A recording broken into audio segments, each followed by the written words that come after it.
Hello everyone and welcome to the Drydock episode 161. It is the end of August, so you know what that means. It's the Patreon Drydock. So I hope you've got a very tall drink, because we are going to be here for a while. Let's begin. Christian Slot Hulk asks, in mid-December 1941, things do look quite bleak for battleships when attacked by airplanes. Both with and without hindsight, how did the scales between battleships and carriers balance in mid-December 1941? So there was definitely a recognition that aircraft could be a danger to capital ships. However, it wasn't immediately obvious that they would be fatal to capital ships out in the open waters. Now, obviously, in early December 1941, you've had Pearl Harbor and the loss of Fort Said. But, you know, when you looked at it, Pearl Harbor had been in an attack on unready ships at anchor, therefore, you know, not able to maneuver and not really in a position to defend themselves. So parallels could be drawn with that to Taranto, when, again, ships had been at anchor and unable to defend themselves and gotten themselves sunk. So that, in and of itself, wasn't a surprise. The attack itself might have been a surprise, but the outcome not so much. But obviously you'd had the loss of Prince of Wales and Repulse. Now, that was obviously quite bad. However, it didn't factor into the carrier versus battleship debate. It factored in the aircraft versus battleship debate, but the aircraft that had attacked Prince of Wales and Repulse were land-based, and it revealed a lot of interesting and somewhat disturbing things about the long-range capability and expertise of Japanese torpedo-carrying aircraft, but it didn't say anything about the capabilities of Japanese carrier aircraft to engage capital ships at sea. Now, obviously, you might think, well, what's the difference? Well, the G3Ms and G4Ms of the land-based attackers were significantly more durable than and longer range than a carrier-based torpedo bomber, so arguments could be made in that respect, albeit that, you know, the carrier-based torpedo bomber was probably a little bit more agile. And on top of that, you've got to factor in, you know, it was an example, albeit an example where the two ships had had little realistic escort as far as modern escort was defined, especially compared to what sort of the battleships had for escort in places like the Mediterranean.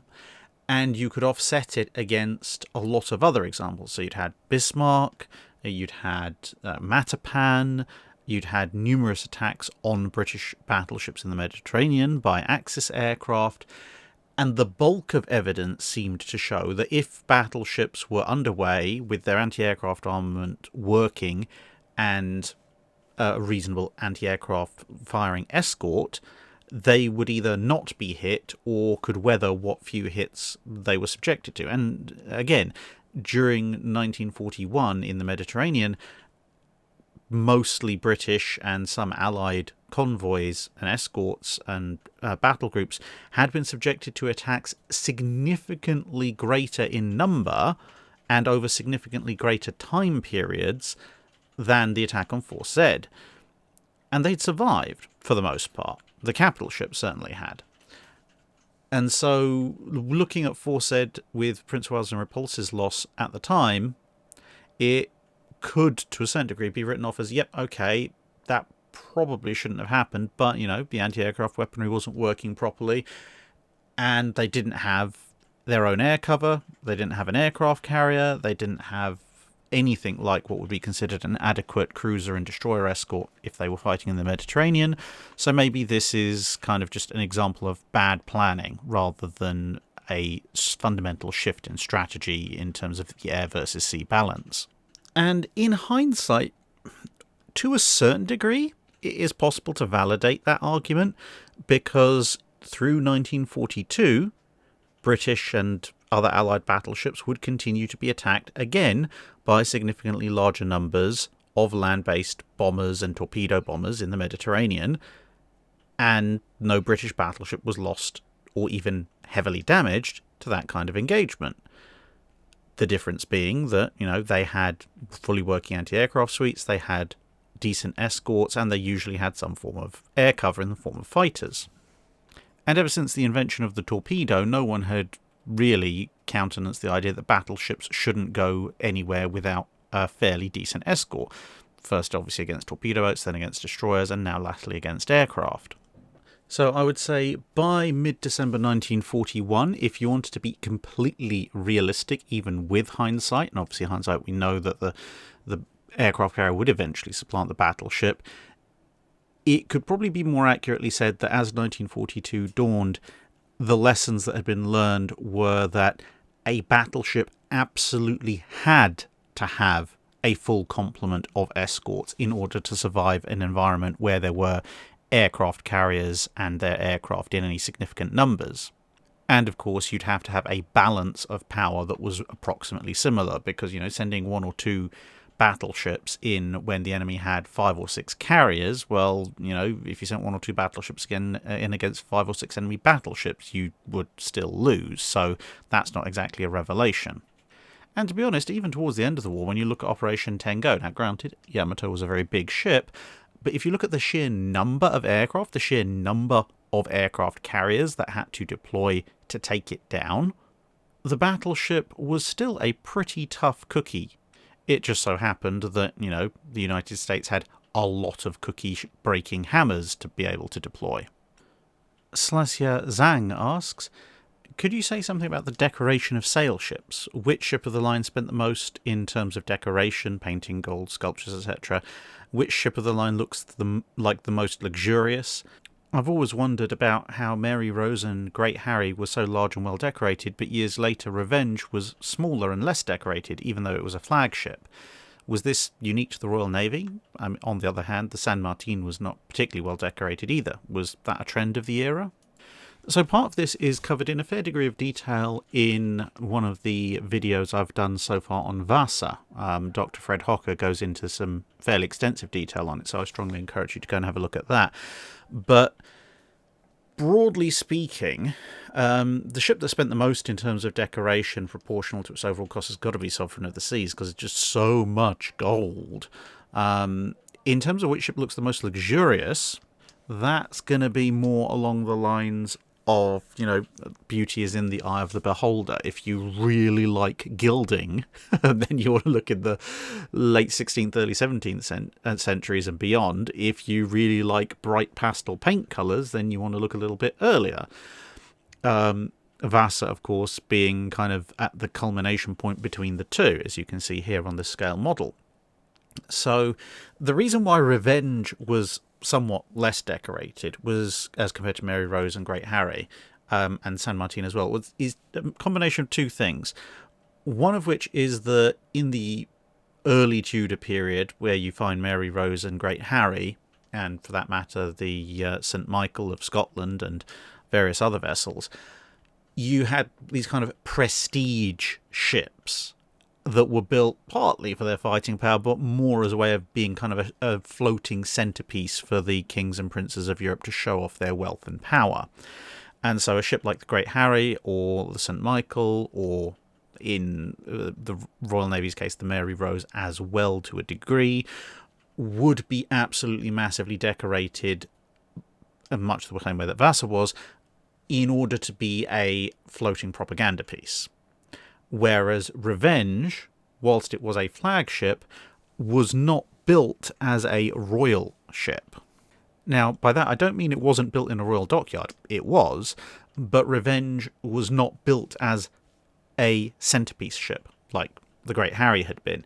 It was designed as a fighting vessel, and so although it did carry a reasonably significant amount of decoration, it wasn't primarily designed for this.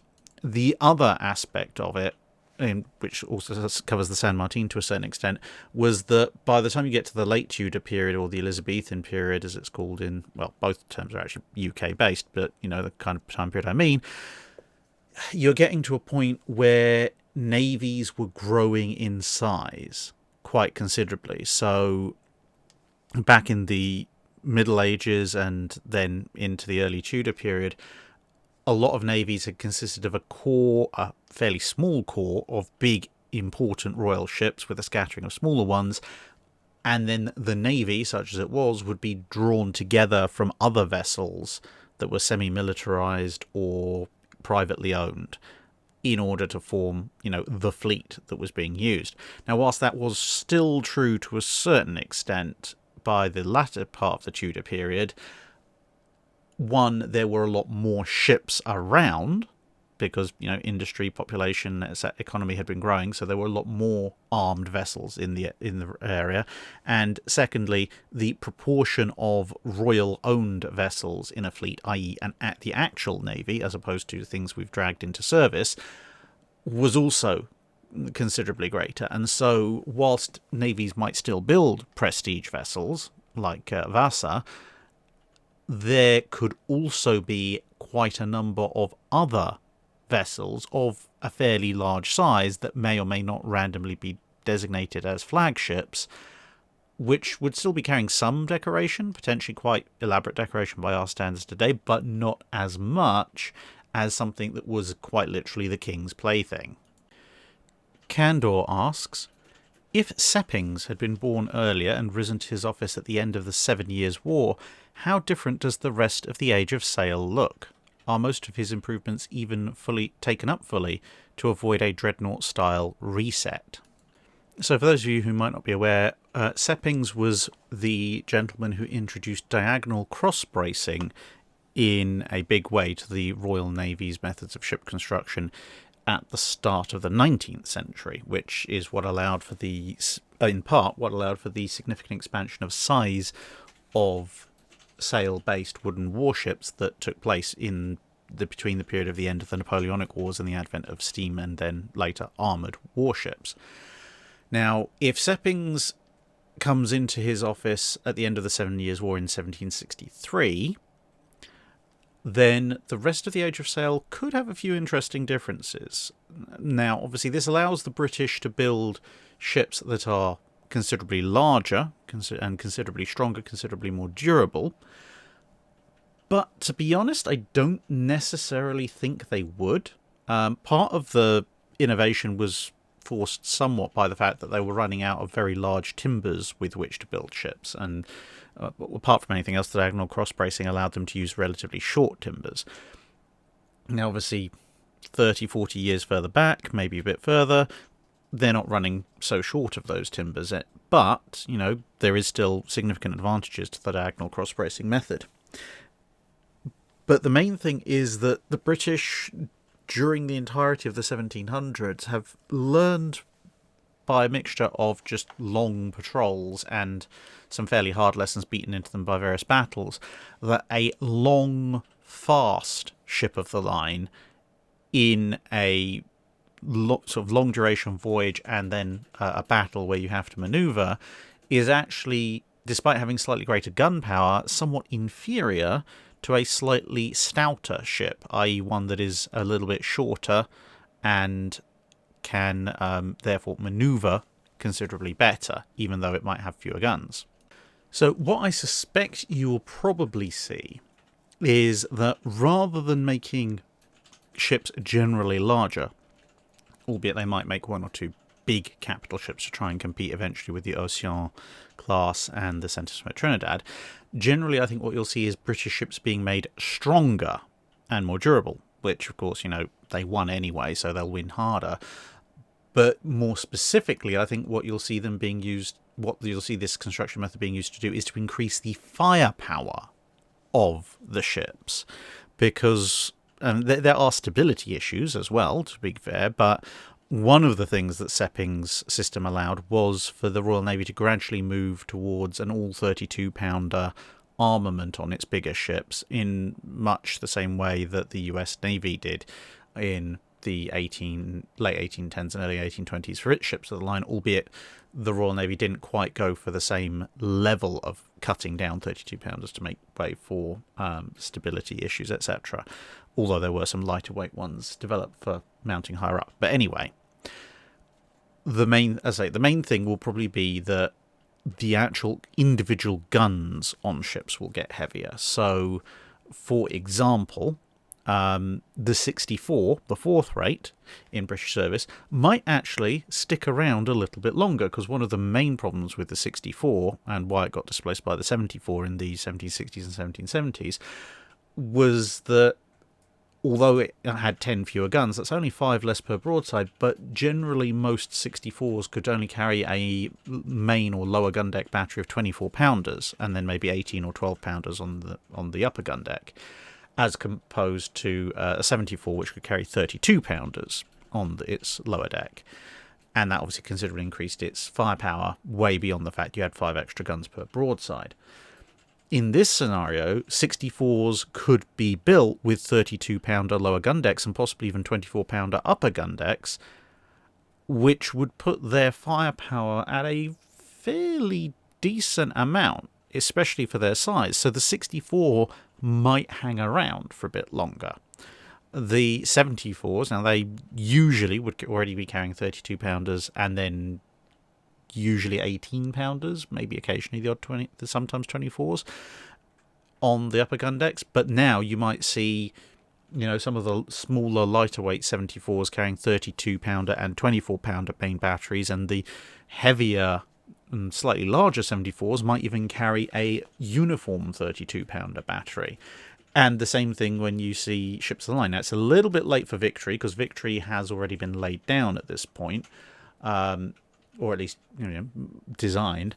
But for other second and first rates that are put into service, and possibly Victory as well, depending on if they want to use her time on the stocks to make modifications, you might then see British first rates. Now, I'm not going to say necessarily designed entirely with 32-pounder main armament, but you might well see, instead of having 32, then 24, and then 18-pounder, or in some cases with second rates 12-pounder upper decks, you might see British first rates now with 32-pounders on the lower and middle gun decks, and then maybe 24-pounders on the upper gun deck, which again considerably increases their firepower. Now, it will obviously also increase their displacement, which might, and obviously there are some stability issues, as I mentioned, as well, which might cause some other revisions to the hull design. But Seppings diagonal cross bracing does allow for those revisions to be made. So I generally think you'll probably see British ships being approximately similar in terms of overall dimensions, etc., and ratios of length to breadth as they were originally, but carrying much, much, much heavier gun batteries. And, it took quite a while for everyone else to catch on to what Seppings was, and Simmons as well, were doing in the early part of the 19th century. So I suspect that the Royal Navy, looking for every advantage they can, will probably take those methods up with considerable aplomb, and basically just hope that it takes everyone else a little bit longer to catch up with them. William Timothy Murray asks, what about contrasting and comparing the medical capabilities of World War II navies? At the point where each pair entered World War II, which nation's navy was most capable of handling the wounded and injured?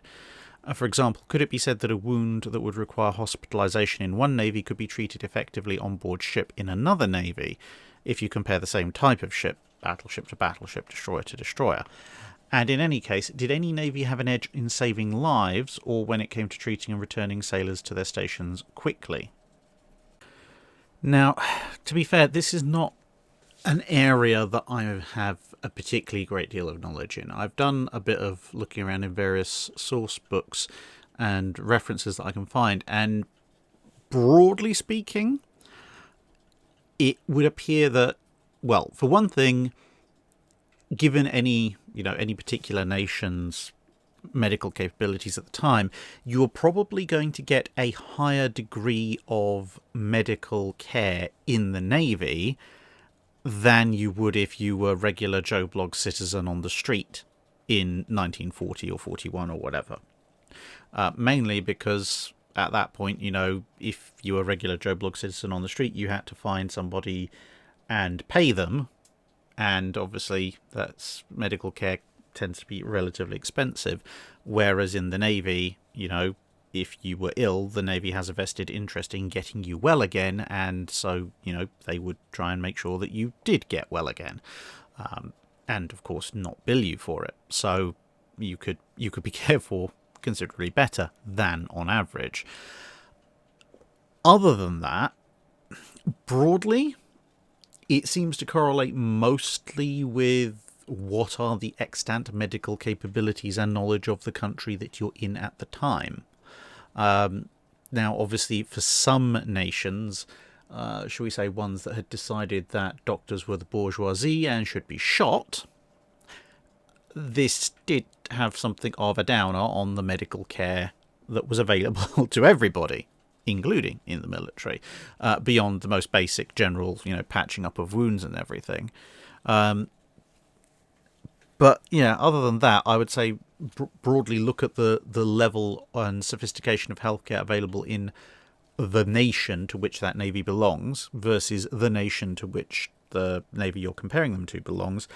And that's probably broadly what you're going to see in terms of differences within the navies themselves. They're just dialed up a little bit, I'd say, because the navies have a vested interest in keeping their crewmen alive.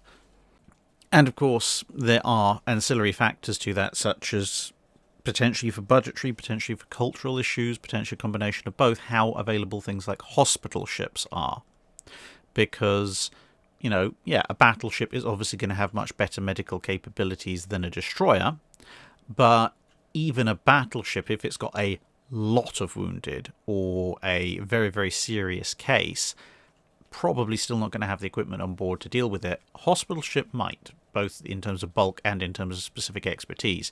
So that's probably the other correlation to look at. How many hospital ships does that navy have available? Because obviously the more they have, the more likely it is that any given crewman is going to be in proximity to one, and obviously the more of them there are, the more widespread the medical expertise is, and therefore the greater the chance they might be able to help him as well. Appalachian Tiger asks, how exactly would a navy go about selling used warships, and how does this process differ between selling a ship for scrapping, civilian conversion, or use by another navy?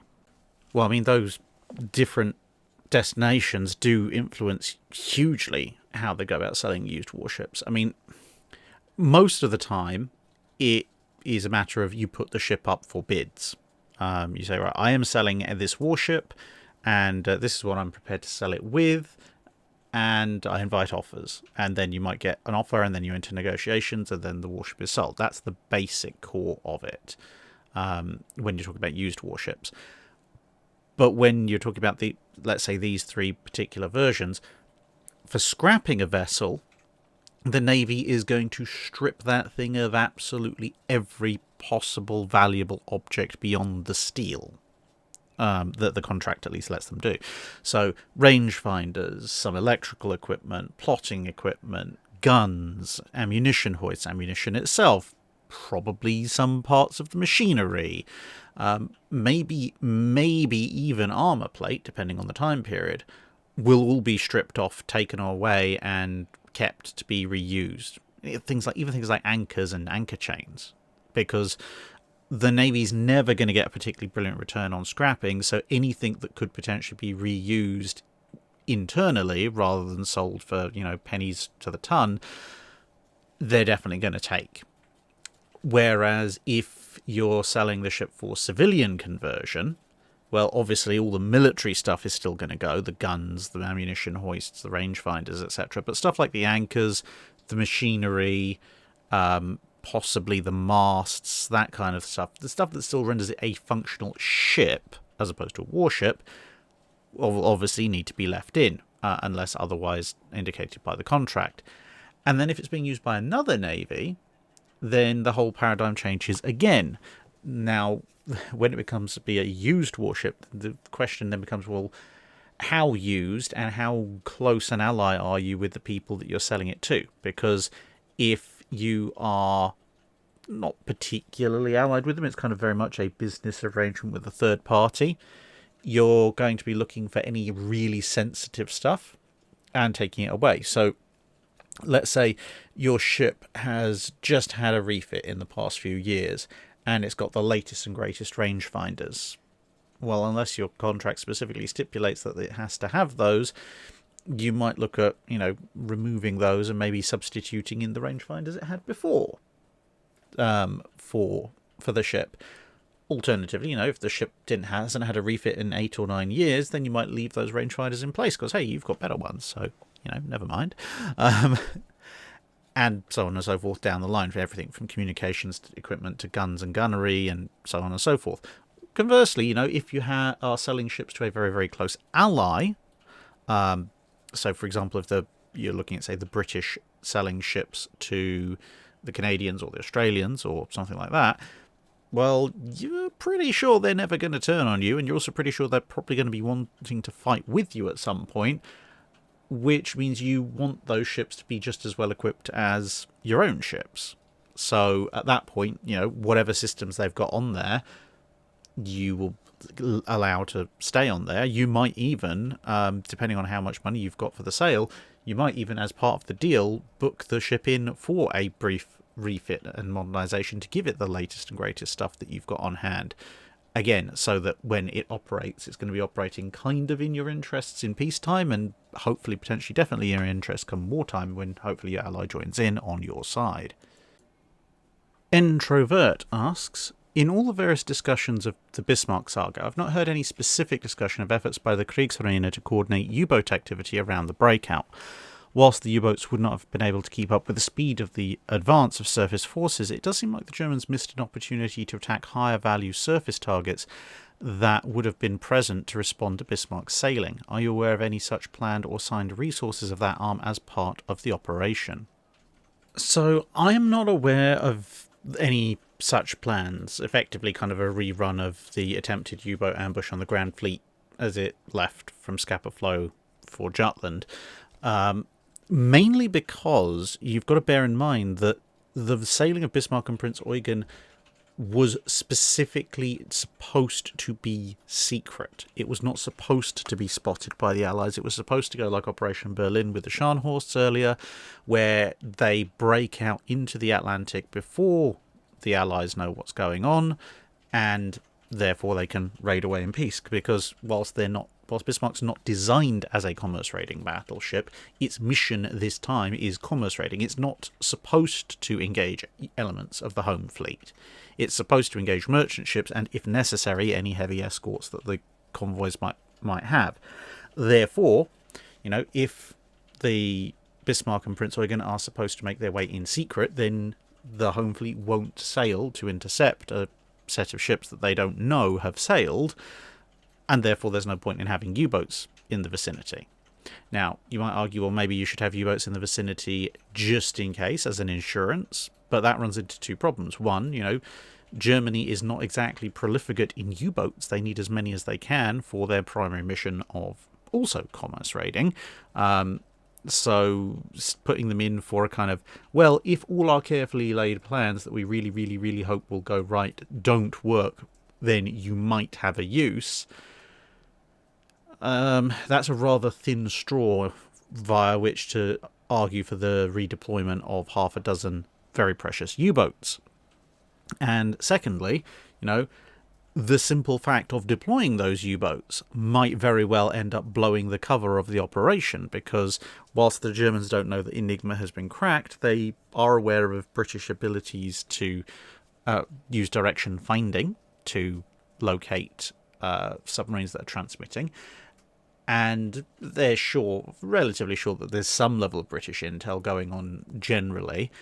Plus, of course, if a U-boat, because the U-boat has to get there and gets set up on station first before the Bismarck sails, then during its voyage there and while it's on station, there's also a risk of the U-boat being spotted and potentially attacked. At which point questions might be raised. Why have we detected U-boats heading for or patrolling off Scapa Flow? We weren't planning on sailing the home fleet anytime soon. It's almost like they're expecting us to sail now. Why might that be? Maybe we should take a look. And therefore you can see that might actually end up compromising the very stealth mission that the U-boats are supposedly there to try and protect. So as a result of those main factors and a number of smaller ones, no, I don't think there was any attempt to send U-boats to monitor the home fleet in its various anchorages just in case Bismarck's stealth mission failed. Of course, as we know, Bismarck was spotted and its stealth mission did fail, so there's perhaps a separate argument to be made of should they have assumed the worst, and then what might those results have been, but that's somewhat separate to whether or not they were doing so in the first place. Andrew Dederer asks, World War I saw massive technological leaps, so much so the British Army created 3 new corps to run these new weapons, machine guns, tanks and air force, with the attendant combined arms problems in the next war. by comparison, the Royal Navy was probably the least faction-ridden of the World War II navies. The Japanese had factions for everything, the US Navy had black and brown shoes, and subs and surface didn't get along in Germany. What held everything together? Well, the Royal Navy wasn't without its factions. There was a degree of antagonism between the submarine arm and the surface fleet, and there were still people who, the classic carrier battleship divide, and so on and so forth. However, whilst these divides did exist, it was tamped down somewhat in the interwar period by a number of different factors. Primary amongst which, when you come to the submarine versus surface element, submarines had been proven to work in World War I, both obviously by the Germans, but also by a number of British commanders. So there was significantly less resistance to submarines in the interwar period than there would be in some other navies. And when it came to the carriers, Britain was quite experimental early on with its carriers, and it also initially, during the interwar period, and to be honest for most of it, viewed the carrier as either an ancillary support role to the battle line, or as a kind of extra long-range vigilance and strike kind of cruiser on colonial stations, Hermes and Eagle hunting pirates in China, for example. So it slotted a little bit more neatly into how the Royal Navy thought of itself, as compared to in some other navies where carrier admirals or carrier captains were pushing quite hard for the carriers to be the thing going forward at various points in the interwar period. Now, that's not to say there weren't officers doing the same in the Royal Navy, but the overall integration of, where does the submarine sit, where does the carrier sit in relation to the battle fleet, and how do we all get along and work together, was perhaps slightly better in the Royal Navy than it was in a number of other navies. Plus, the Royal Navy also had the advantage of size and inertia, and the fact that, you could switch between being a submarine commander, an aircraft carrier commander, and a battleship commander, which may not necessarily have always been a good thing, but could be quite useful for, the good officers to get experience across the board. But with the sheer size of the Royal Navy, at least going into the interwar period, and the fact it remained one of the two largest navies, it meant that there was an awful lot of room within the institution for there to be small groups of very loud people who were nonetheless very much a vocal minority, as opposed to, as you get smaller and smaller navies, that same size group of very vocal people gradually constitute a greater and greater percentage of the overall numbers of officers of that particular rank within a navy, and thus they're in the place in a capability to cause a lot more trouble and a lot more division than there would be in a larger organisation, where, not to minimise it, but you effectively almost get the equivalent of, oh yeah, that's Mad Dave and his lot, down the corridor, just, don't mention submarines to them and you'll be fine. Thomas Farley asks, I have a question about flags. In previous episodes, you've mentioned how raising a white flag is an act of surrender, but raising the flag of the hostile nation instead is even more clearly an act of surrender. My question is, why would a warship be carrying the flag of an enemy nation aboard? I can't imagine an admiralty condoning either literal false flag attacks, nor carrying around the flags of enemy nations just in case they need to surrender to them. So why were they carried? Well, during wartime, false flag attacks, literally flying under a false flag when you attack an enemy, did occur. It was against the rules of war, but it did sometimes happen. More commonly, however, was the ruse de guerre, because, of course, being English-speaking people, we named all the sneaky things we viewed as underhanded after French terms. But anyway, as the name suggests, a ruse of war, it was perfectly legitimate to sail under a false flag in order to disguise yourself from enemy attack, as long as you hauled down that flag and then pulled up the one that you were actually sailing under and fighting under before you, shot at people. Semantics. But that's why you might be carrying an enemy flag in wartime, especially if you're on a commerce raiding mission or something like that, because you pretend to be a warship from the other side, and they might leave you alone. And if they leave you alone, then all is well and good, and you can get on with your actual mission. The other reason why they might be carrying foreign flags, I mean, there's a few other ones, but these are the two main ones. So firstly, for ruse de guerre, and secondly, you might have one left over from peacetime because it's what you call a courtesy flag. So, for example, here is the French pre-dreadnought battleship Liberté in the USA on a port visit, and you'll notice she's flying the tricolore off of the bow, but there on the mainmast, or aft mast, is the Stars and Stripes. And she's flying the Stars and Stripes because she's in a US port, and it's a courtesy to, say, yep, we acknowledge we are in your port, we are your guests, and therefore we will fly your flag from somewhere appropriate in order to demonstrate that. Of course, you're not necessarily going to go picking through your massive stack of flags to selectively not carry one of those, especially if, as mentioned earlier, it might be useful for a ruse during wartime. And so most ships will carry a surprising number of different national flags aboard, and obviously supplement if they know if they're going to a very specific place at some point. E.M. Hurst asks, how large could you build a capital ship, be it a ship of the line or a battleship? Assuming aircraft carriers never take prominence for the latter. At what point do you think that these ships would hit diminishing returns and plateau in terms of advancement in size, armour, number of guns, etc.? Well, feast your eyes on the Duke of Kent, a theoretical 170 gun, and yes, you did hear me right, 170 gun 4-decker ship of the line that was apparently or ostensibly planned for the Royal Navy at some point in the early 1800s, although there is a bunch of dispute as to exactly when this model was constructed.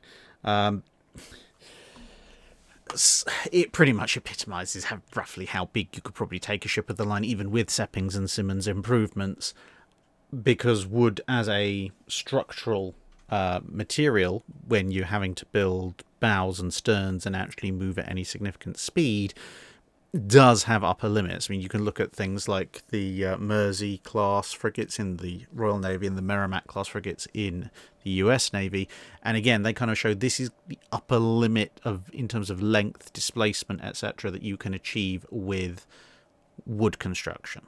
So you're looking at the high 3000s, maybe just pushing lower 4000s of tonnage as in terms of gross registered tonnage or tons burthen. In terms of displacement, you're looking at around about 5,000 to 6,000 tons, maybe a fraction more if you really push it. But that's really about as much as you can do for a ship of the line. And, Duke of Kent never built 170 guns. You're probably looking at about the maximum number of guns you can fit on the thing as well. In terms of battleships, if aircraft carriers hadn't come around, whereas with ships of the line you hit the material limit before you hit any other real limit, or apart from expense, with battleships you will hit a plateau in terms of, all the various bits and pieces you have to carry. And that plateau's probably around 1,000 feet long. Now, how much tonnage you get for your 1,000 feet can vary quite considerably. You could be pushing 100,000 tons or more at that length.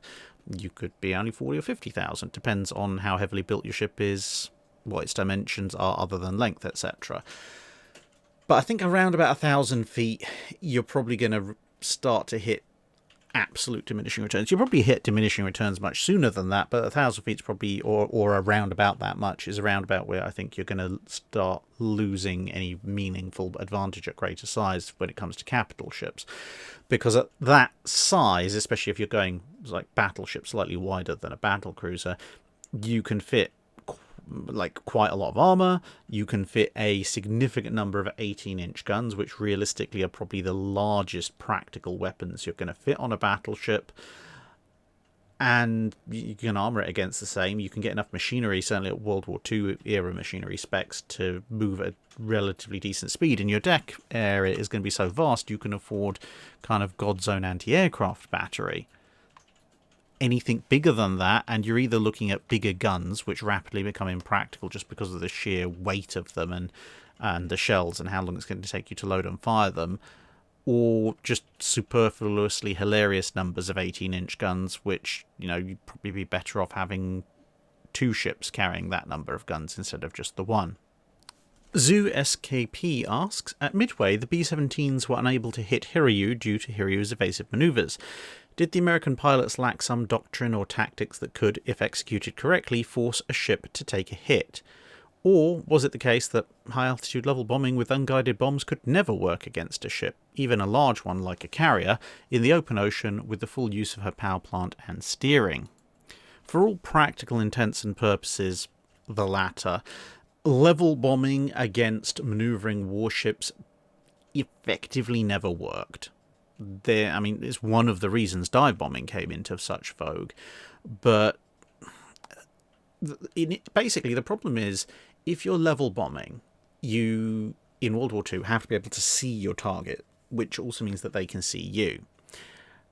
So they can see where you're going, and with a good pair of binoculars, they can also even see when you release your bombs, and the flight time of those bombs falling, even assuming that with your various bomb sight equipment, etc., that you've actually managed to drop them on target, there's still more than enough time for that ship to just go, I think I'm going to turn and not be in that space where you've dropped your bombs. And as you can see with Hiryu manoeuvring, she managed to do that pretty successfully, as did basically everybody else. The only time that I'm aware of that level bombing B-17s actually hit anything was when a Japanese commander was so contemptuous of their ability to come even close to him that he actually stopped his ship to go and do something else. I think it was pick up survivors. At which point, a stationary target, okay, fair enough, they could hit that. Albeit, even then, I think everyone was very surprised when that happened. Yeah, it's basically just time. There's too much time involved, and without some kind of radar-guided bomb sight that would allow you to bomb from above the clouds where the enemy can't see you in time to evade, that's pretty much always going to be the case outside of sheer blind luck, or the one other possible alternative, which would be to use bombers as almost literally like a flying artillery battery, in as much as if you were to arrange a box of bombers spaced out in such a way that they covered a reasonably wide area but not a wide enough area for a ship to slip through, and they managed to maintain formation and find the ship and line up on the ship and still remain in formation, then you could effectively do a dear grid coordinates bomb drop and just saturate the entire area in front of the ship with bombs, which then denies it the ability to evade because you're not bombing the ship, you're bombing the entire grid square that ship could possibly occupy, at which point, it's going to get hit by something. But that's incredibly wasteful in bombs, and if you've got that level of air superiority, you've probably got so many other kinds of superiority going on that you've probably got a much, much better and more efficient way of taking that ship out. Jonathan Ingalls asks, can you talk more about the time when Admiral Lee had to fight off several snipers on the beach? I'm finding it difficult to get much more information on the subject. Unfortunately, there's not a tremendous amount in the available literature that talks about it in extreme detail. There is going to be, hopefully, a book that covers Admiral Lee, basically a biography of Admiral Lee, coming out in the next few years. So hopefully that will include a lot more detail. But for the moment, of the various books that do mention it in passing, a small extract from James Hornfisher's Inferno, which is obviously all about the Guadalcanal campaign. He says, and I'll quote, this is from page 346 of my Kindle copy, Lee's understanding of gunnery was world-class. In 1907, at age 19, he became the only American at the time to win both the US National High-Power Rifle and Pistol Championships in the same year. In April 1914, during the US intervention in Veracruz, Mexico, his landing force from the battleship New Hampshire came under fire. He was an ensign at this point. Wielding a borrowed rifle, Lee assumed a sitting position out in the open, drawing fire to locate enemy muzzle flashes, and killed 3 enemy snipers at long range. After such a performance in combat, the Olympics were hardly a test of nerves. At the age of 32, he was a member of the US rifle team that won 7 medals, including 5 golds, at the 1920 Antwerp Summer Games. And other short passages in other books basically tell the same story. Effectively, that Lee, when he comes under sniper fire, he decides that, going to ground is going to prolong things far too long, because, snipers aren't in a habit of revealing their own positions if there's no particular gain for it. And so he sat out in the open to give himself a bit more flexibility in terms of field of fire, effectively relying on the fact that he was a better shot than them, and this then obviously allowed him to discern by where bullets kicked up the sand and the rock, etc., and from muzzle flashes where the enemy might be, which would then allow him to draw a bead on them and, deal with them before they got him. John McDonough asks, I was streaming some of your old guides and came across the one on USS Niagara, bought by William Randolph Hearst and his buddies. I was looking up another subject and came across USS Isabel PY-10, a patrol yacht built by John North Willis of Willis Jeep fame. Apparently he actually consulted with the Navy to give the ship destroyer qualities. Is it just an American thing to have some rich guy or guys buy or build a ship for naval service, or have other rich guys done this throughout the history in other nations? It was surprisingly not that uncommon in earlier periods of history. Around about the time when you get to, let's say, around World War I-ish, the cost of full-on capital ships starts to very rapidly exceed the capabilities of all but maybe the top 10 richest people in the world at the time to afford separately to the government. So buying battleships and stuff drops off. But the occasional purchase of a smaller combat vessel like a destroyer or a sloop still does continue. But the heyday of it is really pre-World War I. So, for example, the Georgios Averof, the Greek armoured cruiser, that was named for the person who bought it for the Greek Navy. As you mentioned, you've got Niagara and Isabel and a few others in the US Navy. And when you go back considerably further, say to around the 1500s, 1600s, there's a surprising number of private vessels in naval service. A lot of the time they tend to come with their commanders. But, for example, during the Armada campaign, a good chunk of the English fleet was made up of privately built warships that had been now folded into the fleet. As I say, usually coming along with people like Frobisher and Hawkins and Drake, who decided, what, we're going to fight and we're going to bring our ships with us. I suppose that's not technically buying them for naval service because, they got to use them later on as well, but so be it. But during the classic age of sail, nobles, such as they were across the various kingdoms of Europe, up until some of them, like France, weren't kingdoms anymore, did occasionally have a habit of buying and fitting out a frigate or something similar for naval service. It took something of a dip at that point because with privateer commissions available, it was possible to kind of be seen to be doing your bit for the country by fitting out a privateer, which effectively would be a small frigate usually, and then sailing off to do battle with the king's enemies. Except, of course, you also made a fair bit of money off of it, hopefully. Whereas once privateers started to come to a bit of an end with various international treaties, it became somewhat better in the latter part of the 19th century to just buy the ships wholesale and donate them to the Navy. But you had to have this kind of very fine balance because for a Navy like the late 19th century Royal Navy or the French Navy, for instance, they were so big that such an act of philanthropy, it would be appreciated by some people, but it wouldn't really gain you all that much in terms of kudos, and your Navy probably didn't need it quite as much. Whereas obviously if you're in a country with a very, very small Navy, the chances are that you probably aren't wealthy enough to afford a warship, even if you might be wealthy by any other standard. So you kind of have to look at these middle-ranking nations where they've got an economy or trade connections such that they can support, fairly rich individuals, like Greece was able to do, but also have a navy that's small enough that the buying and then donating of a single warship could actually make a significant difference. Sir Reginald Lee IV asks, you've talked about the Jellicoe Specials and their role in keeping the Royal Navy stocked up on the best Welsh coal during the First World War. Were there any other instances of close cooperation between navies and railways? There's quite a wide variety of cooperation between railways and navies. For a start, navies tended to build their own narrow gauge railways in various places. Like you see, this one is an ammunition train in a railway system in an ammunition dump area. And obviously there's railways in dockyards and such. But if you mean in terms of the commercial railways, then yeah, there was a fair degree of close cooperation, especially in times of war.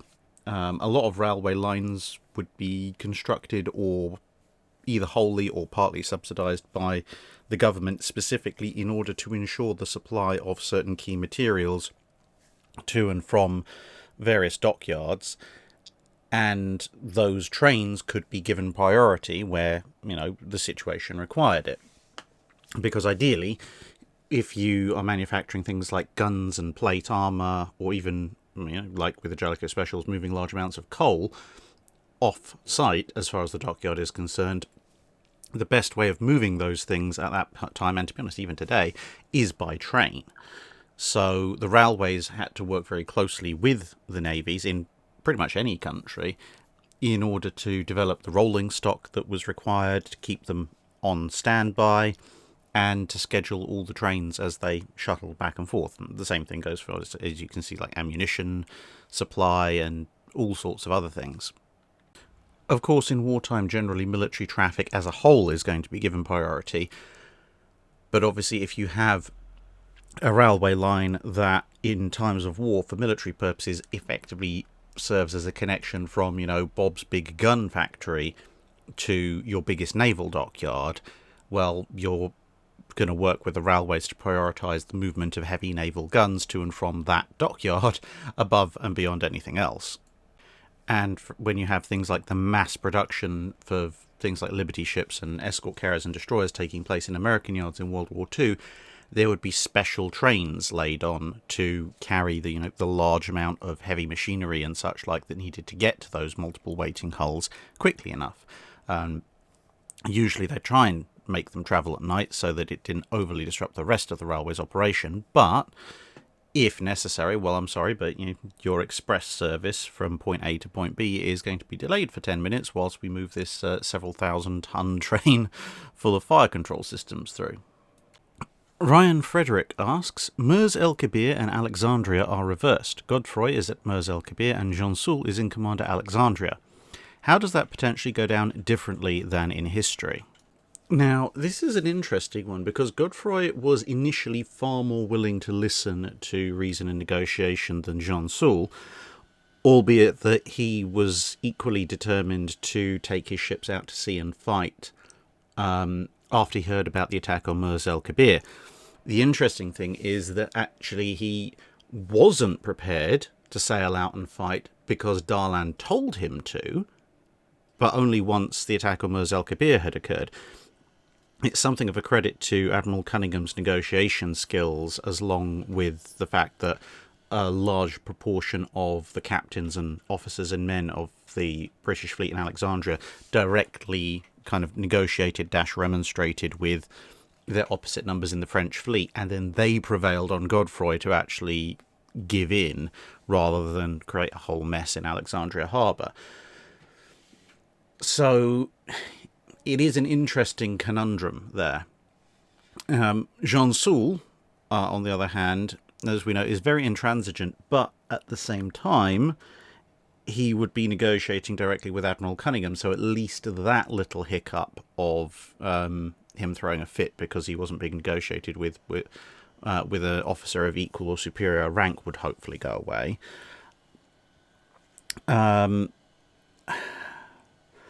I have a feeling that Godfroy would probably receive Somerville's negotiating team and Captain Holland with a lot more willingness than Gensoul did. And he would probably follow a similar course of action to what he was initially following in Alexandria, which was he was prepared to defuel his ships and remove ammunition, basically make it very difficult for them to go to sea at any point in the immediate future. Now, that might not be 100% of the way towards what Somerville actually wanted or had been ordered to request, but it would probably be a good chunk of the way along. And the fact that Gensoul was willing to listen to his officers and men when they said, actually, we'd rather not die in a blazing pyre in the middle of Alexandria Harbour, would also indicate to me that perhaps he would be a little bit more open to, shall we say, a spirit of the law interpretation of Darlan's secret orders that would have been in with him instead of Gensoul. So I have a feeling that if he'd been offered the opportunity to take his ships out to sea and then head under escort to somewhere like the French West Indies, he probably would have taken that, which of course would be good for everybody overall. Now, back in Alexandria Harbour, as we say, Gensoul is negotiating directly with Admiral Cunningham, so he can't use that as a leverage over anything. But he, unfortunately, at the same time, he is very much a letter of the law type person, even if he doesn't seem to know how to communicate with his superiors particularly well. So when Darlan or the French government sends a signal telling him to try and escape Alexandria by force, then he will probably try and do that in the same way that Godfroy was preparing to do after he heard about the attack on Mers el-Kabir. At which point I believe Cunningham probably would have used the same kind of negotiating tactics, like appealing directly to the crew and the officers. I don't know, but my gut feeling is Gensoul would probably not listen to them as much as Godfroy, so whether or not we'd end up with a shootout in Alexandria Harbour would probably come down to just how much do the other French officers and men present not want to get involved in a pointless slaughter inside the harbour. There's a potential of individual ships going, stuff it, we're not going to follow these orders. There's a potential even for the officers and men aboard the Lorraine to turn around and say to Gensoul, you know what, we're not going to do this. It's also entirely possible that, hopefully that Gensoul, obviously, because if the negotiations with Godfroy go okay, there's no attack at Mers el-Kabir, so Cunningham can draw out things with Gensoul until either weight of opinion of his crew or just the sheer hopelessness of the situation means that Gensoul hopefully will at least see sense enough to not sacrifice lots of his men. But yeah, with Gensoul, I'm not 100% certain that he would see sense. Slayer asks, who are the best Royal Navy destroyer commanders of World War II? This one's quite difficult because in World War II, a lot of what you might call the best British destroyer commanders ended up having, relatively speaking, short careers actually commanding destroyers. They tended to get promoted further up the chain relatively quickly, or else they were coming up the chain during much of the war and then would only be in charge of the destroyer or destroyers in somewhat later. So, for example, you've got Philip Vian, who mostly commanded HMS Cossack but led a few other tribals as well in the early part of the war. So he was involved with things like the Altmark incident and the boxing in and harassment of Bismarck in the night before she was sunk. So he was a very good destroyer commander, but then pretty much just after that was promoted onwards and upwards to a point where he no longer commanded destroyers. So he only had 2.5 years to demonstrate what he could pull off. Then you've got someone like Captain Manly Power, who remains the best named Royal Navy officer of all time, but the early part of and mid part of the war for him, he wasn't in command of a destroyer. He was then given command of destroyers and would go on to distinguishing himself operating off of both the Norwegian coast and then leading his flotilla in tracking down and destroying the Haguro, a Japanese cruiser. So he was also a very good destroyer commander, but again, only had a few years, in his case, but a couple of years, to show how good he actually was. And you see this repeated time and again in various theatres. There'll be a captain or commodore who leads his destroyers, let's say, for a couple of years in the Mediterranean, and generally does pretty well, and then is promoted onwards to do something else, or someone who, spends 1939, 1940 as a first officer or something like that, and then gets given a destroyer in the middle of the war, does pretty well, and is then promoted onwards to command a cruiser or a carrier somewhat later in the war. So, yeah, it can be a bit difficult to pick out the best Royal Navy destroyer commanders of the war for that reason. It's somewhat easier, if somewhat lazier, to point to really notable destroyer engagements and then look at who was in command of those destroyers at the time. But, I mean, Philip Vian, for having the Altmark and Bismarck incidents under his belt, probably is in contention for the top spot. So Long John asks, since you discussed U-571 recently and how it was really bad, what are some real naval actions of World War II that you think would make good movies? Well, as I've said repeatedly, the Battle of Samar would make an excellent movie. It's got everything you need, especially for a blockbuster hit in the United States. It actually involves the United States Navy, unlike U-571. They win in the end. You've got sort of the cavalry coming to the rescue element. You've got a fight against the odds, the underdog tale. You've got lots of explosions and gunfire. What is there not to like? You've even got heroic sacrifice. It's a perfect movie. I still, for the life of me, cannot understand why Hollywood hasn't done that movie yet. Someone maybe redoing The Hunt for the Bismarck would be good. I mean, it's been done, and it's been done relatively well, but if someone did it well with modern CGI, that would probably be a fairly nice improvement. The Battle of the North Cape is another good one. I don't think that's been done recently, if at all. The three battles of Narvik would probably be a good, if somewhat CGI heavy and expensive, action sequence. Running through, obviously, the history of the invasion of Narvik in the early part of the campaign for Norway. The Guadalcanal campaign might also be a good one to do.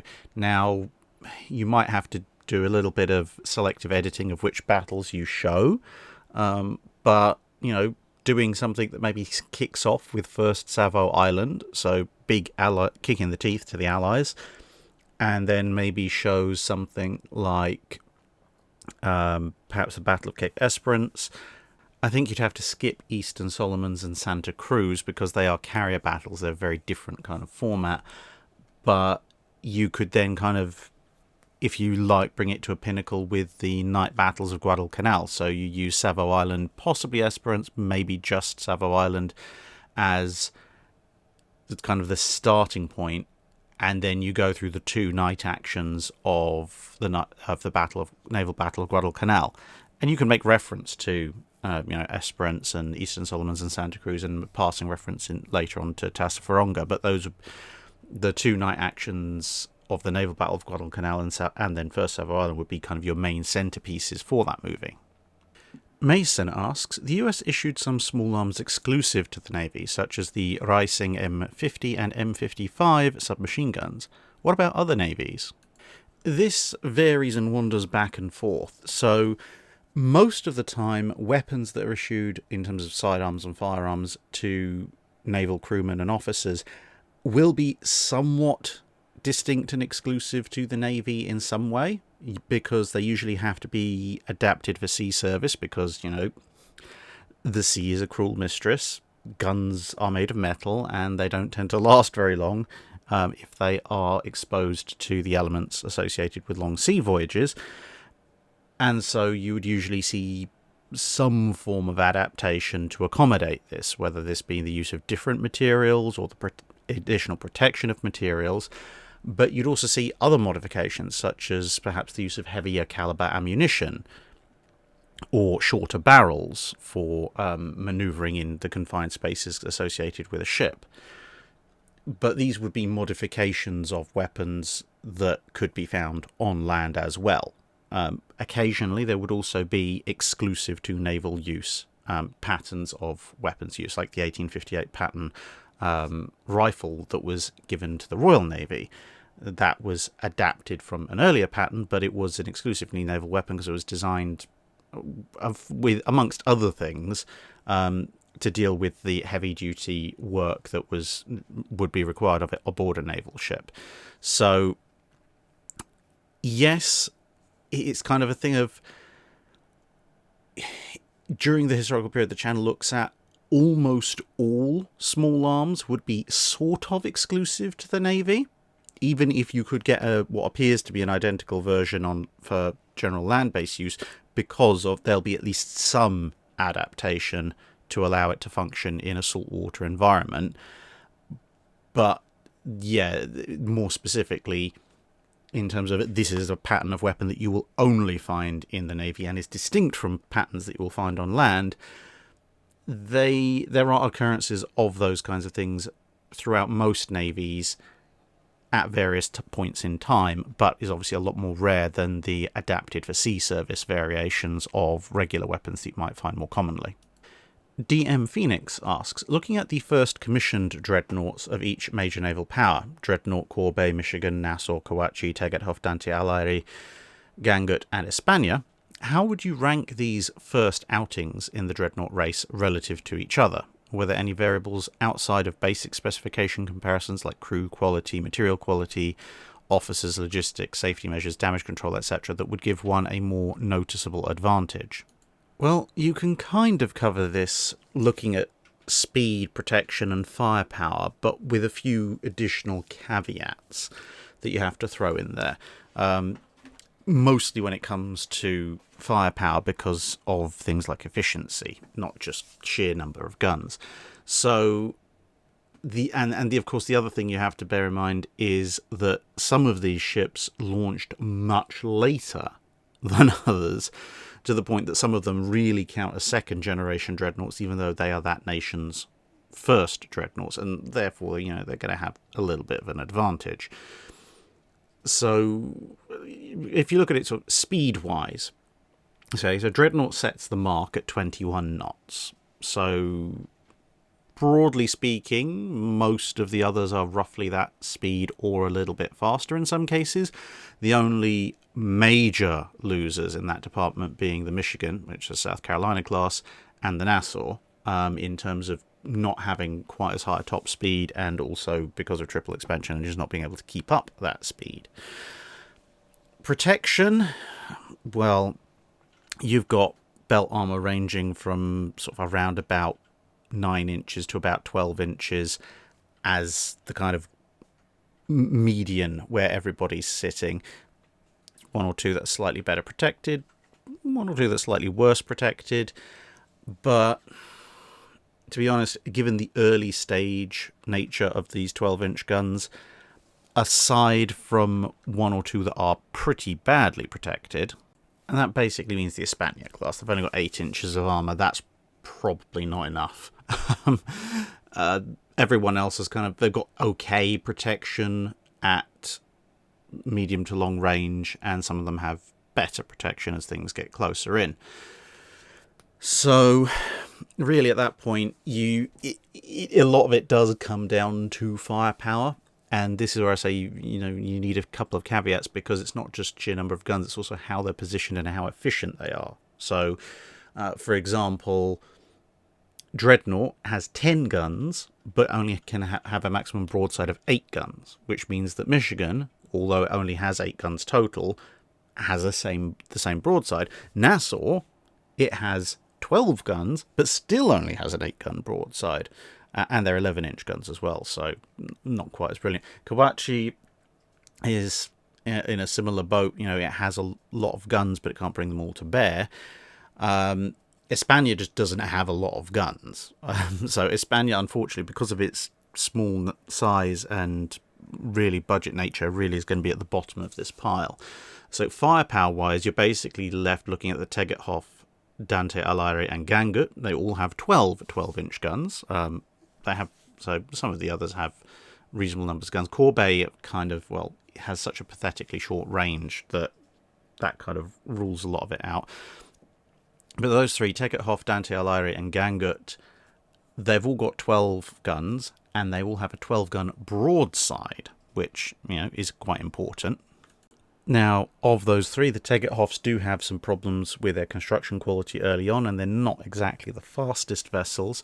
So that leaves you with just the Russians and the Italians, of which the Dante Alighieri has a slightly thicker main belt, just a fraction, about an inch thicker than the Ganguts do. Conversely, the Ganguts are a knot or two faster, have the same number of gun broadside, but, as I've said before, the Russian 12-inch gun was an exceptionally good and powerful weapon. So if you're rating all of them, then I'm going to say Gangut probably just about edges out Dante Alighieri, but only just, as the top dreadnought of all of these. Dante Alighieri obviously coming a fairly close second. Tegethoff, it really depends on how badly you rate it in terms of construction quality and issues, because obviously these things are variable in how it performs initially on launch as compared to how it performs in the middle of the war once they've had a chance to correct those things, versus how it performs towards the end of the war when it's a bit run down. It's a little bit all over the place. Nassau, Michigan, then Corbeil are probably in the lower elements of things, largely based on their speed rather more than anything else. Nassau's also hilariously inefficient. Kawachi's probably at the top end of the low bracket. Espana, as I said, is at the bottom, which means Dreadnought is kind of sitting there with Kawachi in kind of the middle spots. But, as you mentioned, you've got things like crew quality, material quality, logistics, safety, etc. But again, these are all variable depending on what point in their ship's careers you're looking at. And so that could... it's never going to make Espana better than Gangut, for example, but it could shift around the places in sort of the... You can maybe move something that's in the middle of the low bracket up to the lower end of the middle bracket, or maybe bring a ship down, because Gangut with really badly motivated, poorly trained crew immediately after the Soviet Revolution is going to be a very different and much weaker ship compared to, say, Dante Alighieri or Dreadnought at the same time. Whereas, Dreadnought versus Nassau, again, time periods, etc. 1918, probably not Nassau's finest hour compared to 1910, so their relative qualities might differ in those years. Lieutenant William Bush asks, in Kaigan, it's stated on pages 262 and 285 that the Japanese Navy expected to have an effective range of 34,000 yards for its battleships, and that in 1939 the Navy reported direct hits for 12% of the shots at 32,000 metres. There's a footnote where an American expert, Zinn, questions this claim, and it's well beyond anything reported in actual combat. But it appears that the Japanese, based on their pre-war exercises, believed their ships could be effective at something in the order of 50% longer range than that expected by any other navy, and were willing to bet their future on it. Could you discuss or explain this conclusion? Yeah, this basically comes about in the interwar period, where both navies that are potentially going to be involved heavily in the Pacific War, the US and Japan, both go in for extremely long-range gunnery. Now, that's not to say that everybody else doesn't go for long-range gunnery. They do. Everyone knows that the effective engagement ranges have been increasing ever since the invention of fire control directors. In the 1900s, it was the high thousands of yards. In the 1910s, it was the 10 to 20,000 yard bracket. And then in the interwar period, in the 1920s, it had gone up into the 20,000s of yards, and by the 1930s, people were now thinking, in some areas, of even 30-plus thousand yards range for accurate fire. However, this does run into a few issues, some of which will sound familiar to those of you who regularly listen to the Drydock. A lot of which are to do with, peacetime practice conditions always yield better results than wartime. You can look at anything from firing tests done by the Iowas post-war compared to their performance during the war, to things like North Carolina and South Dakota on their working up exercises, British, German, Italian, Japanese ships, all of them. whatever the situation, if you go back into the ironclad era, whenever you look at what's the gunnery accuracy rating of these ships in peacetime exercises, even as an average across the fleet, even if you disregard the best ones, and then you look at how they perform in actual wartime, it's generally only absolutely exceptional gunnery ships like USS Washington or HMS Iron Duke that come anywhere close to matching peacetime predicted accuracy ratings.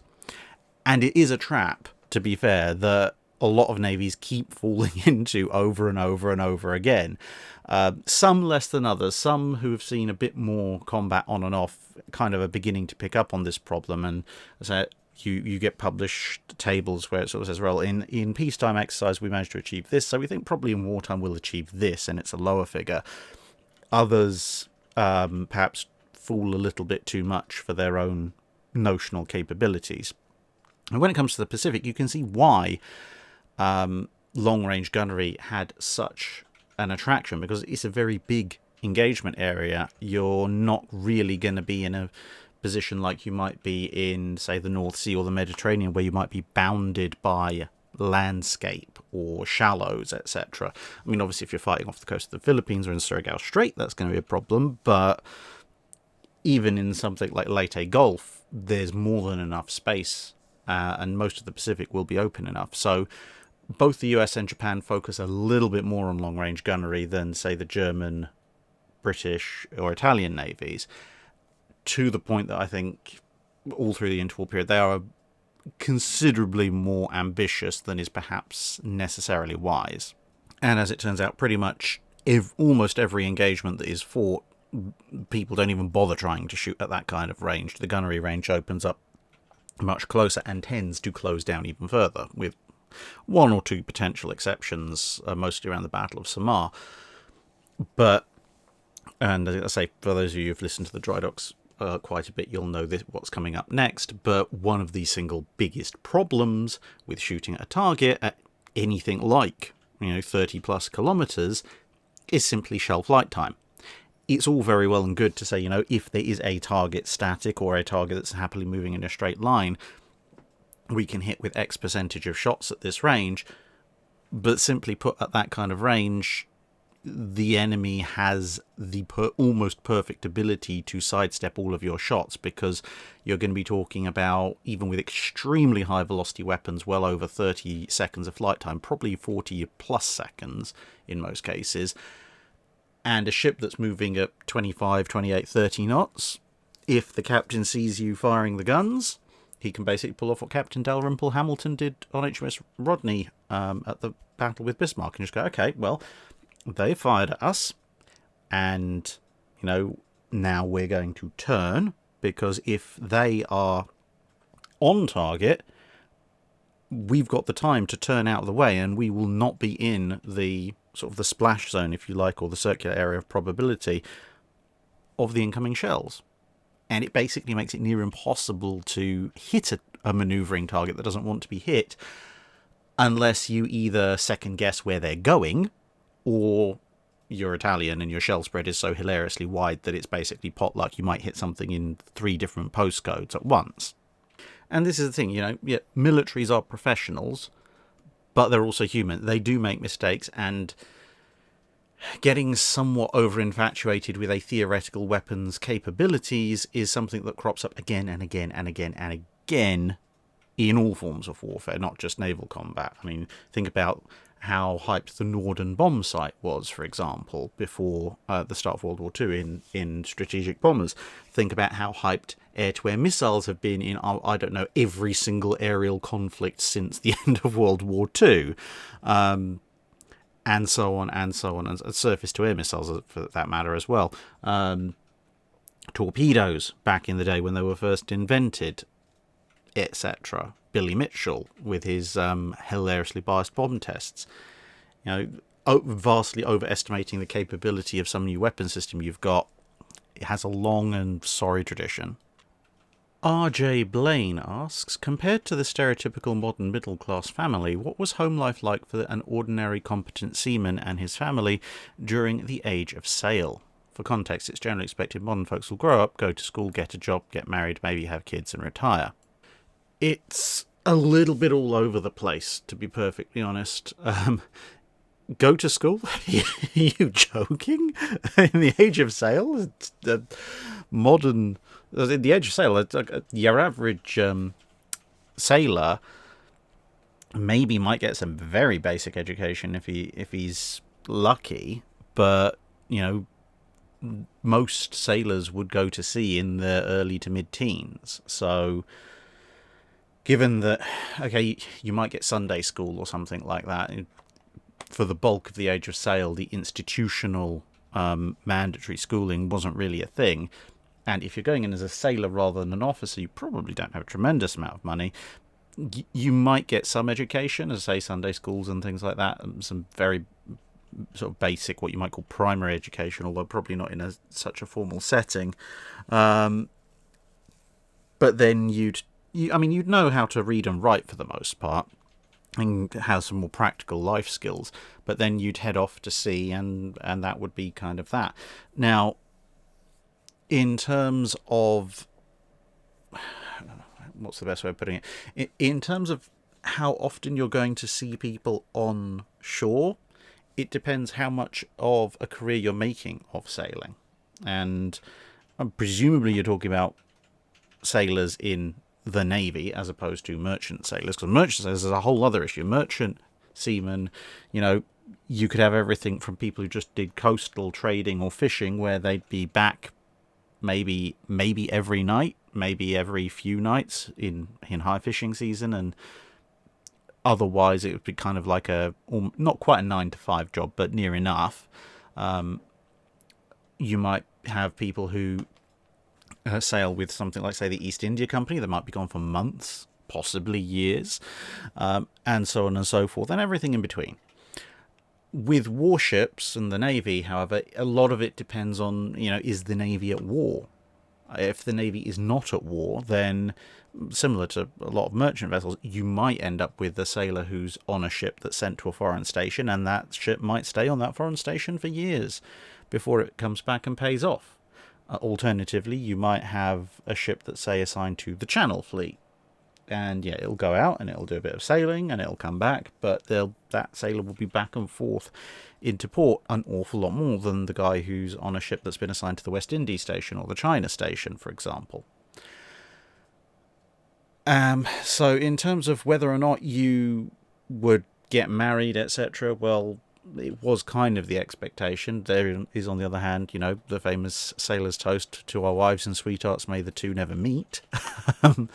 It kind of encapsulates the full range of experiences. And of course, then in wartime, you're probably going to be away from land an awful lot more. The flip side to this is, of course, that when you join a ship, you might, as I say, end up sailing with it for several years, but when the ship pays off, that is that. You have been paid off of the ship. You technically don't have any further obligation, although you might choose, obviously, to sign back up again for another voyage, because, money is a thing. So a lot of sailors' wives would obviously be in port, because that would be the place where they'd be most likely to see their husbands. Some would sneak aboard the ships. It was relatively common, if at a somewhat low level, and obviously dependent on the temperament of the captain of the ship itself. And a lot of it might also depend on pure blind luck. You might end up being, a 16, 18-year-old sailor who decides, I'm going to sign up for the Navy, rather likes the life, but ends up mostly on, say, on a ship of the line, helping with one of the guns, and you end up on blockade duty in the Bay of Biscay or somewhere like that for 20, 25 years. And when the war ends in 1815, you go ashore and you find that you're now in your sort of late 30s, early 40s, and you don't really have any real idea how to interact with these weird shore-based people.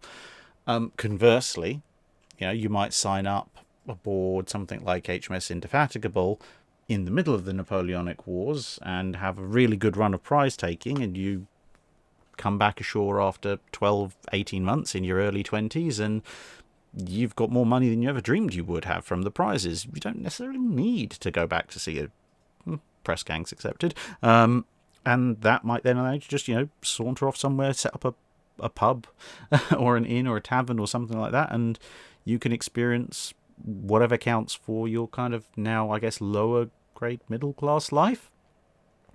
There is no real one answer. Home life for the average sailor, when it comes to the age of sail, there really is no such thing as the average sailor, unfortunately.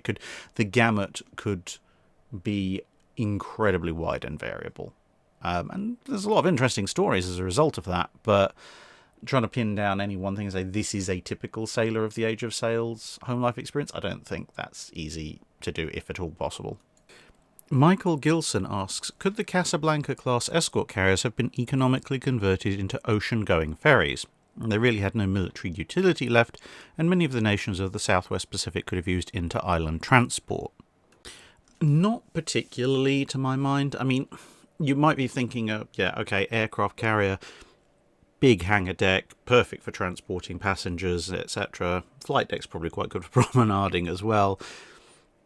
Yes, technically, possibly, but, well, one, US-style open flight deck's a little bit not so nice for passengers if the weather's bad. But more obviously, as an escort carrier, shockingly enough designed to operate aircraft, you'd have to strip out an awful lot of stuff in terms of, magazines, bomb handling equipment, refueling equipment for aircraft and all that kind of stuff. So there'd be a lot of expense in stripping the thing down. And most passengers, unless you're doing very short hops, will want some kind of privacy, cabins and such. They're not really going to put up with the same kind of facilities that sailors are expected to put up with. So you'd have to do quite a lot of internal reconfiguration, probably of the hangar deck, and that involves quite a lot of work because obviously it's quite high up in the ship. So if you're going to add a lot of weight, okay, you've taken out a lot of weight by taking out the air group and the relevant refueling and ammunition facilities, but it is going to have a notable effect on stability. And then you've still got this massive space within the hull where, the crew were and supplies were, etc. You would have to spend an awful lot of money turning them into a half-decent ocean-going ferry. It could be done, but there's a lot better ways of doing it. For example, yes, the escort carriers were mass-produced, but there were an awful lot of transports, troop transports and such, produced in approximately the same time period, of approximately the same size, and of approximately the same speed, and of course they are designed to transport people. Now, okay, fair enough, again, you might not necessarily as a civilian want to be transported in the same conditions that a regular soldier or sailor would be transported in, but with the kind of largish cabin spaces that were expected to support 8 or 10 or however many troops, you could turn those into small cabins, and of course it's got all the facilities to feed and otherwise take care of the needs of troops. It's going to have briefing rooms, assembly rooms, storage rooms that you can turn into dining areas or observation areas, and it doesn't have this annoying flight deck on top. So for use as ocean-going ferries in the Southwest Pacific post-war, you're probably much, much better off looking for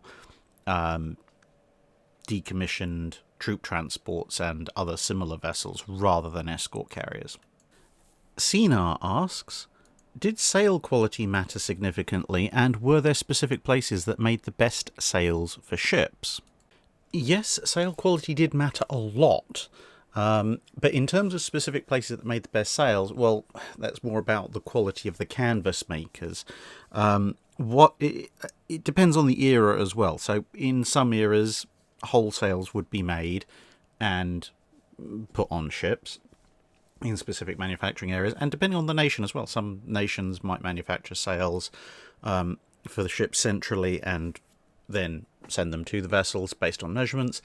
In other cases, however, and perhaps more commonly, you would have sail makers which would be assigned to ships or possibly ports, depending on the number of ships and the size of ships. And to make the sail, you would need bolts of canvas, which would all be put together. So the sailmaker might do that themselves. On smaller ships, they might have a team of people working with them. And you had different grades of canvas. most sources usually point to about 6. Some sources say more, some sources say less, but broadly speaking, there's around about 6 grades of canvas, going from the strongest to the weakest. And you might think, well, surely just make a sail out of the strongest canvas. Well, yeah, if you make a sail purely out of the strongest canvas, it will stand up to the biggest winds, but it'll also be incredibly heavy, very difficult to actually furl and unfurl, and it will be fairly inefficient in light breezes. Whereas obviously if you make a sail out of entirely the lightest canvas, then it'll be really easy to furl and unfurl, barely trouble the masts, but anything stronger than a strong breeze and it's going to rip and tear. So a lot of sails, the best made ones, were kind of hybrids where you'd identify, okay, well, where's the area where there's not going to be tremendous amounts of point strain, usually around the centre. Okay, well, we'll use lighter bolts of canvas to make that bit. And then the outer edges where there's the most strain, we'll use heavier canvas for that. And the grading of heavier to lighter canvas was part of the skill of the sailmaker. And then you might also have separate sails. So you might have a smaller sail made of very heavy canvas entirely, and that might be a sail that you would hoist during a storm. If you knew there was a storm coming, you'd set storm sails and, hope that they lasted. Whereas your more generic all-purpose sails would be used for normal sailing, and occasionally some ships would even carry a third set of sails which was specifically designed for sailing in very light winds, which would be built obviously as light as possible without being easy to rip and tear up in the breezes. So, yeah, how good your canvas was and how good your sailmakers were mattered hugely. In terms of, let's say, specific places that made the best sails for ships, you can sometimes find them, but normally it was more down to the skill of the sailmaker on point, sort of at that location or on board that ship, and then of course him and or subordinates in terms of maintaining the sails as well. Jonathan Smith asks, I was wandering through the Smithsonian Air and Space Museum Annex and saw the Fock Angelis FA330 Rotor-kite for U-boat launched air observation. This got me wondering, how effective was this towed observation, and were there any other methods other than radar that various World War II navies used to try and increase the observation range for their submarines? Well, it was certainly better than just looking out from the conning tower, because of course you have a much wider range of view from a little bit higher. This was one of the perpetual issues. I mean, back when I talked briefly about cruiser submarines, one of the biggest problems was the fact that, even something like Surcouf, yeah, you might have 8-inch guns. You don't have anything like the actual operational range of an 8-inch cruiser, though, because you can't see as far as an 8-inch cruiser. So you're limited to an artificially short distance of engagement as compared to what the guns could theoretically accomplish. So, yeah, as a towed observation device, the Rotor-kite's not half bad. It gives you much, as I said, gives you a much wider field of view. Of course, if you can see something, it's possible they can also see you, and it will take a little while to reel that thing back in again, but, swings and roundabouts. In terms of other methods beyond radar, so in the interwar period, there was quite a lot of experimentation, some with actual, literal kites, not rotor-kites. There were 1 or 2 small trials with balloons that didn't go very far for fairly obvious reasons. But there was a lot of interest in trying to extend the observational capabilities of submarines. A few submarines were actually built with either collapsible or retracting spotting masts, so as lighter weight structure as they could get away with, that would allow you to put somebody 30, 40, 50 feet above the sea rather than 10, 15 feet above the sea. And they also experimented quite a lot with aircraft to varying degrees of success, which resulted also in a lot of very cute-looking, very tiny scout aircraft, usually seaplanes or float planes, developed to obviously fit inside the smallest possible space for a submarine.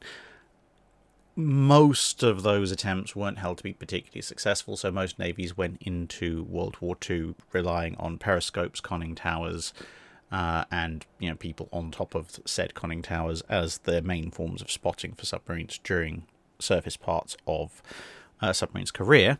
However, a few submarines did go into service in World War II, actually carrying aircraft specifically for reconnaissance, most of them Japanese, and occasionally they actually had some decent success with them. Not so much in terms of directly spotting, in terms of like, okay, you need to go left and attack this ship kind of spotting, or there's a ship over there, we should probably go towards it once you've reeled me in kind of spotting, but in terms of, showing up off, say, the Australian coast, deploy your float plane or float planes, send them flying over an Australian port, and then you can have a look and say, oh yes, okay, well, when I flew over the port, there were X number of merchant ships in there. Maybe I saw 2 or 3 heading out, 4 or 5 heading in, so it's actually worth moving into this area to try and, hunt some shipping. It's a bit more long-range recon more than direct air observation, I would say. Paul from Chicago would like to know about HMS Malaya's cordite fire at Jutland. So, for those of you who don't necessarily know what's going on with this, HMS Malaya was obviously part 5th Battle Squadron, and this hit takes place during a period when she's hit several times in the run to the south, when the leading elements of the High Seas Fleet are concentrating their fire against 5th Battle Squadron. So this is how the hit is recorded in Campbell's analysis of the fighting. So there are 2 hits at 17:30. One of these hits is unimportant. The shell strikes the lower boom stanchion, causes damage to the starboard forward superstructure, but the other one is much more serious. This shell has an angle of descent of 20 to 25 degrees and pierces the 1-inch forecastle deck, 6 foot from the ship's side near the number 3 starboard 6-inch gun, making a hole about 5 feet by 4 feet, and then bursts 7 feet from impact, seriously damaging the gun, which had to be replaced, and wrecking the mounting. The 2-inch upper deck was forced down several inches by the explosion, and fragments wrecked the galley and canteen inboard of the battery. A large part of the head of the shell was deflected off the upper deck, went through the 1/4-inch battery rear bulkhead and stopped against the 2-inch bulkhead about 30 feet from the burst. It was usual at this time to have 12 charges per 6-inch gun stowed in the battery in rectangular W cases, each of which contained 4 charges, for which small racks were provided, and the shell fragments penetrated some of these cases and ignited the charges. So it should be pointed out at this point, just diverting from the narrative briefly, that Malaya's main armoured deck actually had done its job at this point. So the shell had come in, it had gone through the 1-inch armour up top, which really was only really splinter-proof, but the main armour deck had stopped the shell from penetrating any deeper into the ship. So it wasn't going to, directly hit the main magazines or knock out the ship's machinery or anything like that. And to be honest, even if the shell had got through that point, there were still a couple of other layers of armour decking below, not quite as thick as that 2-inch deck, but probably enough to stop any fragments. Anyway, returning to the narrative. So these ready-use ammunition charges have ignited. The resultant cordite fire involved other 6-inch charges in the battery, including those still in their cases, which were made of soft-soldered sheet brass and were not fireproof. The whole starboard battery was put out of action for a time with 102 casualties, and all electrical cables in the battery were destroyed. 2 of the 6 guns were in action again by 1925. That's time, not year. The flash from the cordite passed down the 6-inch ammunition hoist into the 6-inch shell room and was only prevented from igniting a group of 10 6-inch charges, all hooked on ready for hoisting, by the prompt action of Petty Officer Day and Leading Seaman Watson in removing smouldering debris. If these charges had ignited, there is little doubt that the forward 6-inch magazine above the shell room, and with 2 handling scuttles open to the latter, would have exploded. And as this magazine was adjacent to the forward 15-inch magazines, the loss of the ship must have followed. Flame and debris also passed down the starboard air supply trunk to the forward boiler room, damaging fittings and slightly burning 1 man. So we see basically 3 stages of operation going on, progressively getting worse. So as I said, you got the initial 1-inch deck penetration, then the 2-inch deck, which is the main thickest armor deck on Malaya, stops the shell. Everything seems fine and dandy. Yes, there are going to be casualties. Yes, the canteen's been destroyed, but the ship's armor scheme has done its job. Then you have the ignition of these cordite charges, the ready use ones, As Campbell notes, there's a typical amount stored. We don't know, because obviously they were burned up, if there were additional ones there being stored or whatever. But these charges ignited. This is not good. And the flare-up goes all the way down along the secondary battery, because of course they're not separated off into separate compartments. And the fire is apparently hot enough that it causes even the ones that are still cased to unsolder themselves, and then they ignite, so you get this blazing inferno running down the starboard 6-inch gun deck, which kills a lot of people and wounds even more. That's not brilliant at all in any way, shape or form, but it's still the ship's secondary battery. It can afford to lose that even if for a time. As Campbell notes, even in those circumstances they did manage to get a couple of the guns working again later on. Then it gets very serious, because the flash goes down the ammunition hoist for the 6-inch guns and enters the magazine. That's not good at all. Now, whether the flash protection was completely inadequate in the first place, or whether it had been removed or otherwise disabled, Campbell doesn't say, but, based on the other documentation that we have from the period, it could be one or the other. I suspect possibly that someone had jury-rigged something or other, because the thing is, it's difficult to say, because according to the safety specs for Malaya's secondary battery, even if those charges had ignited, and they weren't supposed to, because obviously they're cased up, the fire shouldn't have spread the way that it did. So that indicates possibly that the secondary battery either they had exposed charges when they shouldn't have done, or they had more charges than they should have done, which obviously would have built an intensity of flame, or that the actual cases that held them weren't as fireproof as everybody thought they were. And obviously that was a factor in it as the fire spread. And it could be any combination of those factors put together. But regardless, you have this flash of flame and burning debris. Now, the fact that Campbell mentions burning debris has come down, to me that sounds like either the flash protection has been completely removed or has somehow been overridden, because, if you've got inadequately flash-tight provisions, then you can understand, the actual flash of the flame potentially forcing its way past with the high pressure.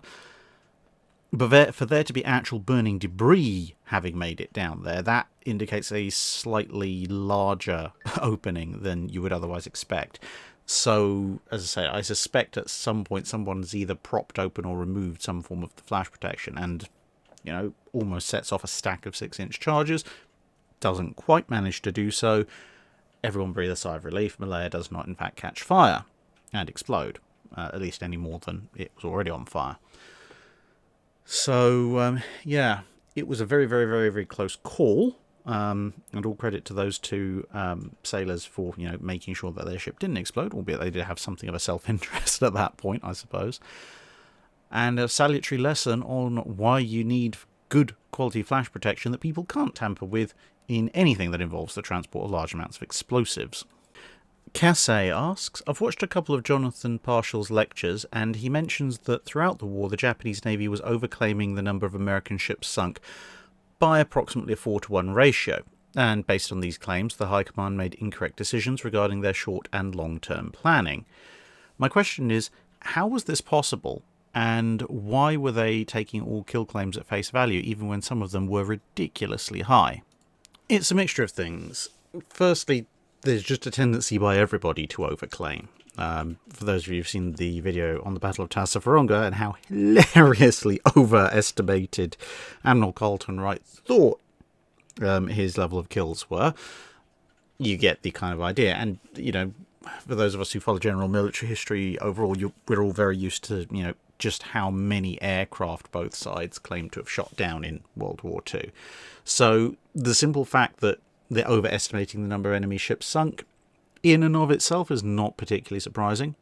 And to be fair, they also do have a certain amount of backup to that, at least in early 1942, because if you think about it, Battle of Coral Sea, okay, they've had to turn back, but they're they know that they've sunk Lexington, and they think they've sunk Yorktown.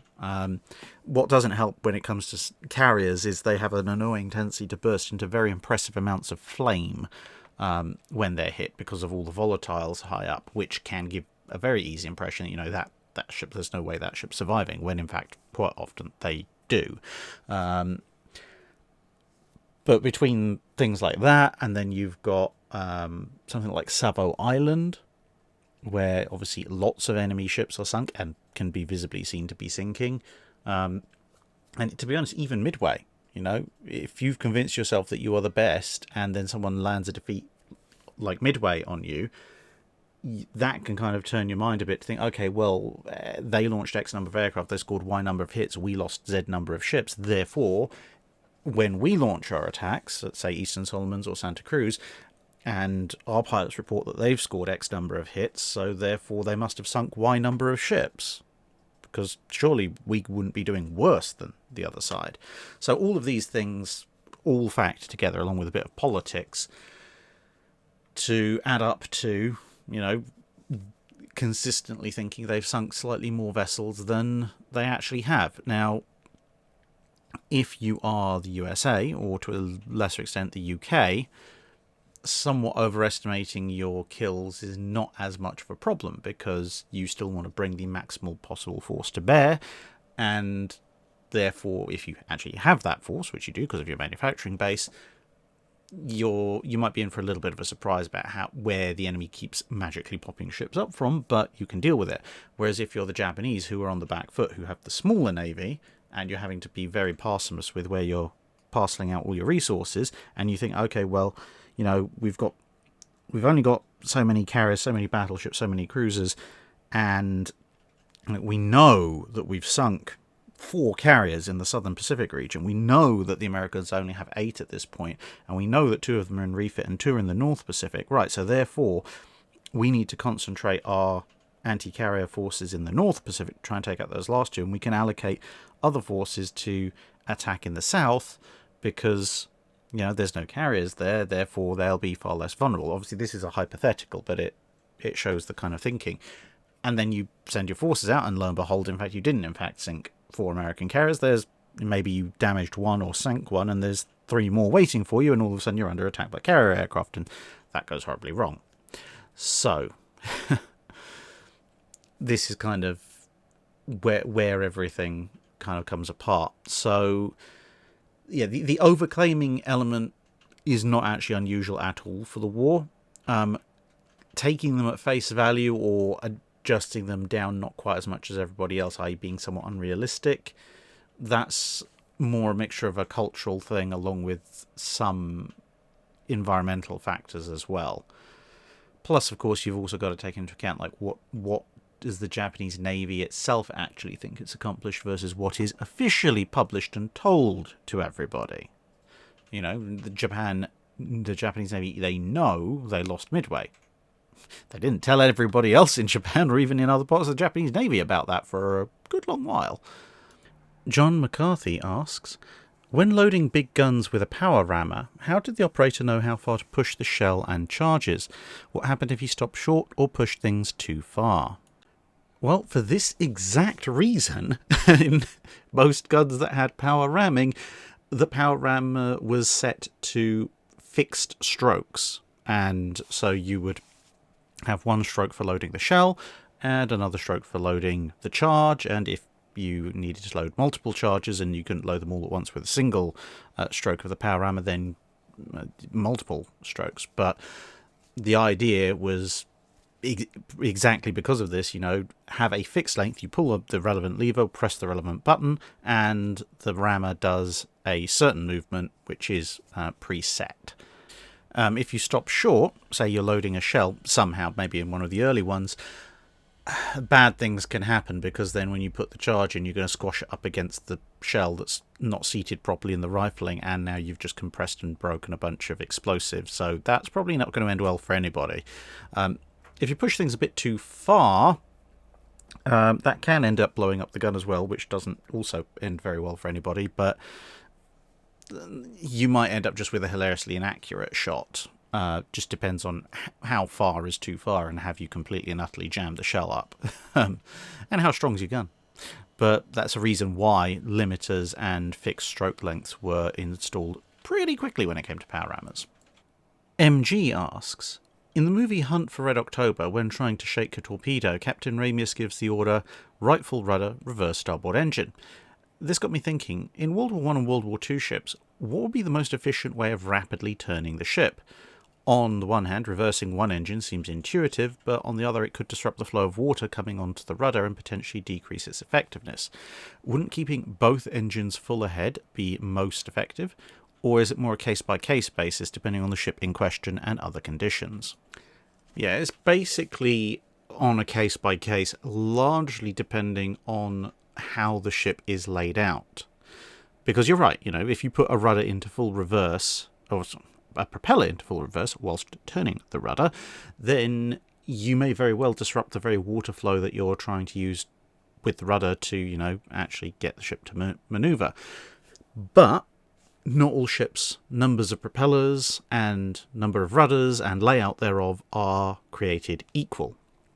So if you have a ship, say, with twin rudders, then reversing, and you say you've got twin rudders and 4 screws, and let's say for sake of argument that your 2 rudders are positioned, if you're looking down the length of the ship, they're positioned between propellers 1 and 2 and 3 and 4, then in this case, if you're trying to turn hard to starboard, you probably don't want to disrupt the flow of water to the rudders, so obviously, propeller 1, which is your port-sidemost propeller, but you'll want to keep going full power. Propeller 2, same. Propeller 4, the same, because your rudder will have turned into the path of propeller 4. But maybe propeller 3, maybe you might benefit from putting that into reverse to give a slight loss of propulsion down that side of the ship. Alternatively, if you've got the same 4-screw layout and you have a single rudder, which is obviously going to be balanced amidships, then perhaps propeller 4 going into reverse might help. But to be honest, putting 4 into reverse in that situation is going to help out an awful lot more than putting 3 into reverse in a situation with twin rudders, and it might not help at all depending on the layout of the ship, the hydrodynamics of the water around the propeller and rudders, etc, etc. And of course, if you're laid out like a corvette, more like the old SS Great Britain here with a single screw and rudder, it's just a bad idea generally, unless you're trying to slow down at the same time, which you might be trying to do to tighten your turn radius or avoid something that's dead ahead, but that's a slightly separate thing to, at the actual maneuver itself. Sabre asks, steel crush tubes. On several classes of battleship, there are void spaces that are filled with sealed steel crush tubes in times of war. Were there any studies on such fillers' effectiveness? Yes, this kind of thing was fairly popular in the early interwar period amongst some navies. HMS Hood, for example, had her anti-torpedo bulges filled with steel crush tubes as well. Now, the idea of these was to try and improve the overall level of torpedo defence. Kind of like on a very small scale, what the Pugliese system was trying to do for the Italians in the latter part of the interwar system, and I know I've horribly mispronounced that, but sorry, Italian viewers. Anyways, so the idea was that everyone by this point had figured out that you needed a void space and a liquid layer, and possibly those repeating for anti-torpedo defense. But a lot of people were kind of looking at the open void space and going, yeah, but it's just open space. Surely we can make better use of it. And the idea of the steel crush tubes, at least in theory, was that when the explosive shockwave came through the void space, which was designed to dissipate it somewhat, the force, instead of just travelling through the air and then hitting the back bulkhead and continuing on into the rest of the torpedo defence system, or possibly the ship, the shockwave would be forced to expend energy crushing these sealed tubes. And obviously all the energy that was spent crushing those tubes, which were expendable, wouldn't be transmitted further into the defence system or further into the ship, with the added advantage that any of the tubes that survived should, in theory, be buoyant. Indeed, a number of them popped up around Hood's wreck as she sank. And this would obviously help with the fact that that section of the torpedo defence system was about to be flooded, and so it would help retain a little bit of buoyancy. There were a bunch of tests done to check if the theory worked, and it appeared to work in the 1920s and early to late 1910s when they were testing these things out. It seemed to work against the torpedoes of the time, and hence that's why they went with it in the late 1910s designs. But as it turned out, as torpedoes got faster and more powerful, they were more of a liability than anything else, because the increasing power of the torpedoes meant that actually the crush tubes were more just a source of additional shrapnel for the explosive than anything else. And of course they weighed more, which meant that if you took them out then and the space was empty, you now had more volume or weight to devote to other parts of the torpedo defence. So they went into fashion and then went out of fashion again during the late World War I, early to mid interwar period, and you don't see them really in the treaty battleships. Nicholas Ressar asks, you mentioned something recently along the lines of some ships' deck armour being designed for 500-pound bombs, which was seen as the largest practical for naval aviation, until the Americans started using 1,000-pound bombs. Could you tell a little bit more about this? Was it just Americans being our usual selves and wanting a bigger boom, or was there some technological advancement that made them more practical? It was a mixture of both, really. So,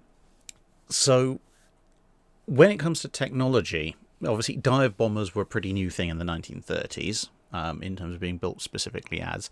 But the original American naval dive bomber, the Curtiss SBC Helldiver, not the SBC-2, which was a somewhat later version.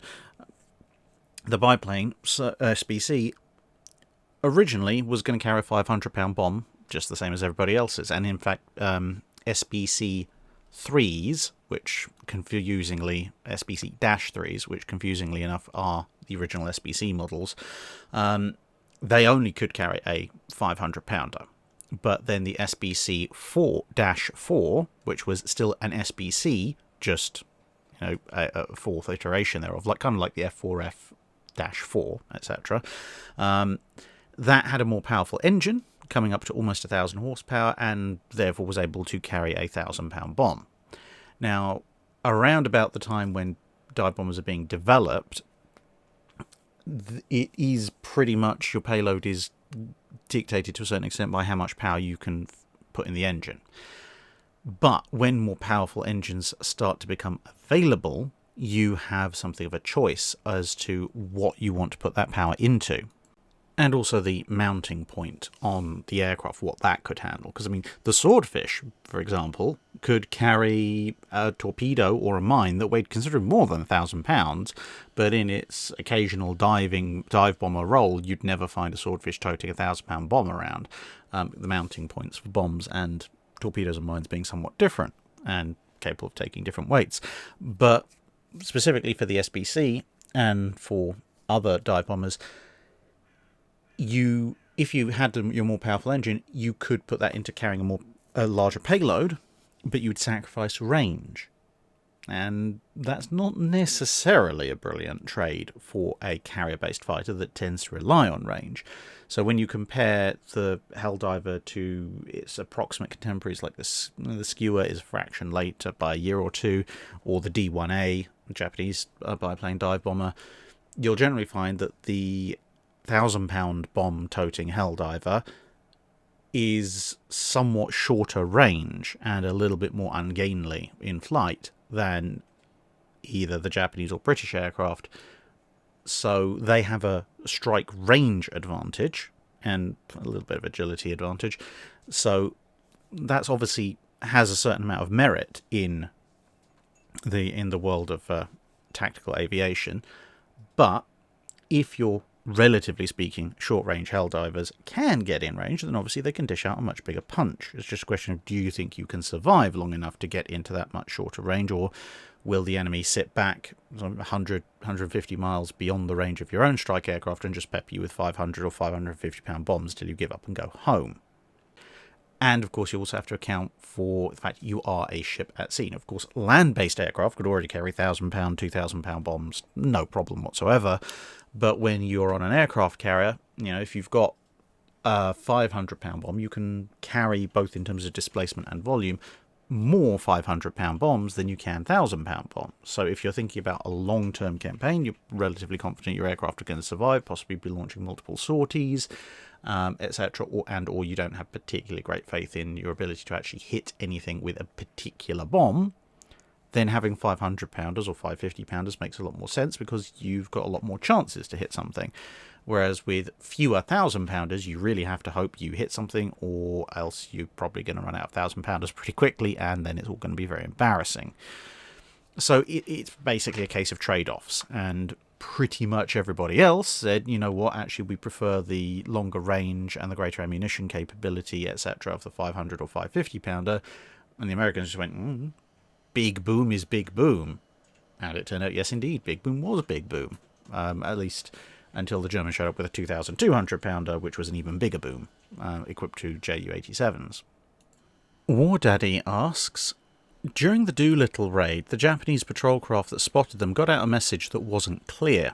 If the message had been clearly received and believed, what did the Japanese actually have to respond with as far as naval combatants? Well, in terms of what they had that could actually potentially catch the carriers, very little, surprisingly.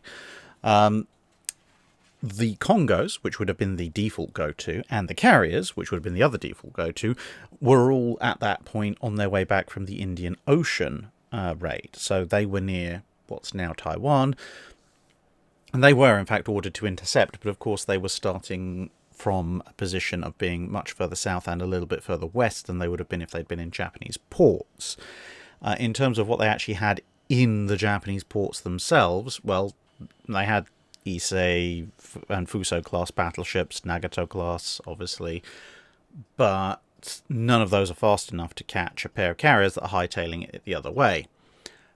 The only other stuff that they had that could potentially have run the carriers down would have been cruisers, because, I mean, the destroyers would have been even faster still, but they wouldn't have had the range, given that it would have been a very slow overhaul. But potentially some of the Japanese Navy's cruisers could have set sail and gone after the carriers, and, if they'd overhauled them, then, probably had a fairly decent chance of sinking them. But at the same time, the Japanese, even if they know that the carriers are there, they don't necessarily know what level of escort is present, if any. And also you've got to take into account the risk of attack from carrier-based aircraft, because Enterprise is there as well as Hornet. So sending out a squadron or two of unsupported cruisers probably wouldn't have been something the Japanese really thought about, because they knew the amount of escorts that they'd sent with their raid on Pearl Harbor, so they would assume naturally the Americans would have sent a similar amount of heavy escort on their raid on Japan. Turns out that wasn't actually the case, but they didn't receive the message clearly enough anyway. Matt Kidd asks, in the opening scene of the film Master and Commander, the Surprise puts some boats in the water after beating to quarters, but before the Acheron fires. Why is that? This is one of those little bits of attention to detail that makes Master and Commander so beloved by many naval historians, as well as being a genuinely good film. The reason for this is that, obviously, normally a ship would carry its boats on deck. However, if it's about to go into combat where there's lots of cannonballs being flung backwards and forwards, well, at the very least, having your boats on deck is just an invitation to have your boats have lots of holes poked in them, which is not good.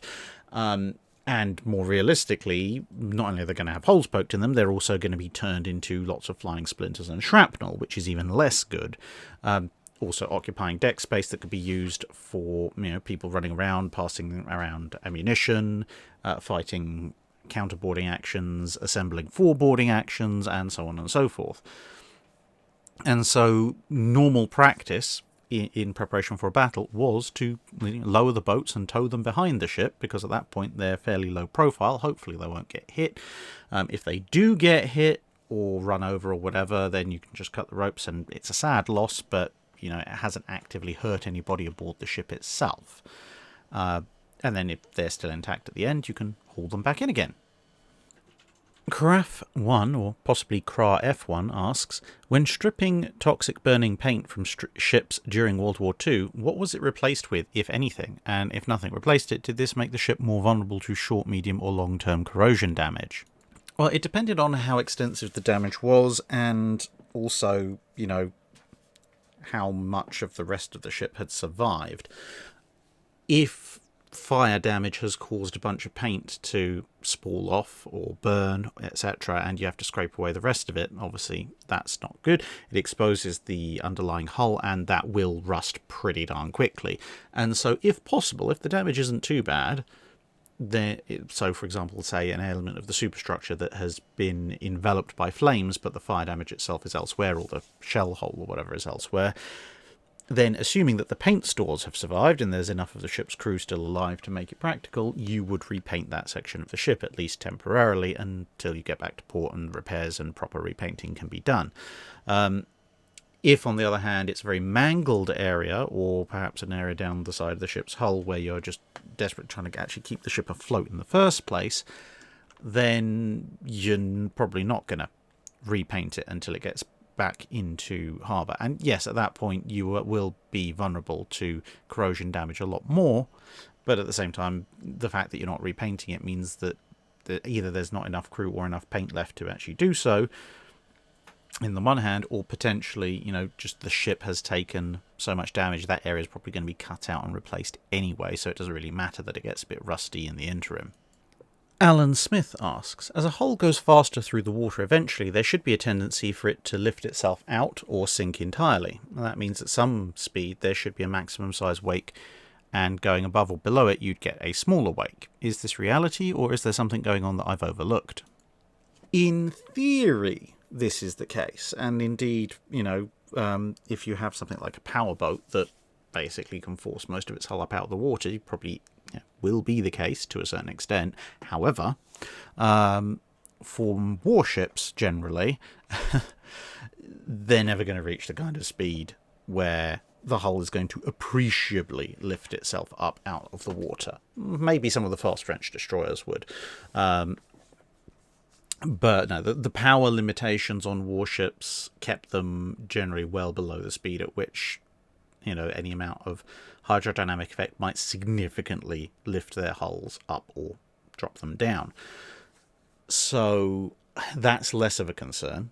But also you've got to understand, a wake is made up partly of the amount of water that the ship displaces as it moves through the water, and also the rate at which it displaces that water. So if a ship is moving at high speed, then even if there is some fractional change in its overall wetted area, because it's either slightly higher in the water or slightly lower in the water than it would be if it was stationary, the simple fact is if you're talking about a battleship, it's still going to be displacing tens of thousands of tons of water, and if it's doing that at 33 knots instead of 28 knots, it's going to be displacing that amount of water, obviously every time it moves a ship length, an awful lot faster. That water's got to go somewhere. That gets kicked out to the sides. That's kind of where you get the wake from. So even if let's say something like an Iowa class, if we assume for the sake of argument that at 33 knots it's maybe risen a few feet out of the water, as compared to, say, when it's going at 25 knots.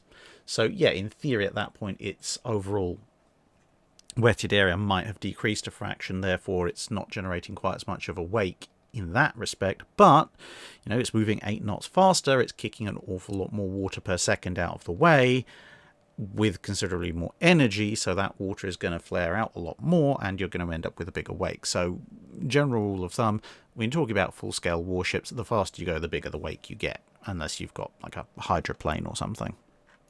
Colonel Overkill asks, is it possible for a direct hit to the armoured conning tower by a high explosive or non-penetrating armour-piercing shell to not paint the occupants onto the opposite wall? And if the occupants do survive, what is the minimum compartment armour thickness to survive the common shell calibers, e.g. 6-inch, 8-inch, 14-inch, etc., and not require egress by hose after the battle? It certainly is possible, but it's just as much a function of the size of the conning tower as it is the thickness of the armour. So in terms of resisting the impact of the shell, well, to resist the impact of the shell and stop it from getting through, broadly speaking, the conning tower should have a similar kind of thickness as the main belt, maybe plus a little bit, because it can't have any backing or any spaces behind to absorb a bit more of the impact, because it is a very small piece of material in terms of the overall ship size, regardless of how big you make it in terms of like 10 foot, 20 foot, etc. internal volume. So if you've got, say, a 12-inch belt, maybe you want a 14, 16-inch conning tower, if indeed you're using conning towers, or something along those lines. Now, a hit by a shell is not necessarily going to paste people to the other side of the wall, even if it doesn't penetrate. A lot of the problems with conning towers, I mean, the transmitted shockwave definitely was a problem, and this is why I say the size and therefore internal volume of the conning tower will make a big difference, because if you've got a very small conning tower, maybe that can fit half a dozen people in it, and it gets hit by a 12-inch shell, even if you've got the armour to resist that 12-inch shell, that shockwave is going to be concentrated internally a lot, and yeah, good luck. Whereas if you've got a very big conning tower that's maybe can fit 24 people, well, there's a lot more internal volume for that shockwave to dissipate through, which will mitigate the effect somewhat. One of the big problems with conning towers, to be honest, apart from shockwaves, is spalling, because on a ship with the belt armour or something like that, there generally aren't that many people right next to the internal side of the belt, and in a lot of ships, especially World War I ships, there was still wooden backing there as well. So if a shell hits the armour and the armour resists, there may be some spalling, there may be some shockwave, but A, there's no one there to really experience it, B, there's probably backing to absorb it, and C, even if there isn't backing to absorb it, it's generally kind of an empty part of the hull anyway, so any bits of metal that do go pinging around probably not going to do too much damage. Whereas in a conning tower, if you get a bunch of spalling off of the unsupported inside wall of the conning tower, it's just going to raise a blade through everybody in the vicinity, which generally is not considered a good thing for the people inside. So, I mean, it's not so much a minimum armour thickness so much. I mean, obviously, if you've got like a 14-inch thickness conning tower and it gets hit by a 6-inch shell, that's probably going to stop anything dramatic happening inside other than some ringing. But usually it's more, as I say, it's more the case of how much internal volume have you got and have you backed the inside to guard against spalling. The problem, of course, is that the more you do that, the more backing you add, the bigger the conning tower you make, the heavier it is, and therefore the more space it takes up, the more effect it has on stability, and the less likely you are to be able to properly armour it in the first place. So it's this kind of sliding scale. If you can have basically a almost solid lump of metal that you can put one person in, but if it gets hit by anything very substantial, the transmitted shockwave will probably just kill the person inside outright. Whereas you could have a large lounge space in the conning tower, but to do that without flipping the ship over or giving it bad stability issues or just eating up massive amounts of displacement, you can't armour it as well, which means that perhaps a medium caliber hit will send plenty of spalling and a heavy caliber hit will just come straight through anyway.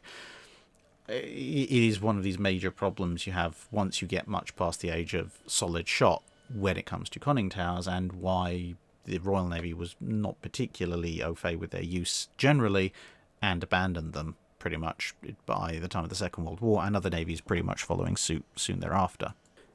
Billy Tyson asks, between 1991 and 1996, Ethiopia, a landlocked country, maintained a navy by hosting ships at foreign ports. What other instances of landlocked navies are there, and how do these things come about? Are there any exceptionally weird examples of this from history?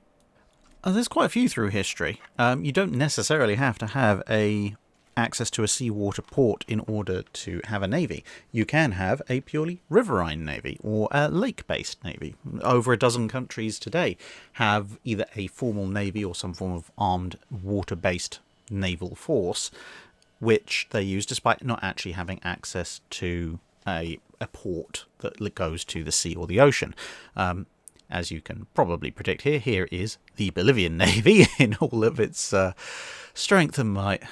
Yeah, I'm half Bolivian. I absolutely love them. They're a land of absolute mad lads. But I think the Bolivian Navy is more an ambition than anything else, to be honest.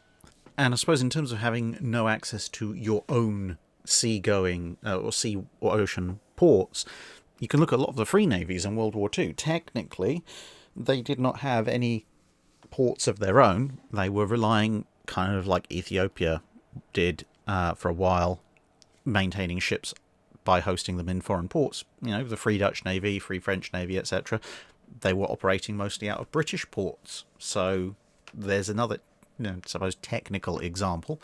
But going further back, there were the occasional slightly weird, I wouldn't say landlocked navies, but landlocked naval forces that aren't river and lake bound. So back in the Middle Ages and the Renaissance period, as mentioned before, big ships were seen as a prestige piece for the ruler, and there were occasionally nations that were completely and utterly landlocked, never would have a chance in a million years of getting access to the sea themselves, but their rulers still paid for one or two prestige warships to be built and then hosted in friendly ports of a foreign nation, just so that they could say that they were on the sea with some kind of flagship.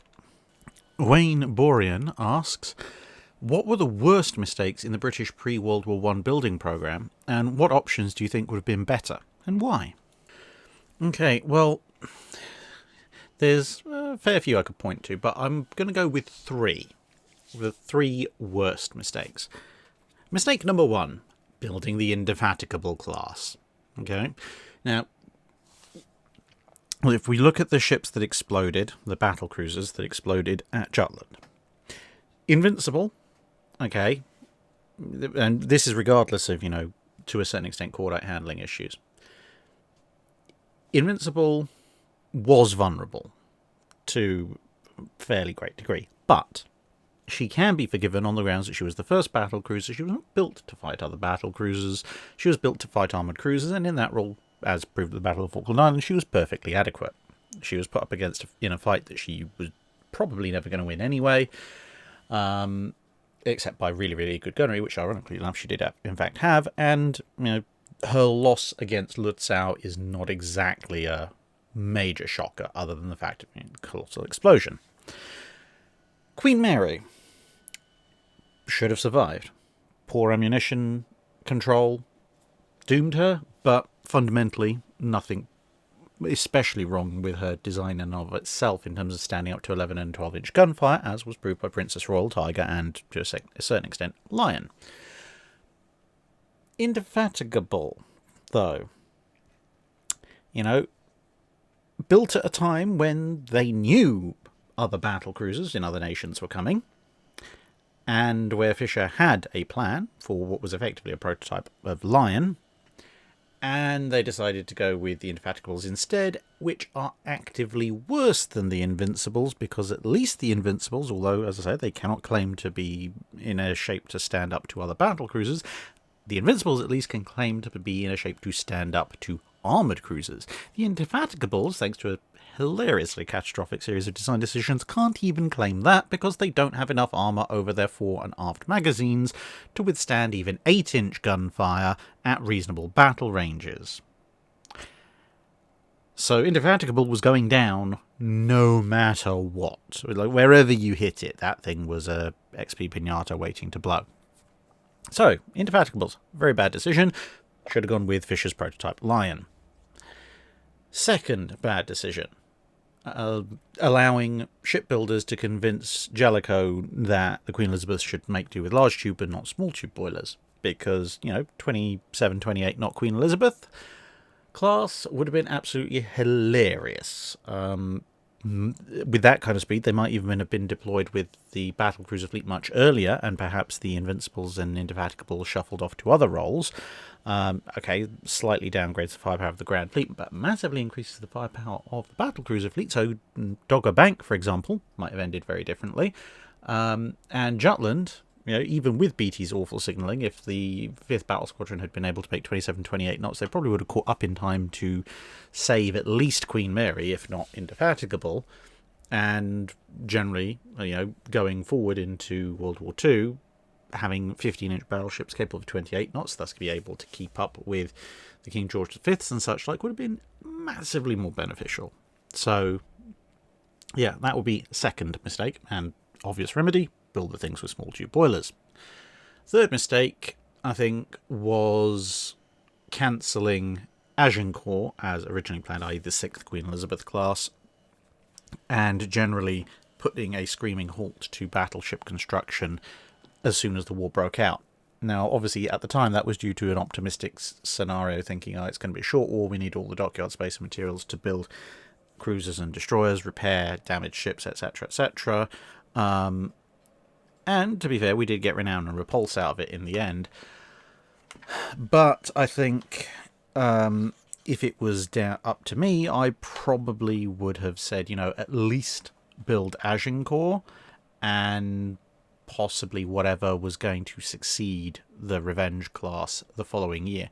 Okay, as the war drags on, you probably want to divert your resources to other things, but I think one more class of battleship would have been very, very welcome, in part because you would at that point have either had, especially if you've got the small tube boilers in the Queen Elizabeths, you would have either seen a return to the faster type of battleship like a successor to the Queen Elizabeths, in which case you could have gotten rid of the R's during the interwar period and had a much more capable Royal Navy going forward into World War II, or they could have gone potentially the other way and gone with an even more heavily armed version, either with 10 to 15-inch guns or maybe going up to 16 or 17-inch guns, which, whilst somewhat slower, probably would have come out similar speed to the R's and would have been considerably more valuable in the World War II environment as well, so looking to the future. Christopher Dent asks, there seem to be many photographs of Japanese warships from various eras with mattresses lashed to the superstructure, presumably for added protection. Was this actually effective in some way, or was it a case of let's show our devotion to the Emperor by sacrificing a good night's sleep? It did have a certain degree of protective value, especially against things like splinter damage and blast effects, because they're compressible. It's not going to save you if a battleship shell lands right next to you and hot splinters of battleship 12-inch or 14-inch shell go scything through. They'll scythe through a couple of layers of mattress and hammock and into the superstructure quite happily. But, if it lands a little bit further away and you've got little small fragments of metal coming along, it'll stop those. Bit of a fire hazard. If it blows up the deck and there's lots of bits of wood flying through the air, it'll stop those mostly, and as I say, it'll have something of a cushioning effect against shock effects from blast waves and such. So it's not ideal, because it is the stuff you're supposed to be sleeping on, and it's not going to be as effective as actually having armor protection. But it's better than nothing, and does potentially have some damage ameliorating effects in certain circumstances. Aaron Moreau asks, how did the life and conditions for Royal Marines aboard ships differ from that of their sailor counterparts, especially during the Age of Sail? So, if you were a Royal Marine in the Age of Sail, you would still be expected to help out aboard the ship, as well as doing your guard duties and any drill and training that your major might decide that you needed to do. But, of course, Marines generally are not skilled sailors, and so they would, if they were being put to use, they'd be put to use on sort of basic physical activities. We need 8 men to haul this rope. Okay, well, we've got 3 sailors available, so you 5 Marines, you haul that rope with them. That kind of stuff. In part because it was dangerous work, and in part because, they weren't actually trained in any way, shape or form for it. You couldn't send a Royal Marine up the yards and rigging into the sails and the rigging without his compliance. He could just say, no, I don't want to do that, and you couldn't force him to. They would also be accommodated separately in the ship. They wouldn't be mixed in with the rest of the crew, and obviously a lot of their time would be taken up doing guard duties. But beyond that, rations would be broadly the same, and they'd be facing the same risks, etc. in battle, so a little bit of differentiation.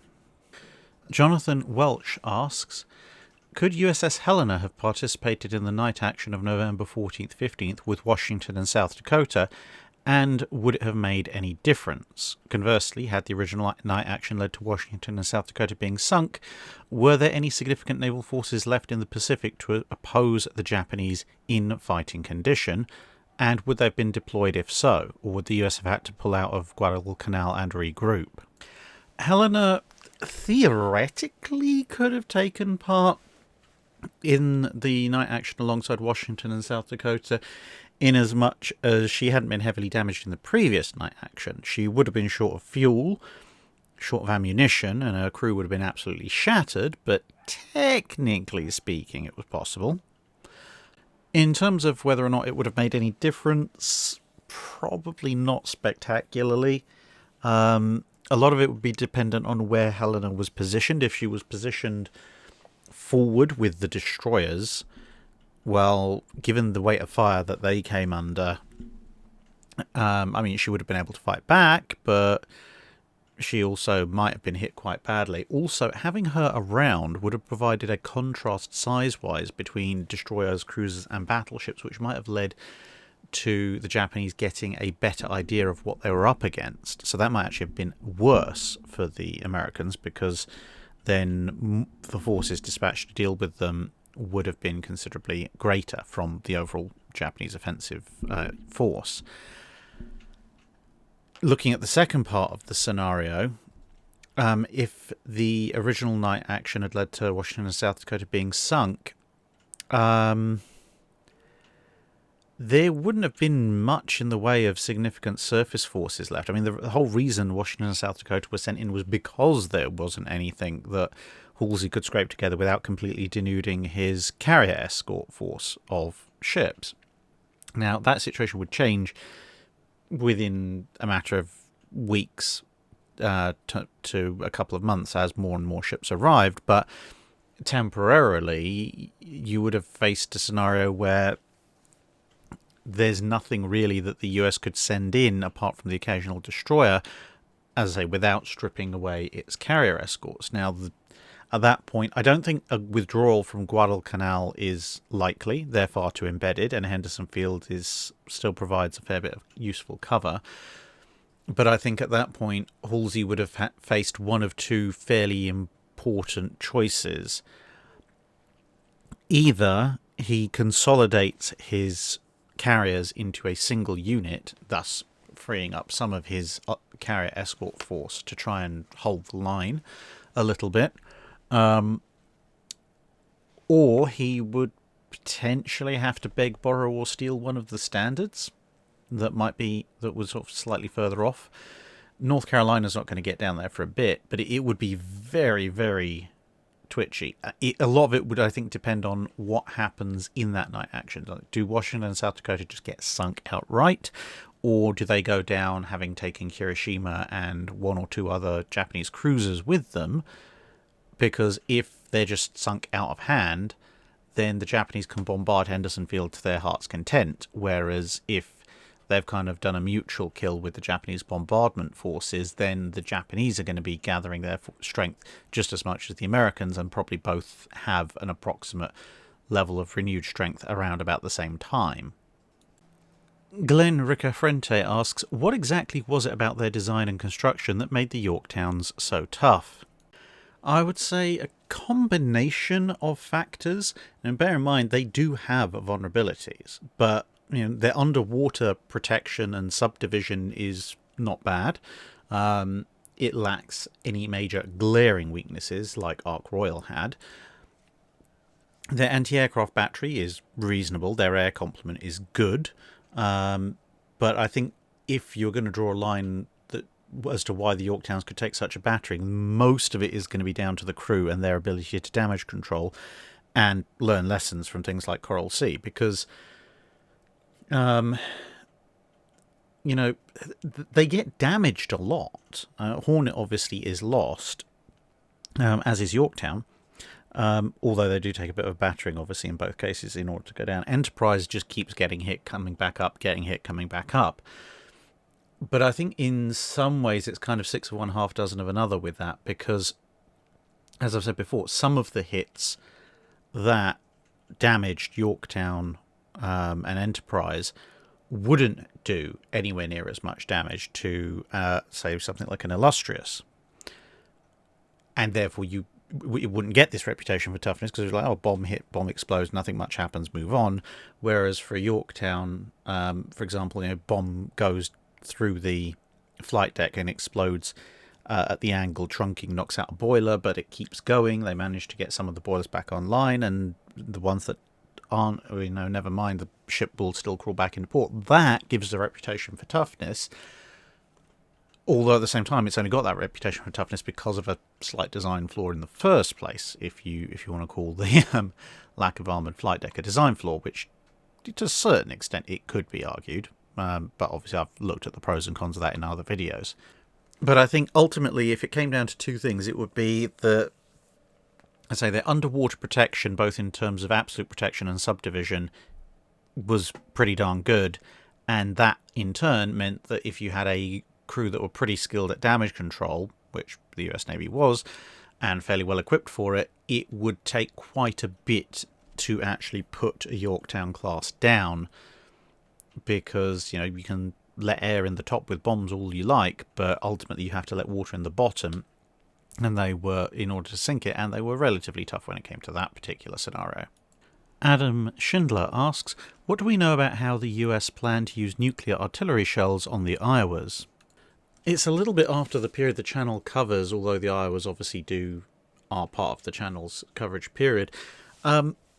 From what I've been able to gather, the nuclear shells for the Iowas actually suffer from this weird paradox of they entered service just as the Iowas went into their second deactivation, which meant that by the time they came back again for the Vietnam War, the nuclear shells had gone out of service. So the nuclear shells existed for the Iowas, but not commensurate with the time that any of the Iowas were actually in active service, which is a little bit odd, but there you go.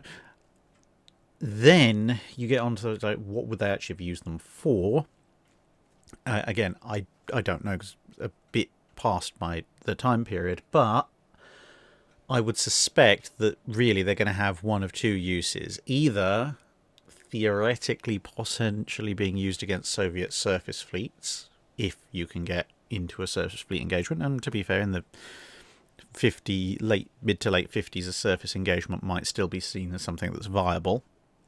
Say against Soviet raiding forces for convoys heading across to Europe or something like that.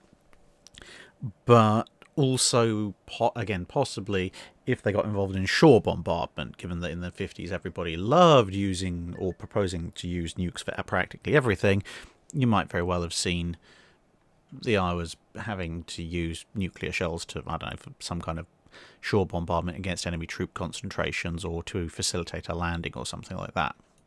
The Panda Man 2000 asks, I've been wondering about ships' boats. How big were they? How were they propelled? And how do they get in and out of the water? And what sort of supplies would be kept aboard? Were they armed? I assume these answers to these questions range radically from the Age of Sail up to World War II. Yes, quite a lot of variation, but generally speaking, any kind of large vessel would carry a number of boats of different sizes. So you could have anything from, a 6 to 8 person rowboat that might be only 10 to 12 foot long, all the way up in the Age of Sail to a 60 or even an 80 foot boat that was incredibly heavy, required a couple of dozen people to work, and may well have its own small sail, might have a single collapsible mast or something like that. Would need a lot of men to row it if it wasn't operating under sail, and could even be armed with 1 or 2 guns from the ship's own weapons. And this trend kind of continues through the 19th century, and you'll have everything in between. So in that period, especially once you get to the ironclad era, you then get even a further diversification, because you might have some boats that are purely for rowing, some boats that might have, as I said, a small mast or some description, and you'll also have boats that are powered. So they can be called cutters, pinnaces, barges, depending on the navy and the time period. But effectively, some of them will be their own little motor boats that can wander around harbours or even in calmer seas independently. And at the really upper end of things, obviously some ships mount boats that are large enough to carry small torpedoes and be, at least in theory, used as second-class torpedo boats. In the late 19th century, one of the or two of the Hilfskreuzer even carry an E-boat or S-boat, more accurately Schnellboote, which is of course a German motor torpedo boat for the Second World War period. But interestingly, as you get into the 20th century, outside of the odd lightweight torpedo in the very early part and the latter part of the 19th century, actual armament tends to go away. Armament tends to be restricted in, say, World War I and World War II to whatever small arms they might be carrying and maybe a machine gun or two. Whereas in the 18th and 19th century, the larger ships' boats, say they might be armed with a cannon taken from the ship in the Age of Sail, or by the time of the ironclad era, they might still take a gun from the ship, or multiple guns, or they might even have their own dedicated guns carried on the ship. Things like Nordenfeldts or 3 or 6 pounder guns, something like that. In terms of storage, the boats were usually stored upended, i.e. keel up, on deck in the Age of Sail, although as you go through into the more modern era, they would more and more often be stored the right way up, and then covered with tarpaulin or canvas. And to get them in the water, from around about the turn of the 18th to the 19th century, i.e. 1790s to 1800s, a form of davit would be used, which is kind of not a fully mobile crane, but it's kind of a pair of arms, can be of different shapes, sometimes look like quarter circles, sometimes look like question marks, but basically you can either store the boat on them or mount the boat on them, and then they can be swung out in some way. So they are fixed to the deck, but they can be swung in a way that then the boat is now over the sea, and it can then be lowered down or raised up. Before that, it's a bit of a mixed bag of how boats would be deployed. You could use cranes, could hang them from the yards, all sorts of interesting ways. And in terms of supplies kept aboard, generally because the boats would be just aboard the ship, usually they wouldn't have much in the way of supplies just on them because they're on the main deck. Those supplies would be damaged by exposure to the elements. If there was anything aboard them, it might be, if they had a sail, then there might be some sail canvas. If later on they're powered, then they might have some fuel aboard, and indeed getting the ready-use fuel off and out of ships' boats was a major activity in World War I and World War II as ships were preparing for action. And if they're oar-powered, then they obviously would usually have the oars in there as well. But in terms of food and such like that would be provided, if necessary, at the time that the boat was being launched. Oddball0311 asks, how challenging was gunnery on coastal defence ships in the pre-dreadnought period, given that most coastal defence ships only had 1 or 2 large caliber guns in single turrets? Or was battle range in that period close enough that they relied primarily on the secondary battery and used the main guns for heavy body blows at close range?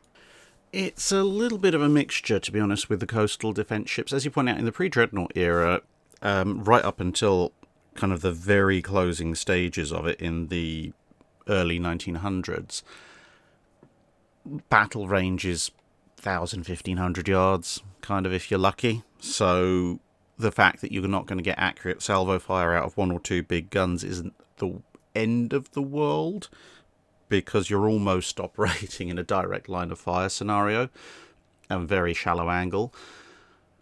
But it could still be an issue. But with coastal defence ships, they have kind of some advantages and disadvantages when it comes to this, because they tend to be shallow draft, because they need to be to operate in coastal waters. Now, that does tend to make them somewhat more stable, because they tend to be a little bit more barge-like in cross-section, at least when they're in calm waters. Not a good idea when you're in very heavy waters, but again, they're coastal defence ships operating off of the coasts where the waters tend, not always, but tend to be calmer, means that usually you might find them a fairly steady gun platform in comparison to some other ships. Additionally, obviously, when they're operating on or near the coasts, they are very familiar with those particular waters, and they can take advantage in certain circumstances of known ranges. So, for example, if a coastal defence ship is protecting its harbour and an enemy ship is coming up along the coast, well, having operated in that area for years, the crew will know that, let's say, when this ship passes this lighthouse or this promontory, it is exactly so many thousand yards away from this other notable location, which they might be opposite, and therefore they are going to have a much, much more accurate idea of what the opening range is going to be than the incoming ship that doesn't really know the area all that well and is relying just on whatever form of range finding technique it has. So there's that to consider. And finally, when it comes to advantages, there's also the fact that as a coastal defence ship, practice is a lot easier for them because they can sail out, they can do a bit of gunnery, they can come home again. Whereas ocean-going ships, doing gunnery exercises is a much smaller part of the much larger, sailing around, patrolling, deploying, etc. aspect of their careers. So gunnery with just one or two guns would be somewhat challenging, but the coastal defence ships would have some inbuilt advantages to that. But pre-1902, 1903, a lot of it is going to be blaze away with every single gun you've got, and the heavy guns are just occasionally putting in the big heavy body blows, as you mentioned, but you'll be using everything pretty much. Andrew Waite asks, which ship bearing which name has been sunk the most often? For example, I can find 5 HMS Ardents that met with unfortunate ends. Ardent of 1764 was captured by the French, Ardent of 1782 caught fire and exploded, Ardent of 1913 was sunk at Jutland, Ardent of 1929 was sunk by Scharnhorst and Gneisenau, and Ardent, the Type 21 frigate launched in 1975, was sunk in the Falklands War. I think you might be onto a bit of a winner there, although there are a few others that come close. For example, the name Scharnhorst for ships seems to be somewhat cursed. There have been 4 major Scharnhorsts in the time period that the channel covers, 2 civilian and 2 warships. The 2 warships, obviously, the armoured cruiser Scharnhorst sunk at the Battle of Falkland Islands, battleship Scharnhorst sunk at the Battle of the North Cape.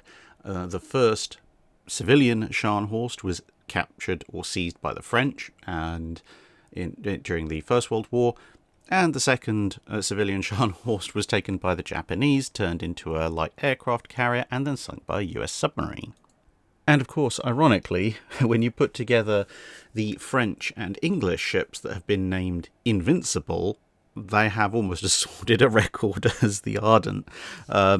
Several English Invincibles have been wrecked. One of the French Invincibles was wrecked, and of course, the battlecruiser Invincible was blown up at Jutland. So, yeah, maybe don't name your ship Invincible. It doesn't usually seem to work out very well. With that said, if I ever do end up owning a boat of my own, I am very tempted to name it the Invincible 2, just to see what the questions that arise from that will be. Ash, the Lego guy, asks, the Elco Thunderbolt turrets on USPT boats, were they a good idea? Did they come too few and too late? Or were there too many moving parts packed too close together? Were they too absurdly overpowered? The Thunderbolt turret, for those of you unaware of its existence prior to now, was a product of the Elco company. It came in a variety of different formats. Initially, it was they're all powered turrets with an armoured shield and designed to be operated by a single gunner, but the first version had 650 cal machine guns and a pair of 20mm Oerlikons.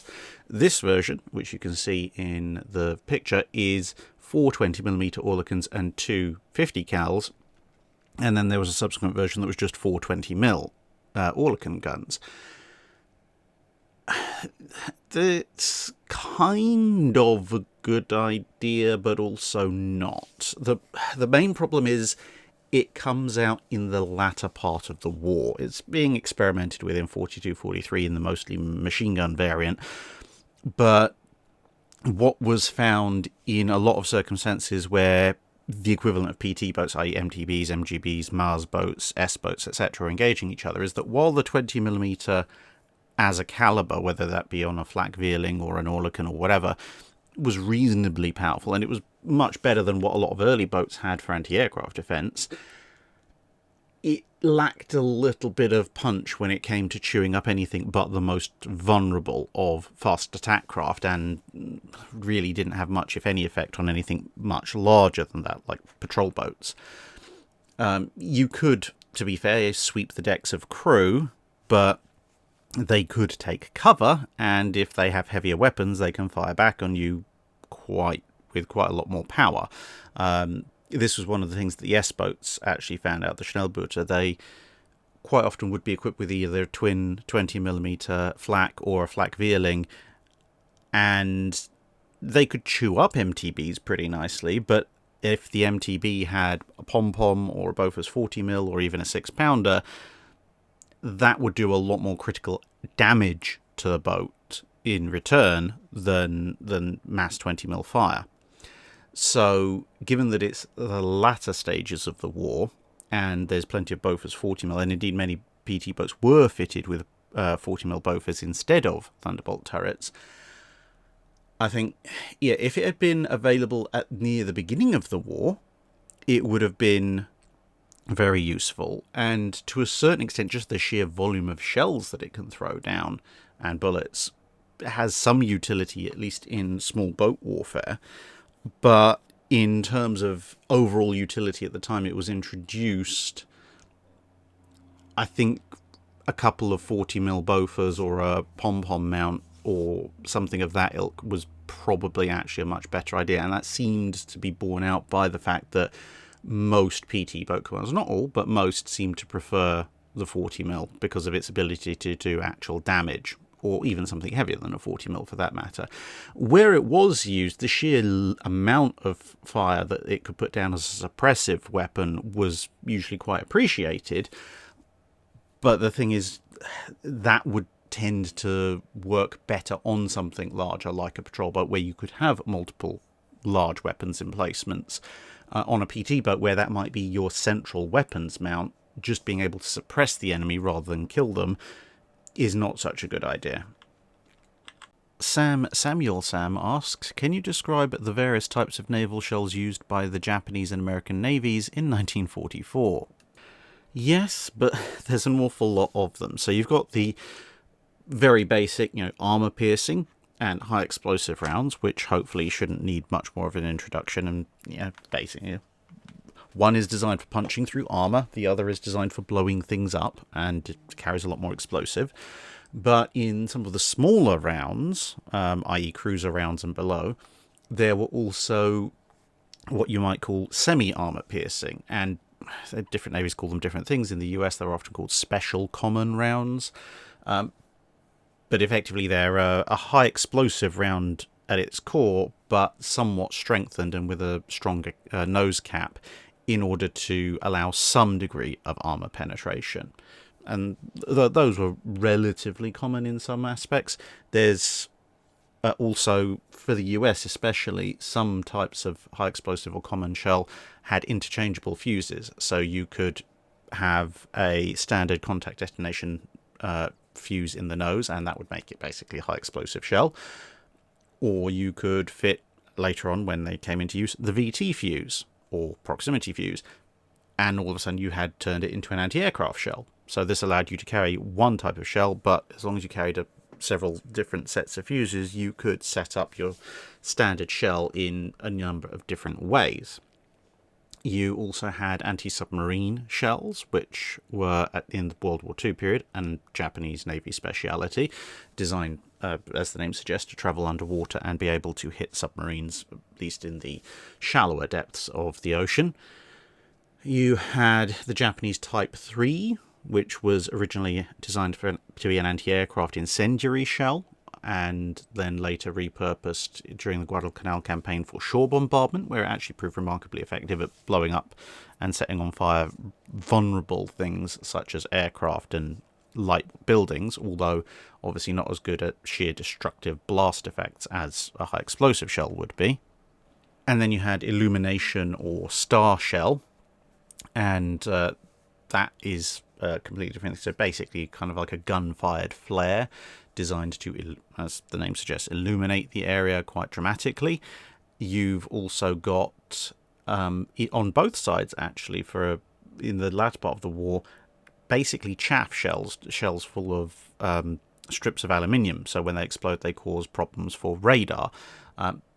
Believe it or not, they're actually more deployed by the Japanese than the Americans, because obviously the Japanese had to deal with a lot of problems with the Americans and other allied ships using radar. The reverse, not so much. So a chaff shell on an American ship would be very rare, if present at all, at least in the Pacific areas. So those would be the types of shell where if you walked onto a Japanese or US ship in the Pacific, you could probably expect to find examples of aboard. And then there were a few more specialized shells. So there were some shells that were specifically designed for anti-aircraft work and wouldn't really work that well as high explosive rounds. There were various flavors of illumination shell, as you can see on this diagram, smoke shells and that kind of thing, but they're a lot rarer overall. So, brief summary of the kinds of shells you can expect to find. Matt Blom asks, I have read regarding the Battle of Coronel and British Rear Admiral Christopher Craddock a quote from the Governor of the Falklands as saying Craddock was constitutionally incapable of refusing or even postponing action if there was the smallest chance of success. In your opinion, was Craddock's desire for action warranted given what he knew of the tactical situation, or did he recklessly endanger his men? Now, I have covered this to a fairly extensive degree, I think, in a previous Drydock and, of course, in the video I did on the Battle of Coronel. However, obviously I'll revisit some of the salient points. Craddock was known to be sort of a fairly bold, action-oriented admiral. However, he was, in the context of Coronel, also under a fair degree of pressure. Obviously, Admiral Trowbridge was currently facing court-martial for not facing down Goeben and Breslau with the first cruiser squadron of armoured cruisers. He was also very conscious of the fact that von Spee's squadron could be of considerable damage to British merchant shipping if it got into the Atlantic. He was also under the impression that he might very soon be receiving the much more capable armoured cruiser HMS Defence to assist him. He did take Canopus with him, which would have given him a fairly significant advantage, at least in von Spee's estimation, except for the fact of, as we know, Canopus's main chief engineer was having a mental breakdown and the ship was artificially far slower than it should have been, and hence was left behind. And then when it comes to Coronel itself, Craddock ended up, I won't say walking into a trap, but unintentionally walking into a situation from which there was no real good outcome.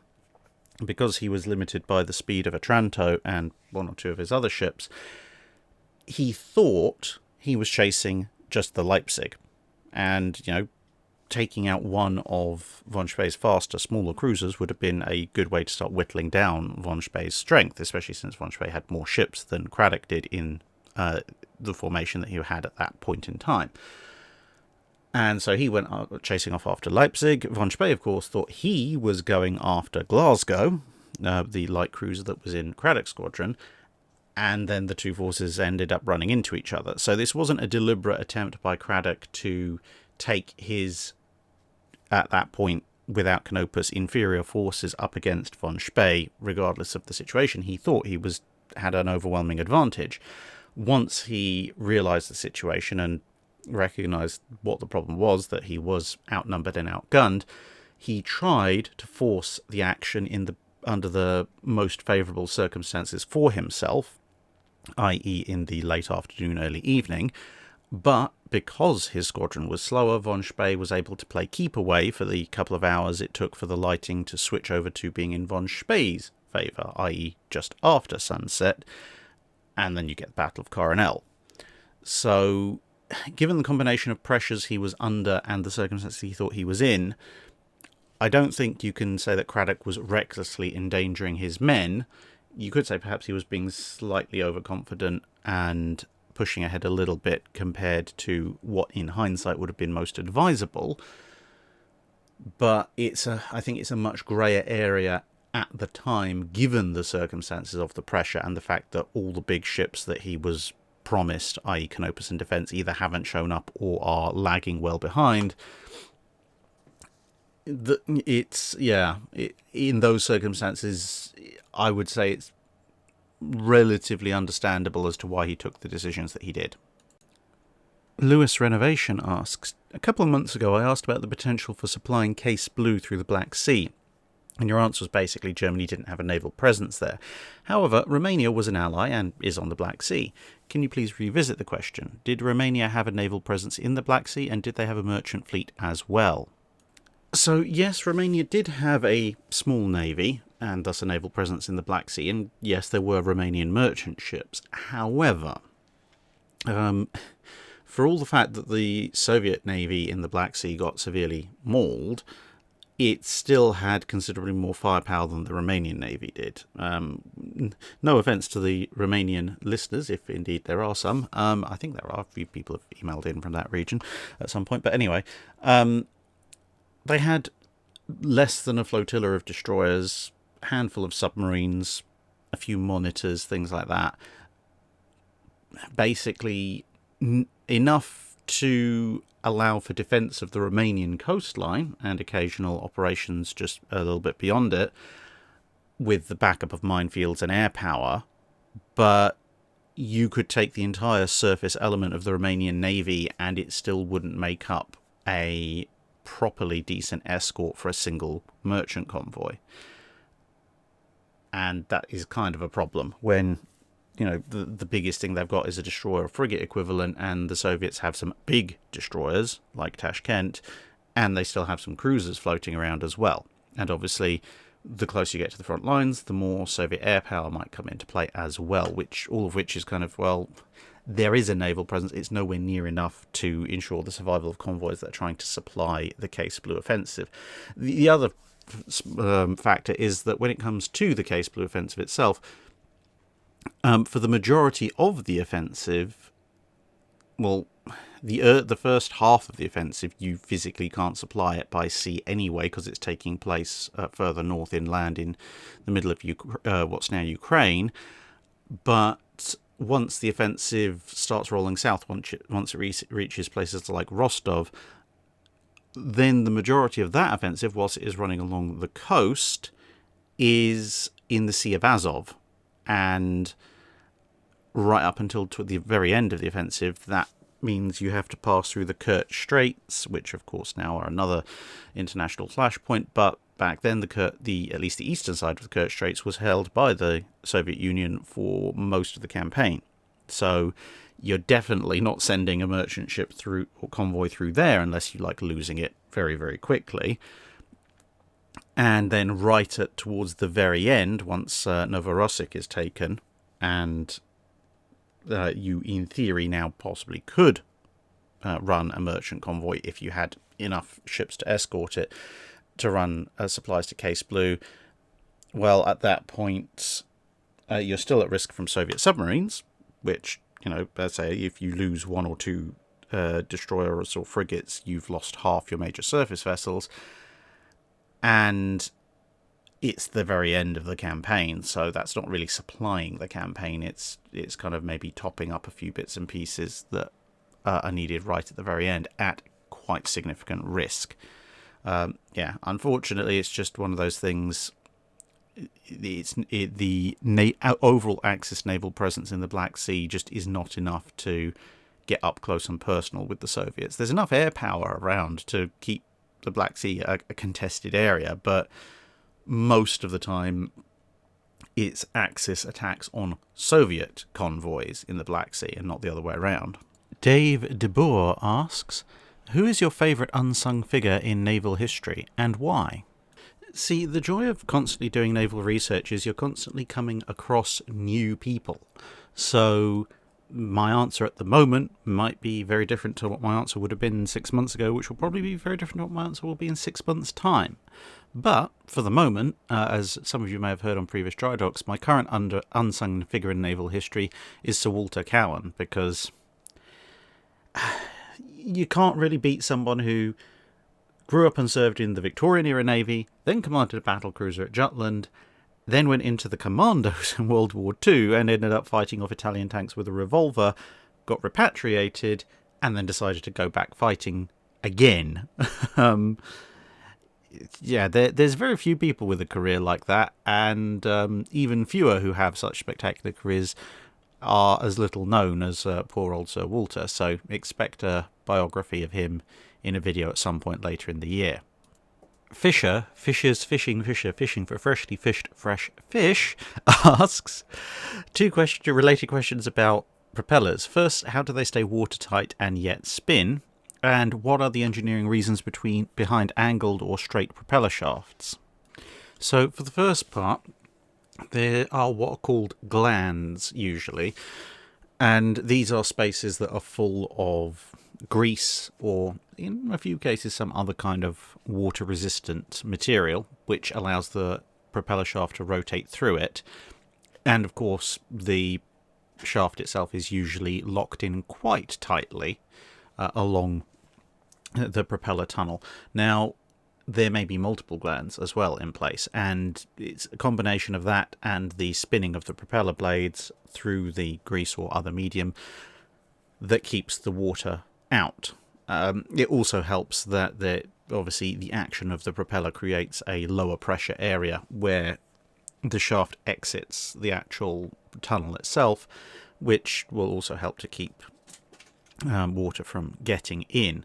Now, as far as angled or straight propeller shafts, ideally you want a completely straight propeller shaft. The problem is that where the screws are best positioned, if you draw a straight line into the ship, that usually doesn't really quite work out, because you will either end up right in the very, very base of the ship, or possibly, depending on the type of propulsion system you're using, the engine might actually stick out of the lower part of the hull if you ran the propeller shaft straight back from the ideal screw location. And so that alone means that usually propeller shafts will have to be angled upwards somewhat, and then you run into similar issues with the side of the ship, and also the bulk of the engines, turbines, triple expansion engines, whatever they are. The spacing between propellers, if you have multiple of them, may be ideal, but it may be too close to have the engines running side by side with each other. Now, you can, to a degree, solve that with offsetting your machinery, but that only works to a certain degree. So there's quite often, at least on one or two propeller shafts in a multi-shaft ship, some degree of horizontal angling present as well. Video Dude 26 asks, the story of how USS Canopus AS-9 faked out the Japanese by playing dead has always amused me. A thought occurs to me, however. Assuming that a significant load of Mark 10 torpedoes managed to be removed from the torpedo shops at Cavite before the Japanese bombed it into a cratered moonscape, and assuming that they kept the 6 S-boats in the area, and assuming that they executed an I am a small island camouflage scheme on the submarines, how much of a problem could the Asiatic fleet have presented to the Japanese by operating out of the Marviles using Canopus as their base of operations? Potentially initially quite a bit of an annoyance, but one of the main problems you're going to have is the Maraviles, which, for those of you who are unaware, basically is the section of the Philippines that guards the northern entrance to Manila, the north side of the entrance to Manila Bay, directly facing Corregidor. Well, you know, it's part of the Philippines itself. And more specifically, that particular area was overrun by the Japanese and then used to try and shell Corregidor and Fort Drum. So they might cause some problems for a short while, but the area that they're based in is very rapidly going to get overrun, and then they're going to get discovered. Perhaps if the ship wasn't damaged by bombs in its engine room and it was able to maneuver, it might pull off a kind of don't look at me, I'm an island and these are my 6 smaller islands trick, and maybe withdraw to some nearby set of islands, or even slightly further a set of islands where they might be able to cause a lot more trouble on a more long-term basis. And yeah, that might work out for a few weeks until obviously eventually fuel and such like will run out. Duke of Petchington asks, assuming that the money has been used to upgrade infrastructure, etc., if multi-yard block or modular shipbuilding was developed and used by the UK in the 1930s, how would it affect the cost and time of Royal Navy capital ship carrier, cruiser and destroyer construction and refits? It's probably not going to affect refits all that much, unless it's something as major as, this ship is missing 1/3 of itself, in which case you could be patching it up in one dockyard whilst you're building a new bow or stern, etc. in another. But for the construction side of things, it could make things a lot easier, because, I think destroyers and small cruisers will probably still just be built whole on slipways and launched, because it's relatively quick and easy to do that. But for bigger ships, large cruisers, and especially battleships and carriers, it removes a bottleneck. Obviously there's the bottleneck of finance and materials, but one of the other bottlenecks is slipway availability. So you've got to obviously build a certain number of capital ships, but especially once you get towards wartime, you have to think about, well, we've got to keep a certain number of dry docks, etc. free, so that we can repair ships and obviously refit ships as well. Now, for the big refits and modernizations, you would still need to use a full-size dockyard, because you're going to be stripping down the length of the ship. You can't really, if you're building it in kind of modular form, the way they built the modern Queen Elizabeth carriers, that's not really going to work for a refit. You basically would be building a brand new ship at that point. But for construction programs like the King George V's and the Illustriouses, etc., it would mean in wartime, like the Implacables and some of the later King George V's, that you could keep various dockyards open for longer for refits and repairs, and before you put together the warship.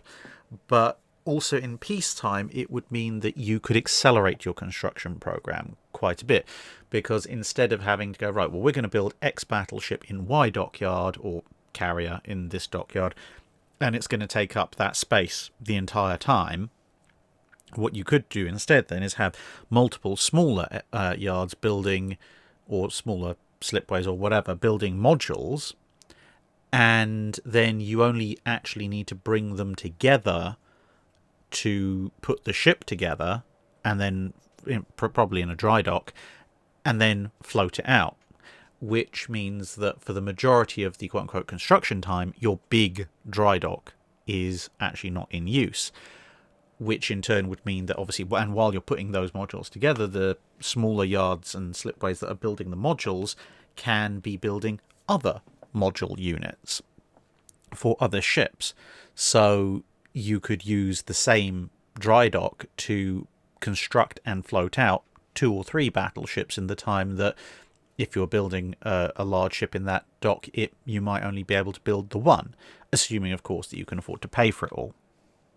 And where this might be of particular benefit would be assuming they can solve the problems with the 16-inch guns, or they go with a different armament option. This could really help the construction of the Vanguard and Lion classes, because instead of having to divert resources elsewhere and keep slipways open, etc., you would be able to just work on individual modules here and there, and then relatively quickly put them all together in a dry dock. The interesting thing is it means the big slipways, because when you're building with modular stuff, you don't really want to haul them back up out of the water onto a slipway and try and put them together there. You really want to put them into a dry dock and put it all together in there. So there'll be more demands for big dry dock spaces, but the slipways themselves would be free. So you would probably see the original construction program or something close to it happening on the slipways, whilst additional modular style vessels were being built in dry docks. Hunderdampf asks, could a fleet carrier like a Yorktown class win against a destroyer in a 1v1 without any planes? Yes, in theory. They don't have their own ship-launched torpedoes, so they would be vulnerable to that, obviously because the destroyers would have them.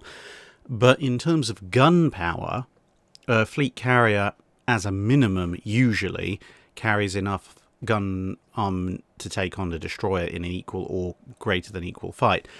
Weirdly enough, the Yorktown class of all of the 1930s fleet carriers is probably in the least best position to deal with a destroyer attack, because whilst it does have 8 5-inch 38 caliber guns, they are laid out port and starboard in single mounts, which means that and you can see one of them in the picture, which means that average-wise, unless they're up against a very big destroyer, a Yorktown has approximately the same broadside as the destroyer that's probably attacking it. And obviously if a big Japanese destroyer or German is attacking it, it's slightly outgunned, albeit it has a lot more mass to take the hits. Whereas if you look at something like the Ark Royal, the Illustrious, Shikakus, or even Hiryu for that matter, they tend to have twin gun mountings, which give them, depending on the ship of those listed, either 6 or 8 guns to bring to bear. And the Essexes are in an even better position because they have the twin turrets fore and after the island plus single mountings, which gives them even more guns to bring to bear. So yeah, in a gunfight, most 1930s fleet carriers will have the advantage, even if they can only bring similar numbers of guns to bear against a destroyer, simply because, as I say, they've got more mass to take the hits. But where they will have the disadvantage is the destroyer could get in close enough to launch a torpedo strike, which, if the carrier doesn't evade it, obviously it doesn't have any meaningful way of responding on that level. Sworn brother of the Ballistic Order of St. John Moses Browning asks, can you give us a quick rundown on the history of radios at sea, both in civilian and naval vessels? What was the first ship to have radio installed, the first major battle or campaign to be affected by radio communications, and when did voice radio become available as opposed to just tapping Morse code?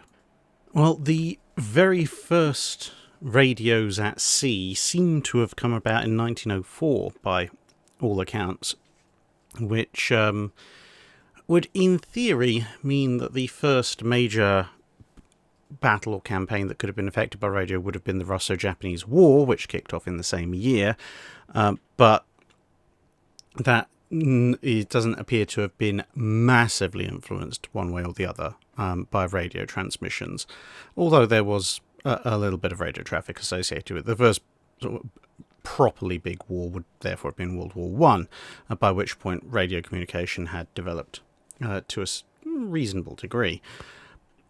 In terms of the first ship to have radio installed, I really genuinely don't know. Probably some kind of test vessel. But in terms of voice radio, and this is the thing, you've got to remember, voice radio actually develops very soon thereafter. The first voice transmissions are made in 1906. But there's a difference between being able to broadcast voice radio extremely long distances. You know, so a ship at sea can pick up, say, BBC worldwide service transmissions, and being able to transmit that back, because the transmission equipment you needed to do voice transmission, as opposed to just dots and dashes of Morse code, was significantly more complex and needed significantly more power. So whilst voice radio transmission was almost but not quite synonymous with radio generally, the actual kind of walkie-talkie style radio communications, there was a little bit of it in World War II, but they were still relying mostly on Morse code signaling. And then for it to become commonplace, you really go outside of the era that the channel covers post-1950. But in terms of the difference between civilian and naval vessels, well, the opportunities presented by radio were recognised by everyone pretty quickly. The civilian take-up was actually slightly faster because it was seen as like a sort of a premium niche thing that you could offer passengers on luxury liners that were crossing the Atlantic. They could communicate for a premium, obviously, with their friends and relatives ashore, but also, hilariously enough, because obviously business always gets involved, to keep an eye on stock and share prices whilst they were underway, because bearing in mind these voyages might take a couple of weeks.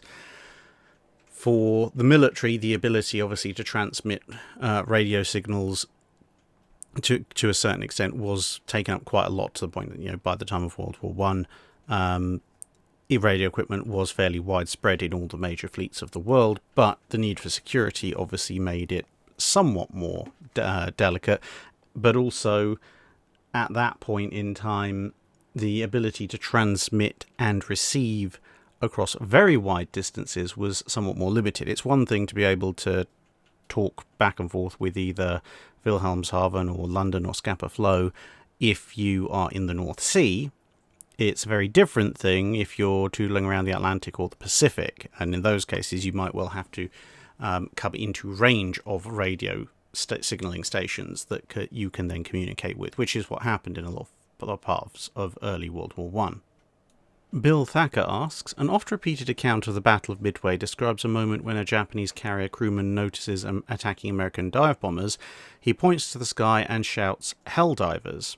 Well, why? The SB-2C hadn't entered service yet, and the planes attacking were actually Dauntlesses. Well, I've never personally come across that, but, we'll take it as read.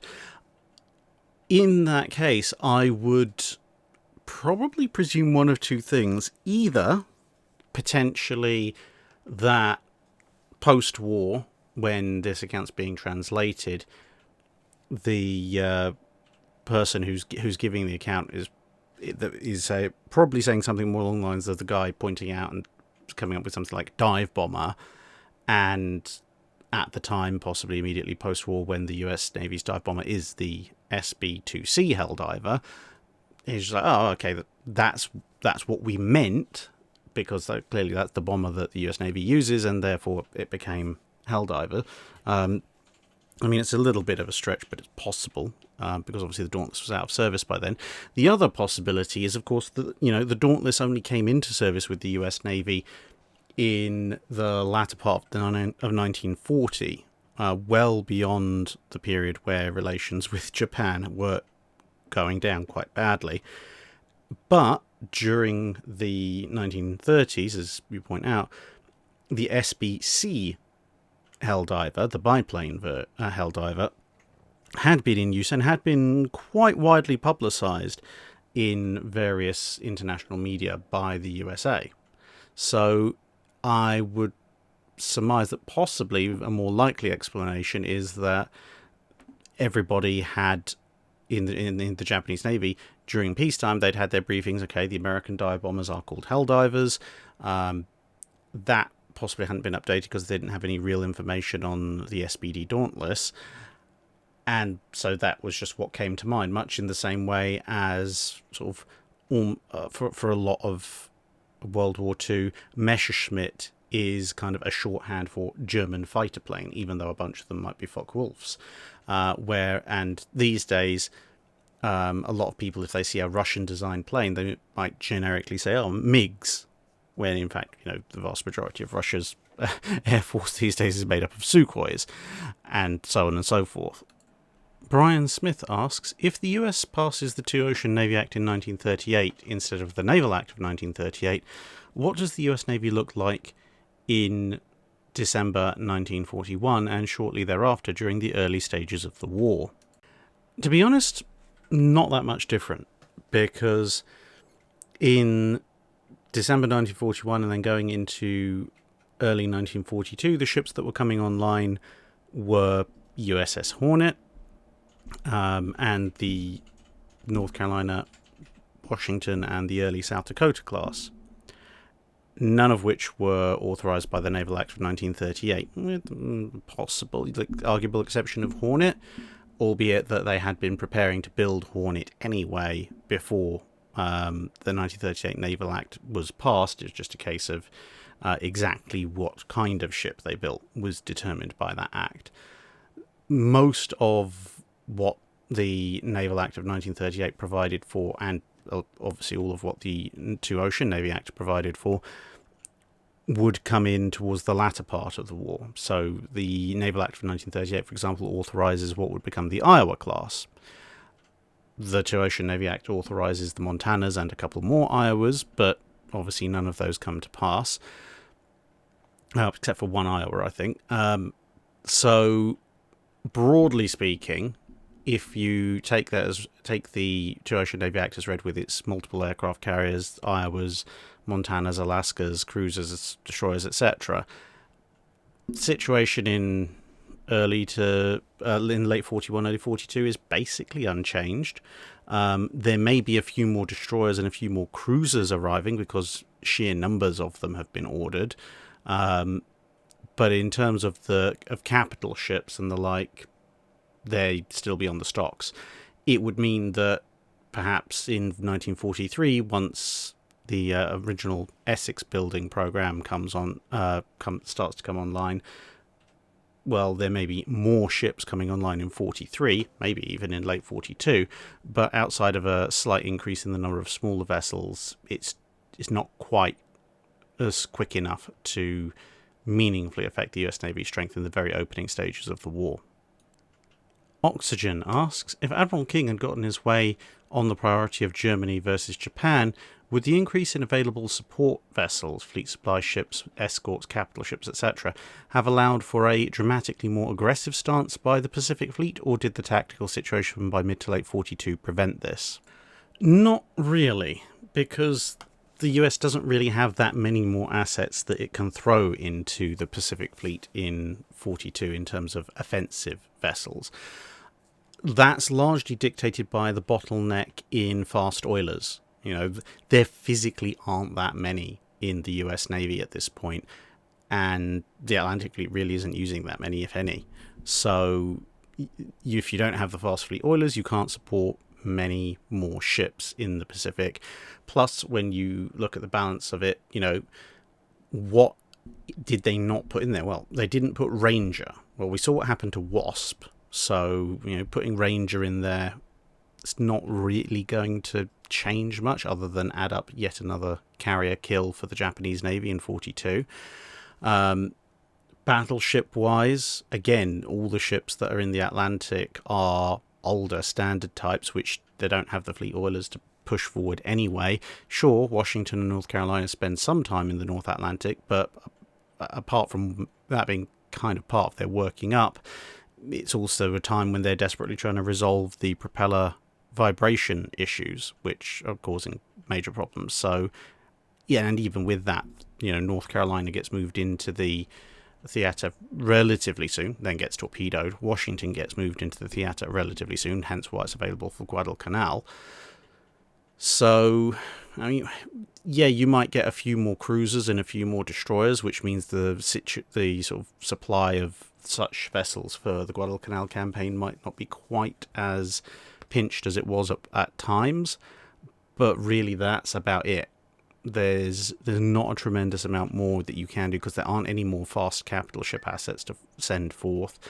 Apart from Ranger, there's not any carrier asset to send forth, and the fleet oiler situation is going to prevent any significant number of fuel gulping ships from being sent forth, regardless of what kind of thing they are. Jeffrey Conley asks, we know that the Lexington and Saratoga were chosen to be converted to carriers, as well as some of the weaknesses they had since they were converted battle cruisers instead of keel-up carriers, but if they were to have taken two of the cancelled ships, CC-4 and CC-6 of the Lexington class, even though they were laid down, would they still have been considered conversions, or would they have been considered true carriers? Well, the two ships that were converted, Lexington and Saratoga, were both well under one-third complete by the time of the Washington Navy Treaty. Technically, Saratoga, I think, was just over a third, but Lexington was around 25% complete. So a lot of the larger elements in terms of gun turrets and barbettes and such weren't in place or fully in place. So that whilst they were conversions, it was more of a conversion of an overall hull shape rather than a conversion by ripping out gun turrets and barbettes and ammunition magazines and so on and so forth. Now, CC-4, which would have been a Ranger, was the least complete of all of the carriers. It barely even really been started. Whereas CC-6, the United States, was actually substantially well on its way compared to some of the others that were sold and then broken up in place. Now, of all of those, it would still have likely been considered a conversion, because the conversion, as I say, it's more to do with the overall hull shape. Materials would have already been gathered and prepared, and other stuff would be under production. So, whilst you would obviously radically alter the upper hull and put in the hangar and everything, even if you use CC-4 and CC-6 instead of CC-1 and CC-3, they're still not going to be the same as a true carrier unless you do a kind of an in-name only conversion where you just start building a big carrier from the ground up, which was been explicitly forbidden by the treaty. So yeah, they still would have been considered conversions, because given the stage that Lexington and Saratoga are at, whilst they were more complete, I can't see a tremendous amount of additional changes being made if Ranger and United States were converted instead. Chris Gregory asks, as a member of a living history group based near Arundel, we do a number of events based in the 12th century, and more specifically, the Anarchy. As such, I'd like to hear a little bit more about the White Ship disaster, which led to the Matilda-Stephen conflict. Ah, yes, the White Ship. So, for those of you maybe never heard of it before, the White Ship was a newly refitted, very fast ship that was offered to King Henry I of England as transport across the Channel, because of course at this point the Kingdom of England had a lot of holdings in France, and they were in France at the time. So Henry had already made other plans and he stuck to those, but he said, okay, well, I've got a bunch of people with me, courtiers, nobles, guests, family. If they want to go on the White Ship, they go on the White Ship, and I'll go on my ship. Unfortunately for him, that meant 3 of his 4 children, including his only legitimate child and heir, all went on the White Ship, and as you can probably guess from the picture, the White Ship promptly slammed itself into a rock and sank, taking everybody bar one person aboard with it.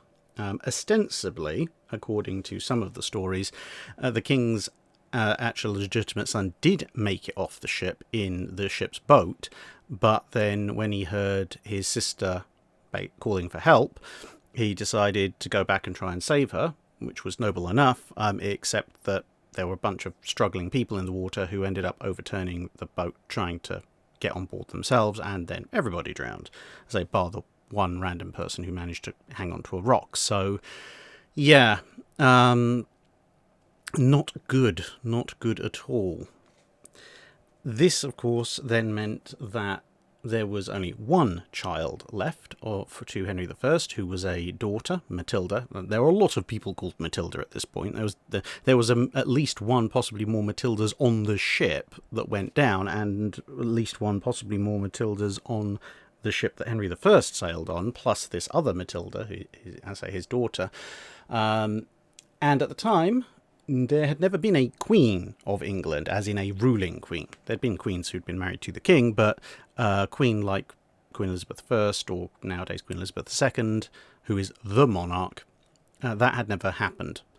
And so despite lots of people being forced to swear allegiance, saying, yes, of course, Your Highness, we will support your daughter when you eventually die, and we will support her as queen, between the fact that she was a woman and that perhaps, given politics, possibly more importantly, that she was married to someone who was a historical enemy of most of the English nobility, meant that when Henry's, I believe it was nephew, Stephen, showed up and said, actually, I think I should be king, it kicked off, as Chris mentions, the Anarchy, where people who actually obeyed their oaths to Matilda supported Matilda, and other people who didn't like her or her husband supported Stephen, and everything went back and forth. And because of the propensity of the large numbers of people to be called Matilda at the time, not only was Stephen and Matilda stealing each other's lands and forces and allegiances where they could, but there were a lot of Matildas being stolen and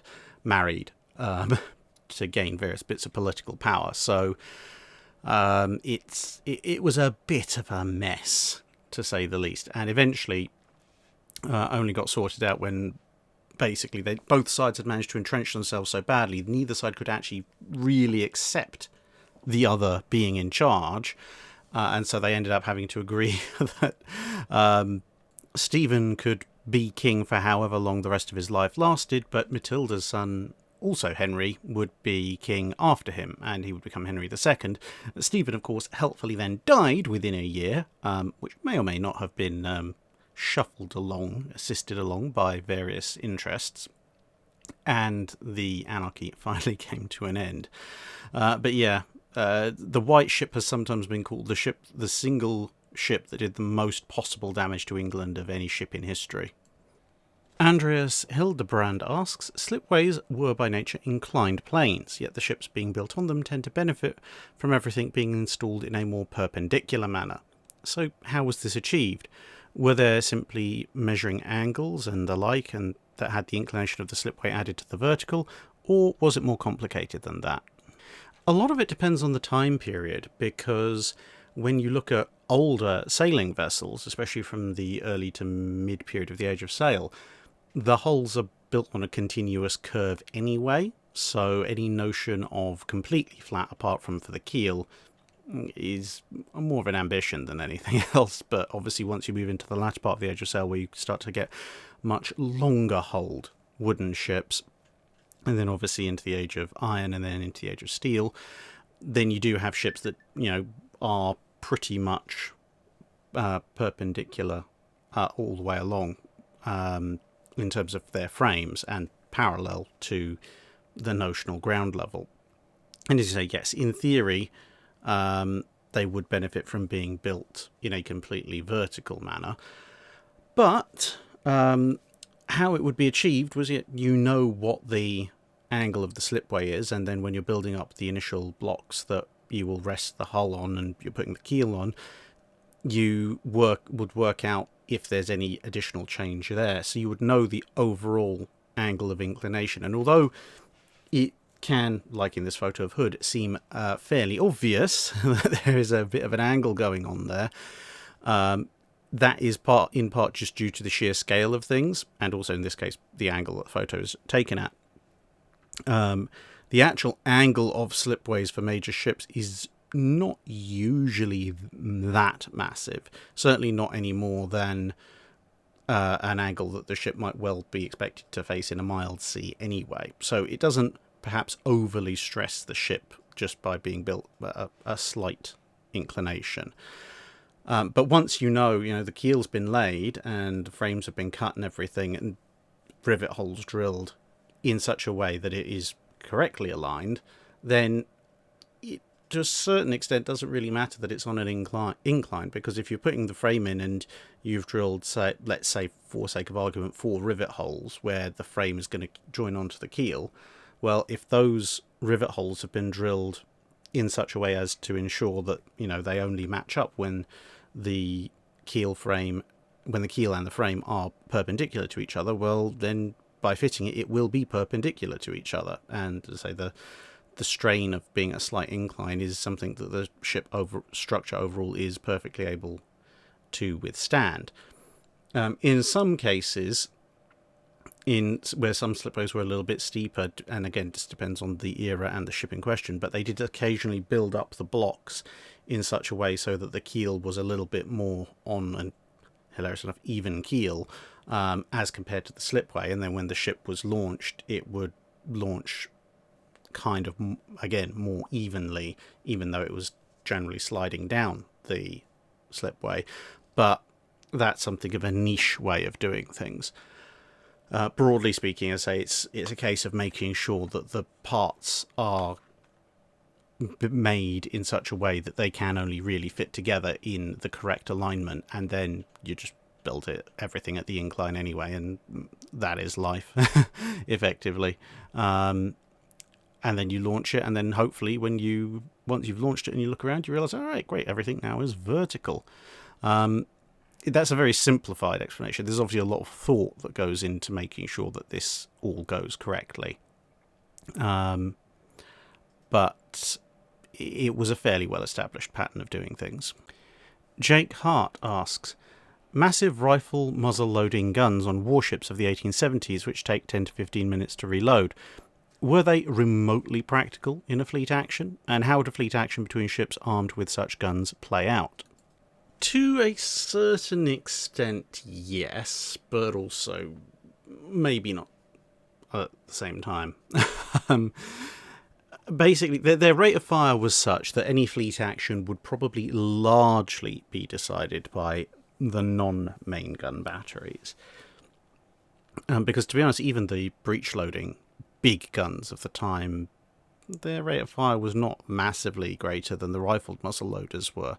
It was just a general problem with big guns at that period. But these big guns were the only ones that had the firepower to punch through the belt armour, which was now almost entirely concentrated at the waterline, in contemporary vessels. So the idea came about during this period that, the secondary guns ramming early torpedoes and perhaps the smaller but slightly faster firing batteries of other smaller ships nearby would overwhelm and degrade the enemy vessel to the point that either a ramming attack or the occasional bit of directed fire from these massive guns, which could smash through the other ship's protection, would kind of deliver the killing blow. So a fleet action to a certain extent, you could look at something like the Battle of Lissa as an early bit of guidance, and then one or two ironclad battles a bit later on. But effectively, what you will probably be looking at is, if you're talking about fleets, both fleets trying to close in on each other, get as close as possible, to hopefully score an early decisive blow with some of their big guns, and then when that has been fired, assuming that a decisive blow isn't scored immediately, then they start going through the reload process whilst their secondary guns, potential torpedo launchers, escorts, and cruisers with smaller guns, etc., are all blazing away, trying to set fire to and smash up the enemy ship. Ramming attacks may be attempted, and then at some point in the middle of all of that, the main guns will have been reloaded, and they'll try again, hopefully on a slightly more degraded enemy ship. So there was potential uses for them, but it was very much dictated by the limitations overall of the technology that was available.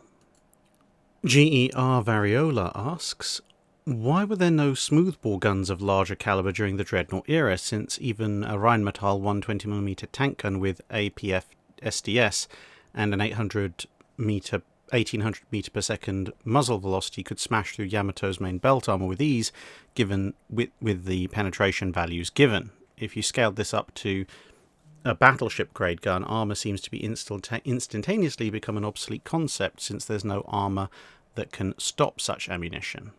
The main issue is that penetration value is not indicative of smoothbore gun technology. It's indicative of modern gun technology.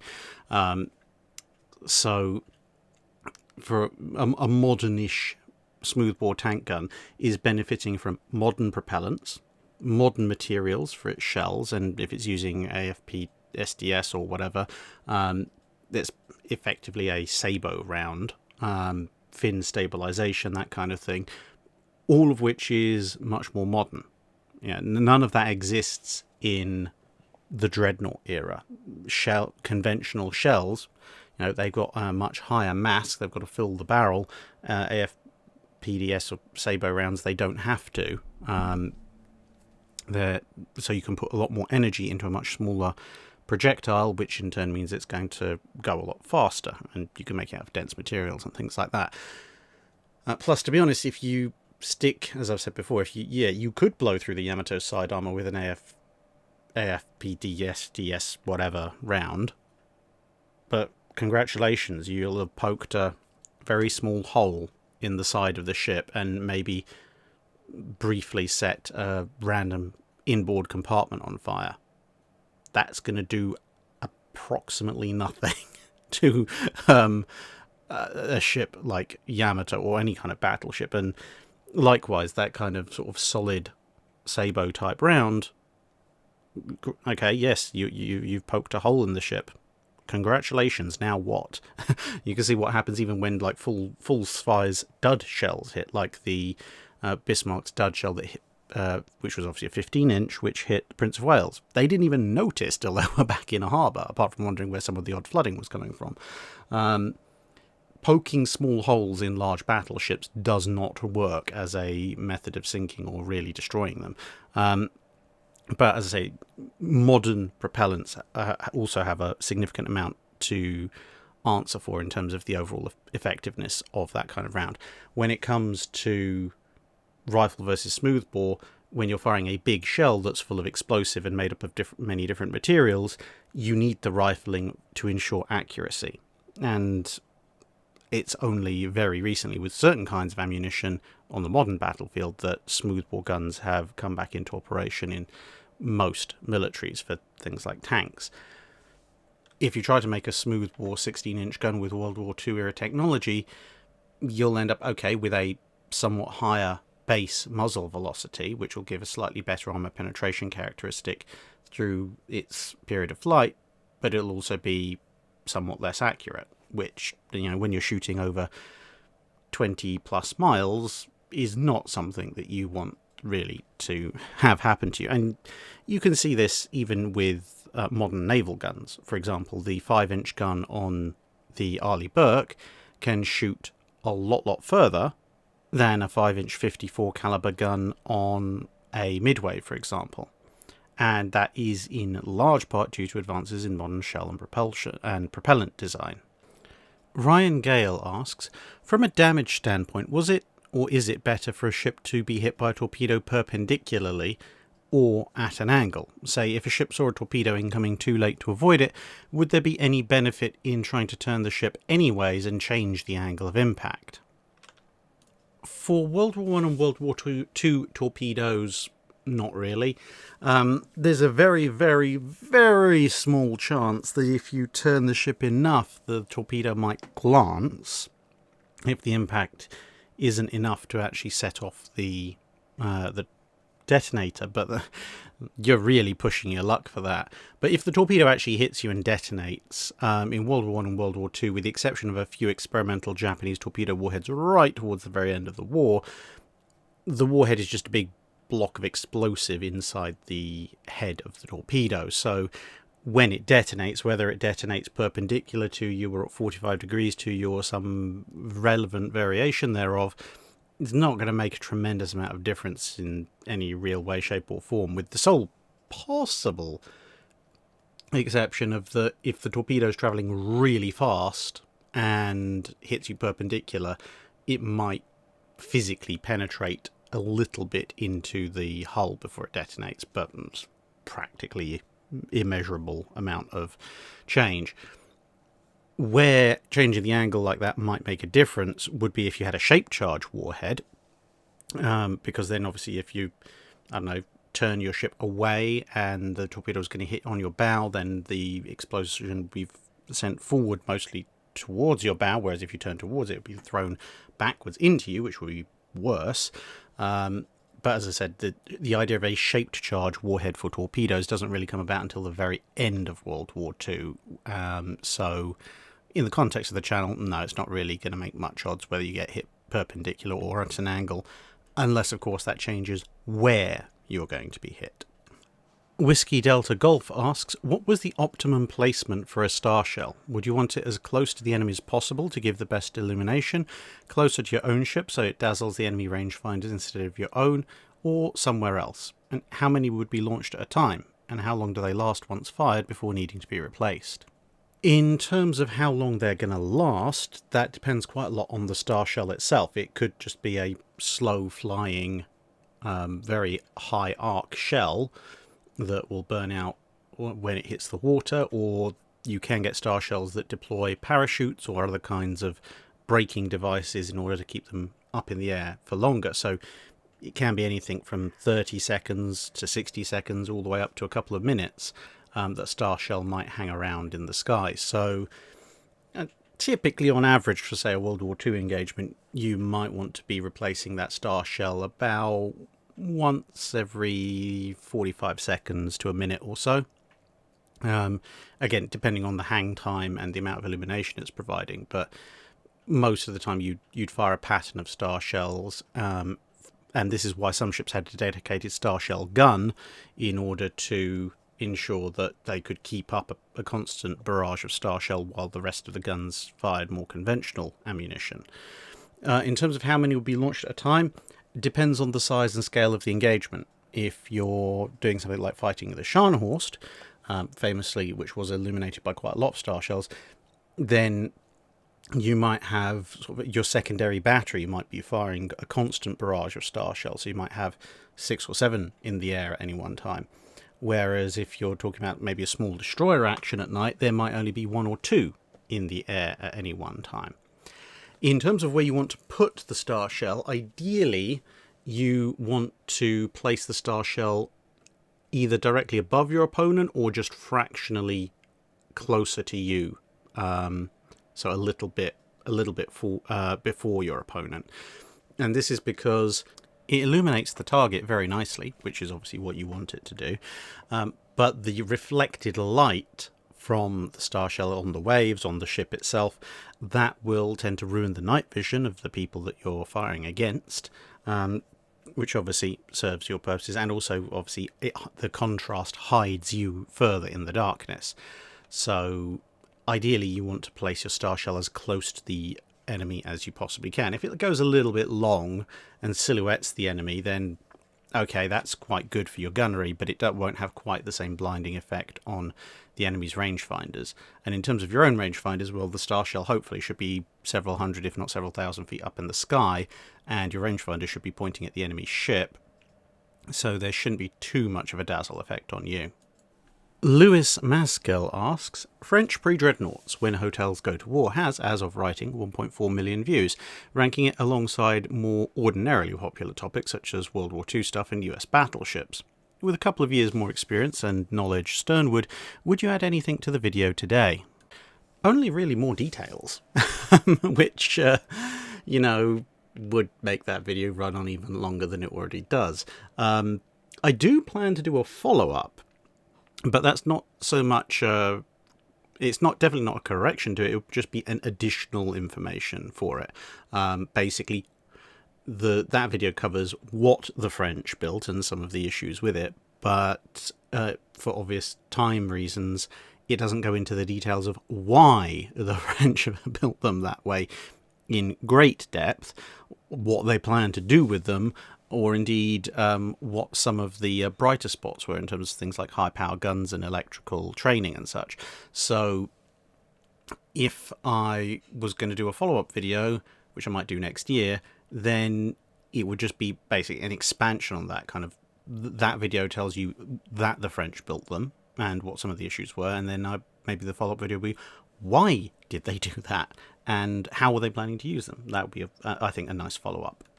Vokir asks, you've mentioned the need for speed refits the Japanese pushed through in the 1920s several times.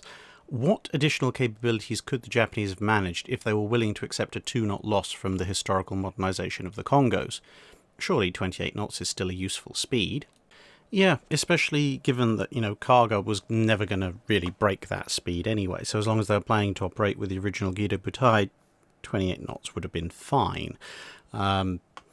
Now, admittedly, they could have, they would have meant that they were slightly less capable of operating with some of the newer stuff, like the Hiryu and Shikaku classes, but, well, they still could have roughly kept up with them. They just wouldn't have been able to sprint quite as well with them. But, yeah, 28 knots would still have been quite a useful speed, albeit it would also have meant they wouldn't have had a disengagement capability against something like a North Carolina or a King George V, which may have been an issue, but I think broadly speaking, 28, maybe a fraction over 28 knots, definitely would have been acceptable, especially given their historic usage, obviously, although the Japanese didn't know what exactly they were going to do in World War II with them. But with that said, if they had gone for that, and therefore been able to save space and weight from not having to install quite as much machinery, there are a few things they could have done. For one thing, I would have completely changed the armour layout. The deck armour improvements that they did, yep, those are fair enough. Turret improvements probably also relatively worth it. But given that they were so lightly protected, and the Japanese, if they were intending to use them as battleships, really needed them to actually have the protection of battleships, I would have stripped off pretty much the entire belt. The belt armour, the 3-inch belt armour that runs fore and aft to the bow and stern, there's no point, really. If you're going to be fighting a 6-inch cruiser or above, that armour is going to do nothing for you. I mean, it's barely going to protect you against some of the meaner destroyers, especially at close range, so it's just unnecessary weight. Similarly, although they did increase the coverage of 8-inch belt armour, it's 8-inch belt armour. That gives you a little bit more coverage amidships against basically 6-inch shells, not even 8-inch shells at close range, and definitely not against anything from a capital ship at any kind of real range. So I would probably just ditch everything and then wear the main 8-inch armour and the upper strake of, the next highest strake of armour had been, basically reinvest the savings on machinery weight, the savings from the uppermost strake of armour, as long as you can still meet up with the main armour deck, and all the 3-inch armour, and invest that in putting the heaviest single possible belt, uniform belt there amidships over the citadel. And that also means you can avoid having weird internal bulkheads where you're desperately trying to shore everything up, because they don't work as well spaced out as a single massive belt does. And with that, I mean, it's difficult to know without doing very fine calculations, but I personally would press for, if you're going to use it as a battleship, you want to at least get it up to 12 inches of armour, which might just about be possible. I mean, granted, it's going to be 12 inches of vertical armour, so it's not going to be protective against Washington at close range when Hiroshima faces off against it, but to be fair, there's precious little in terms of like full-on battleship armour schemes that would protect you in that circumstance. But what it would do is it probably would save Hiei from the pasting that she took at the first night action of Guadalcanal. And it may even do some benefit for Hiroshima, because maybe the shells won't penetrate as deeply, and or if they hit bow and stern, they might just go straight through. You never know. Hirošima's probably dead, though, whatever happens. But with that kind of 12-inch uniform amidships belt upgrade and 28 knots, I think Hiei almost certainly will survive, and that saves one of the 2 ships that were sunk by surface action, and would leave them able to actually go and engage modern cruisers at the very least, and some of the older battleships, without having to worry about being a piñata from end to end.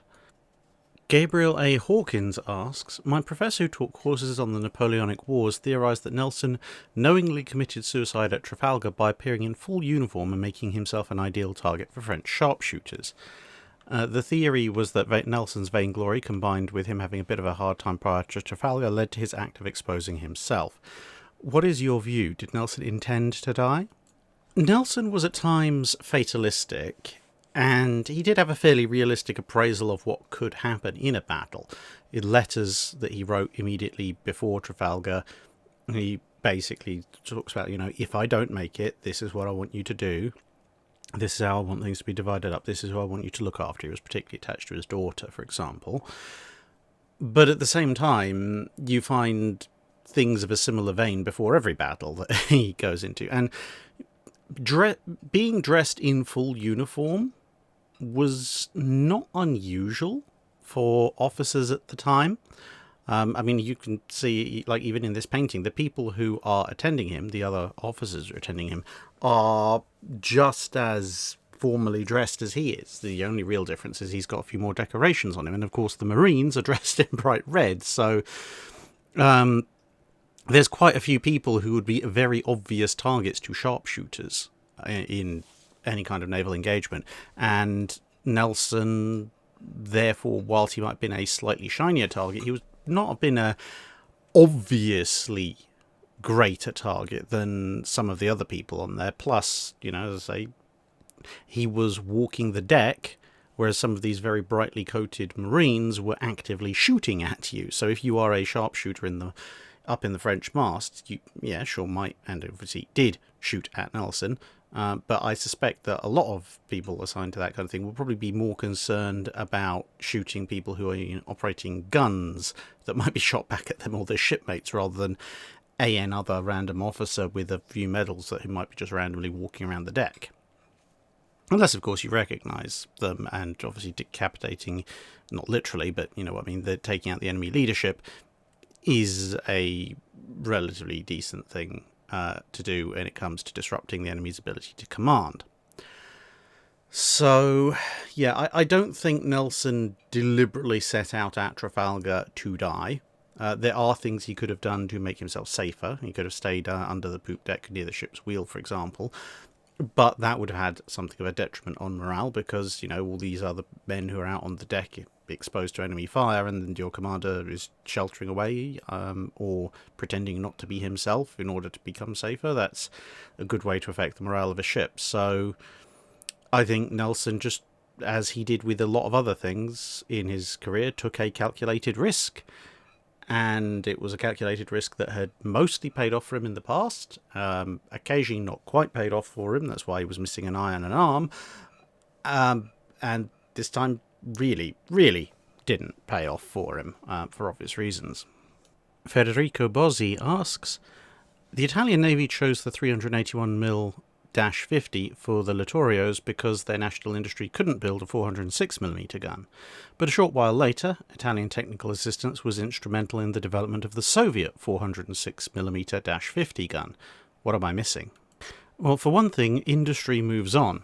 And the Russians have a completely separate gun-making industry, which was relatively advanced by the end of World War I, and which could have a bit of life breathed into it. Because remember, the first 15-inch guns manufactured for the Littorios, the model 1934s, therefore they would have had to be designed and manufacturing begun even earlier than that, so you're talking about early 1930s, whereas the 16-inch guns for the Sovietsky Soyuz class were manufactured in 1939, 5 years after the manufacture of the first 15-inch guns for the Littorios.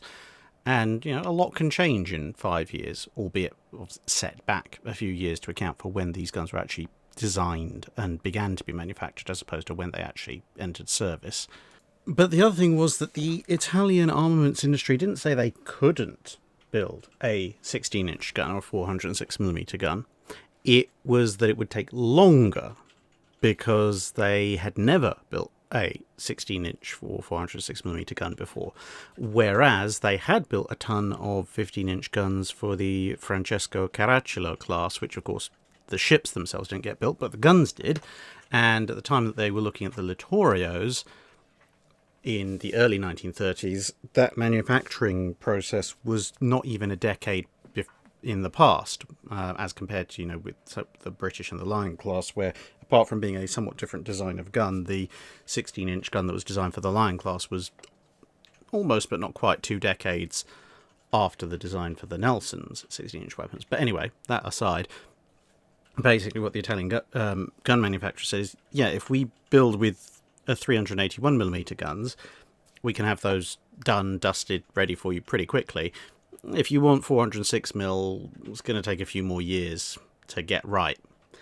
And the Italian government, because they were building the ships in large part in response to the French, they didn't want to accept that kind of delay, and so they said, okay, well, we'll go with the 381s, and that's how they ended up with them.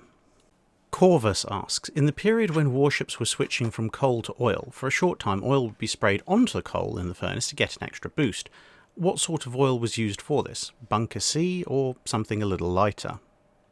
Generally, it was basically whatever bunker oil people could get their hands on, usually the equivalent of something approximating Bunker C, which was obviously a US designation for a specific type of fuel oil, but that or local equivalents thereof, in large part because, you know, it was cheap, which is always a major factor when it comes to fueling something the size of a major warship, and also there were some oil burning applications on land which capitalized on some of the lower viscosity and slightly more volatile fuels, so again, less competition, and it meant that when you were switching over to pure oil firing, you didn't have to switch everything around because you were using a different fuel type.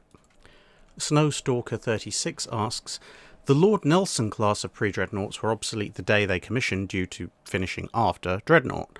Are there any other classes of ships you can think of that faced the similar ignominy of being obsolete before they even commissioned due to a major new ship technology or design coming out while they were still under construction? There were a few cases, yes. Back in the Age of Sail in the 1700s, a bunch of 64 gun ships of the line were eventually completed and basically obsolete on construction because they'd taken a long time to finish, and in that time it had been decided that the 64 gunner fourth rate no longer really held a place in the battle line. That was now the 74 gunner third rate ship of the line's duty, and so they were kind of left a bit of a empty space, like what do we do now? Some of them got used in second line duties, some of them barely got used at all, some of them, to be fair, like Agamemnon, got put onto frontline duties, which is hilarious considering Agamemnon was also the second Lord Nelson class, and others got razzed down to be heavy frigates. Then of course you have, by most metrics, any wooden warship finished after 1860, albeit the Battle of Lissa did show that wooden warships could have some place in a battle of ironclads. But even within that ironclad period, there were certain ironclads that were effectively obsolete by the time that they were actually commissioned, and this accelerated throughout the latter part of the 19th century. But for example, there was a wooden hulled conversion, i.e. a conversion of a wooden warship into an ironclad, but by the time that she was finished, you already had things like HMS Devastation rolling around, so she was well and truly obsolete even by the standards of the day, despite the fact that 5-6 years earlier she would have been at least all right. And then at the other end of that kind of major technological building development race, in the 1890s, you've got ships like USS Maine and the original USS Texas. Now, when they'd been initially conceived in the late 1880s, okay, Maine was still a little bit on the light side, but she could be seen as a smaller scale battleship. And Texas, again, while somewhat on the light side, was still quite definitively a small battleship, but since they came into service in 1895, around about the same time as HMS Majestic, which was, of course, the first true pre-dreadnought, they were, a little bit dead on arrival in a lot of ways.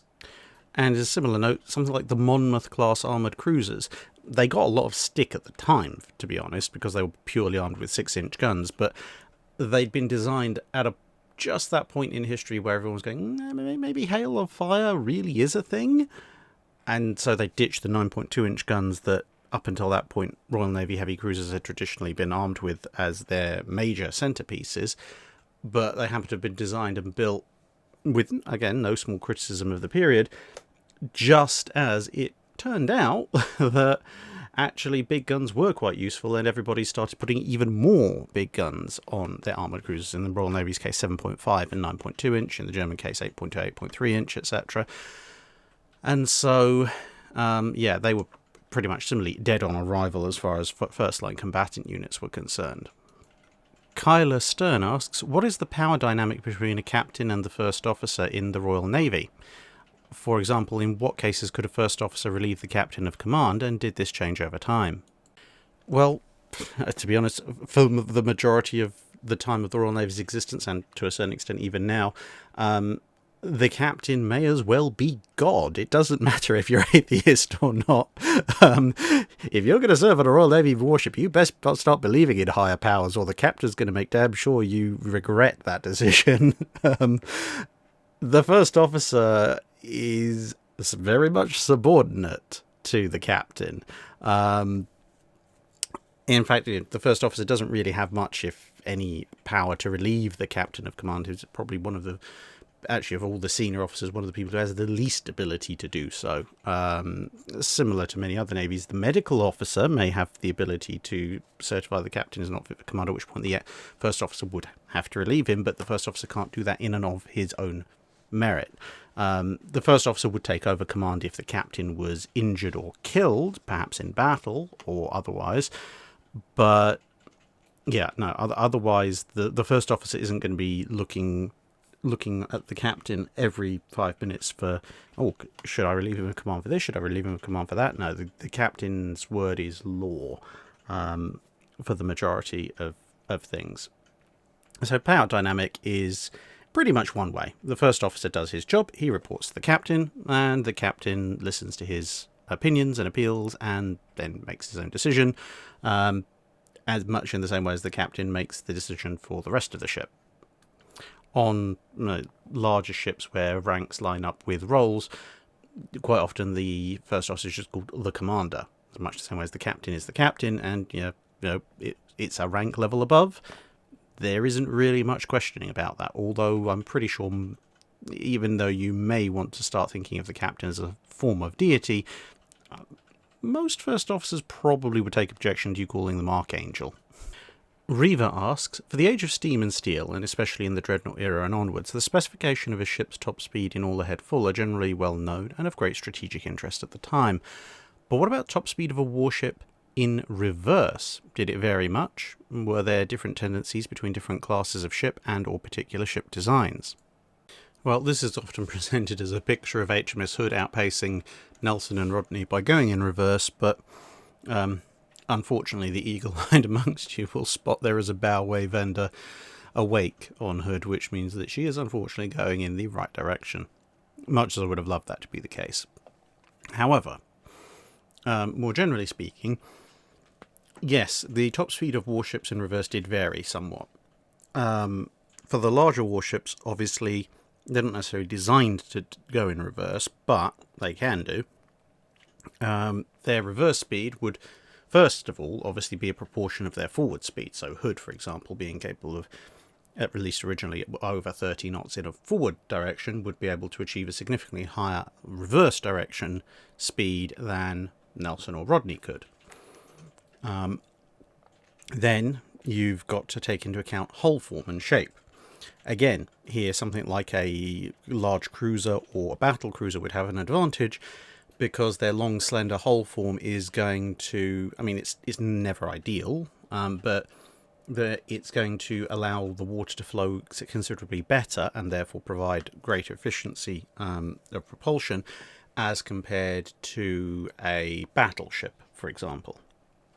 And so a battle cruiser or a large cruiser will have a greater proportion of their forward speed available as reverse speed as compared to a slightly shorter and stockier battleship or other similar size shaped vessel. And you also have to take into account stern shape. So a ship with a cruiser stern, a very pointy stern, will do considerably better than a ship that has maybe more of a scalloped stern, and that in turn will probably do better than a ship with a transom stern. So Vanguard, for all of her wonderful forward speed, probably actually had a, relatively speaking, pretty poor reverse speed, especially compared to some other battleships that were relatively swift. Worth Wayne Packer asks, you've spoken about the differences between Welsh coal and German coal, but I'm curious as to the quality of American coal. Was it good, bad, or somewhere in the middle, or did it vary greatly by region and individual mine? Very much the latter. The United States is, shall we say, quite big, without having to revert to butchering Douglas Adams at this point.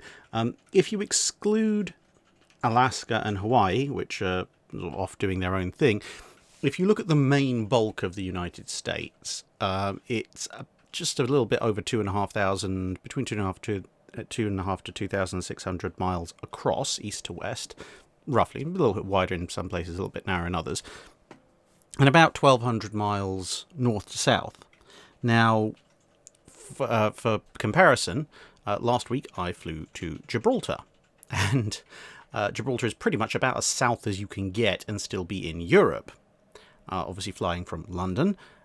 That journey, which took me from across part of the UK, all of France and all of Spain, was slightly less than the trip north to south just within the United States. I'd have to have taken off from somewhere like Newcastle or somewhere near the borders of Scotland in order to make that journey. So, and if you go east to west, you can fly from the westernmost point in Spain, Ireland, or Portugal. And if you head about 2,500, 2,600 miles east, sorry to say this, but you're going to wind up somewhere in Russia. So, yeah, And obviously, broadly speaking, those two dimensions for the continental United States broadly describe an area that is just land, whereas if you're doing that in Europe, you're talking about including things like, the Bay of Biscay, the North Sea, the Baltic Sea, the Black Sea, and the entirety of the Mediterranean in your equation. So, yeah, there's a lot of USA to go around, and as a result, there is a lot of different coal types and qualities in the USA. Everything from pretty nice hard anthracite coal all the way down to, barely compressed peat, and everything in between. So, exactly what quality the American coal will supply to its battleships basically depended on how much was the US Navy paying and who was it paying from which mine, because it could get some of the best coal in the world and it could also get some of the worst coal in the world and everything in between, depending on what it wanted to do. Randy Topeka asks, besides being limited in endurance due to her limited provision space, how would HMS St. Lawrence have compared to the contemporary ships of the line of the ocean-going Royal Navy and those of other countries? Relatively favourably. She was a 112 gunner. Now, that means she's got slightly more guns than Victory at 104. Not quite as many as some French and Spanish ships, which was 118, 120, 122 gunners, but not far enough off that it would make a significant difference. She's basically in the ballpark of good, well-armed ships of the line, albeit that at the time that she was building, the Caledonia class of 120 gunners were building for the Royal Navy, so she would have been slightly underarmed compared to them, but again, not tremendously so. Now, the main difference is that in close quarters combat, sort of a Trafalgar-style engagement, she would probably actually have been superior to a number of enemy ships of the line, except for the fact that because she was built without forecastle, poop deck, quarterdeck, etc., and thus looks more like a gigantic frigate than anything else, she may have been slightly more vulnerable to boarding actions, because then obviously people who are trying to board her would have a slight height advantage from those deck positions, or at least firing positions if they didn't want to board from there going down. But in close combat, her upper gun deck was equipped entirely with carronades. Now, this did mean she could carry 32-pounder carronades, which meant she had this slightly bizarre thing going of the main number of guns on her lower deck being 32-pounder long guns, then 24-pounders on the middle gun deck, which was standard for a ship of the line, but then her upper gun deck, where you would find 18 or 12-pounders, depending on the ship, normally was mostly 32-pounder carronades.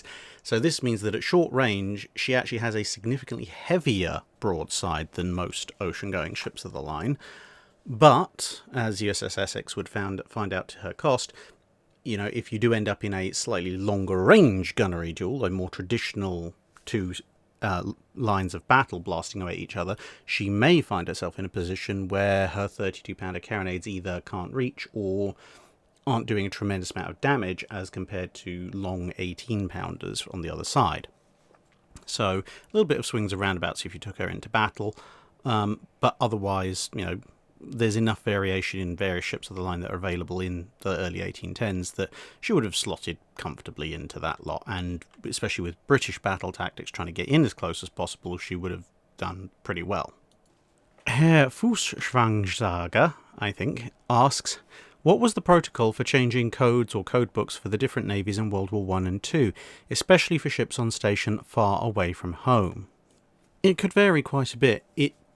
If it was a planned change, so if the Navy had said, okay, right, well, just for operational security purposes, on, the 25th of July, we are going to change over to using a new set of codebooks, then ships that were departing on missions where plausibly they might be at sea on the 25th of July of that year would be issued with both sets of codebooks, the current one and the new ones, and told, okay, well, on such and such a date, switch over to using these ones. And ships that were closer in and either would be in port that day or would be in port shortly there before would get their codebooks at that relevant time.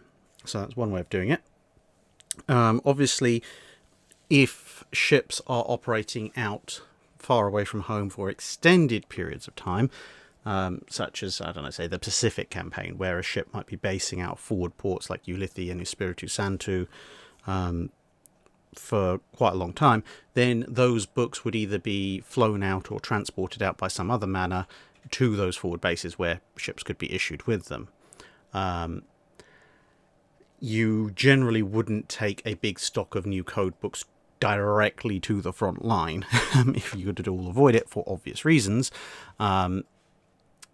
But there was also a case of, if a ship is going to be away for an exceptionally long period of time, to the point that, we know we probably will change some code book or something at some point, but, we don't even know what that new code book's going to look like, then those ships might be allowed to just keep using the old one. This was greatly helped in certain quarters by the advent of, cryptography machines, because then you didn't need to send out whole new sets of code books.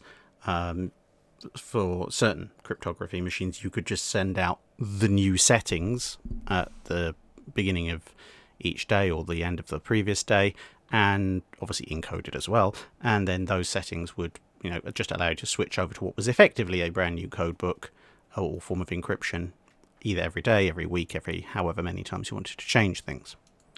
Andre Gardner asks, I've seen the claim that Ushakov never lost a ship or a battle. What is the truth of the matter, and is there any precedent for a same or similar track record? And just how good is his plot shield? Honestly, I don't know enough about him to make a 100% statement either way.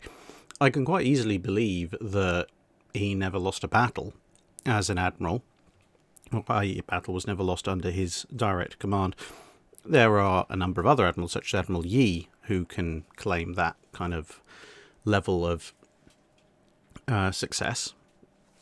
And obviously it's much easier to do in the more modern era, where you might only fight 1, 2, 3 battles in your lifetime if you're lucky, whereas back in the Age of Sail, if you might end up fighting 2 or 3 dozen engagements in the course of a single long war, there's a much more impressive track record. But as I say, someone with a decent set of ships, a decent set of crews, and a good tactical head on him, yeah, I can easily believe he didn't ever lose a battle. Whether or not he ever lost a ship, again, possible, but again, without further research, I'd put a little bit of a question mark over that, because even the best admirals did occasionally lose a ship or two, even if it wasn't to direct enemy action. Ships do get damaged, etc., or are just damaged beyond repair. So that bit, I would say, yeah, possible, but don't know enough to confirm one way or the other. In terms of how good is his plot armor, I'd say, well, pretty good. I mean, the Russian Navy is not so widely known in the Age of Sail, although at times it did actually get pretty big and was fairly competent, before usually sliding back again because somebody refused to pay anybody. Hazards of politics, but never mind. But yeah, a good, especially in the Age of Sail, a good admiral creates their own plot armor. And to the extent that by the time they get to being very successful, people who know them and are facing off against them can often suffer, morale debuffs because they just know who they're facing off against.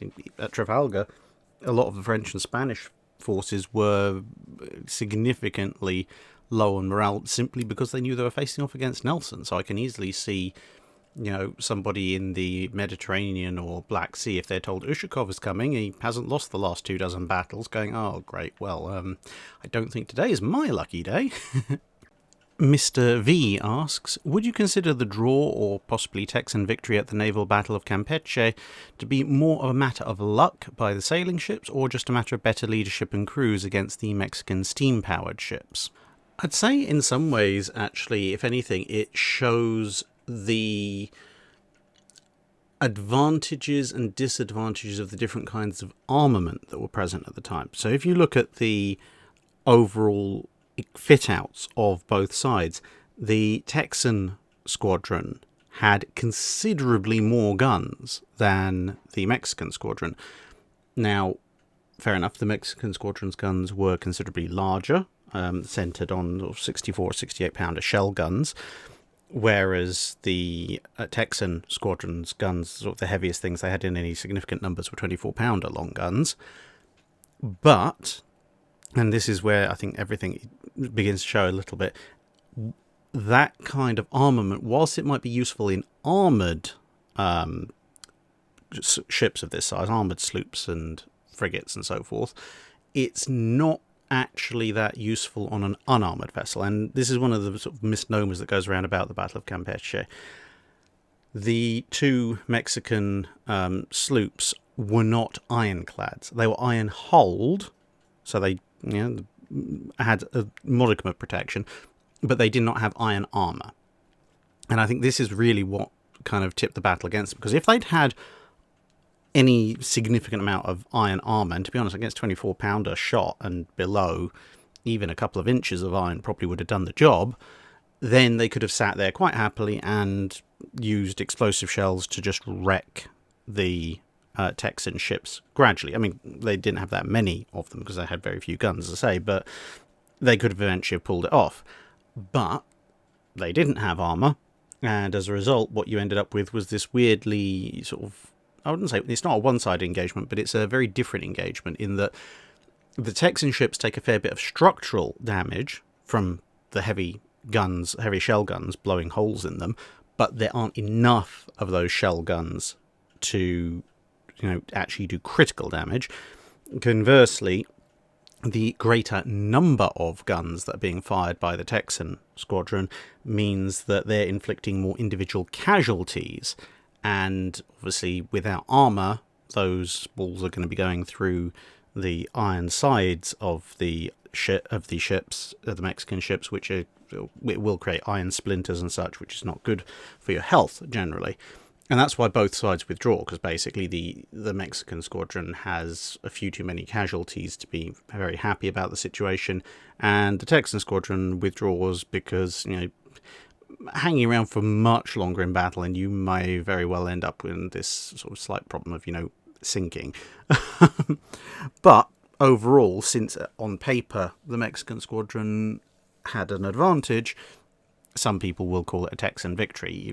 Well, as you say, it's more of a draw slightly in favour of the Texans, because the Mexicans had control of the sea beforehand, and then everyone withdrew and no one had control of the sea, so the Mexicans had taken a step down, whereas the Texans hadn't lost anything.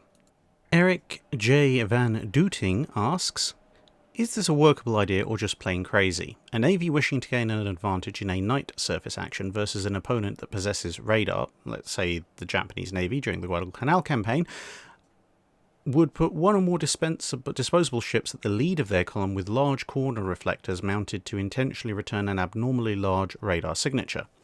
These ships would be detected earlier and appear larger than the rest, which would then draw the fire of the enemy ships and give the actual warships an opportunity to detect and target in turn during the critical opening minutes of the battle. I mean, it's not a bad idea, as long as you're in a period where they understand the principle of radar reflectors as a thing. Obviously, in the mid to late stages of the war, people understood things like chaff, or what was called window at the time. But, if you can introduce people to the idea of how to make a radar reflector, sure, it's perfectly workable. The only modification that I personally would suggest would be to get something like fast patrol boat, or your equivalent of a PT boat, something along those lines, and dress that up to reflect a fairly large radar profile, and send a few of them out, but don't send them out the head of your column. Send your column off, sort of trying to be as stealthy as possible, but send the other column off slightly offset to yours in parallel, with a fair distance between you and slightly ahead. So the idea there would be that hopefully, if you can jazz up your little patrol boats so they look like big cruisers or possibly even capital ships, then the enemy will see this big set of contacts on radar going, right, okay, here's obviously the main enemy column. We will train all of our guns in this direction and all of our torpedo launchers in this direction. And then they may not even notice you on the other bearing. And even if they do, they might write you off as, the escort force or whatever. At which point, then, when they light off searchlights or they just open fire with radar, they're not even anywhere close to you. And you can obviously then get a nice bearing on them. You see them hopefully silhouetted by their own gunfire, and then you can open fire yourself. Whereas if you've got these ships at the lead of your column, well, they don't need to adjust their fire all that much in order to take into account the rest of your column. Whereas this way, you may catch them completely and utterly flat-footed. Torino asks, during the Greek War of Independence, a combined British, French and Russian fleet led by Admiral Codrington, while trying to enforce an armistice, inflicted a massive defeat on the Ottoman navy at the Battle of Navarino, crippling their ability to prosecute the war and contributing to the subsequent Greek victory. Whilst a massive military victory, it seems to have been seen as a not particularly favourable outcome by the British government due to substantially weakening the Ottoman Empire's position against Russia, with many blaming Codrington. Is it fair to blame Codrington for the battle occurring and the subsequent destruction of the Ottoman fleet, or was he stuck in a highly volatile situation that had little chance of being resolved peacefully?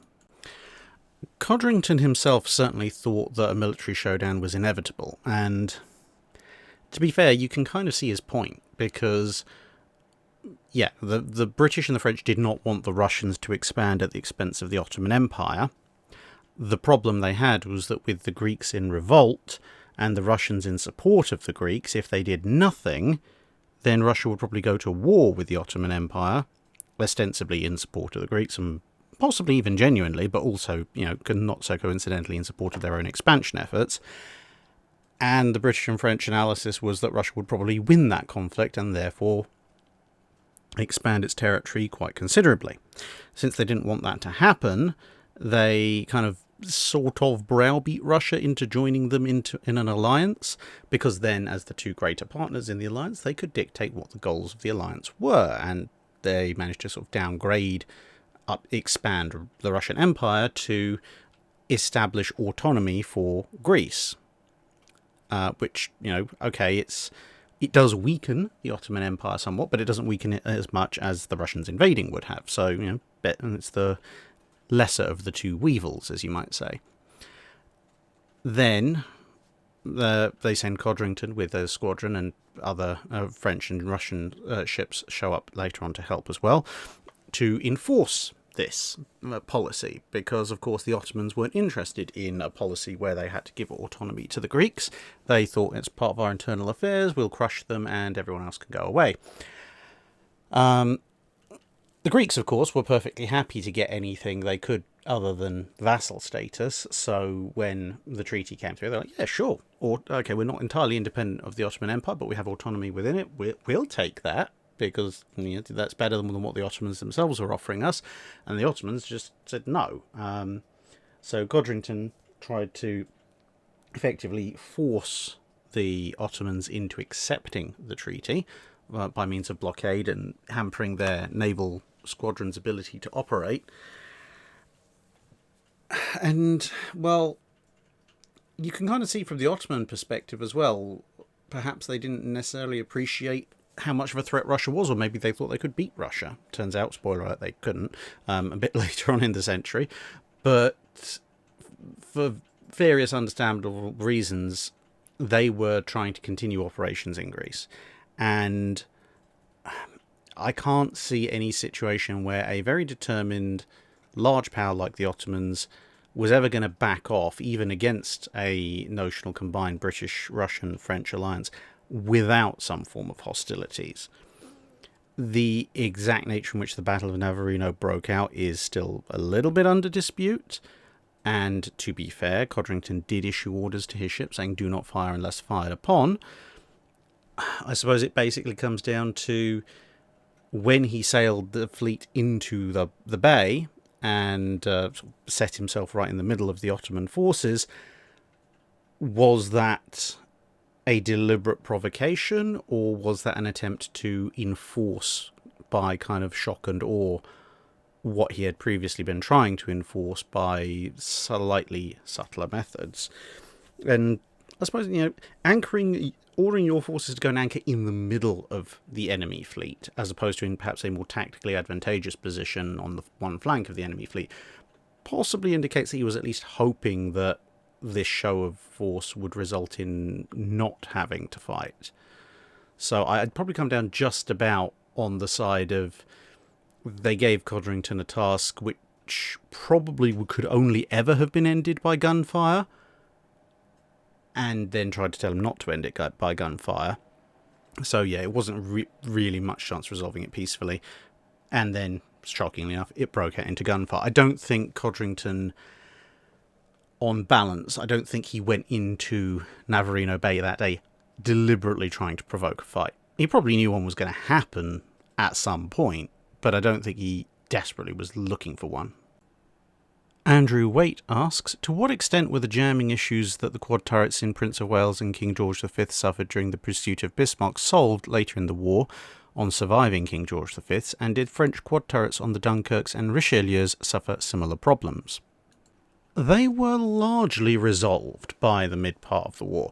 So the primary problem with Prince of Wales and King George V and King George V class generally was that post-Jutland, for understandable reasons, the Royal Navy had gone slightly obsessive about flash-tight ammunition passages and so forth, to the extent that with King George V, they probably actually slightly overdid it. I've mentioned this before, but basically what it was that the tolerances for the ammunition supply system were so tight to ensure absolute maximum flash tightness that they worked perfectly fine when the ship was stationary or when the system was being tested on land, but when the ship was actually moving at speed through seas, obviously the ship bends and flexes and twists slightly, and just that little bit of distortion was enough to cause jams in the system.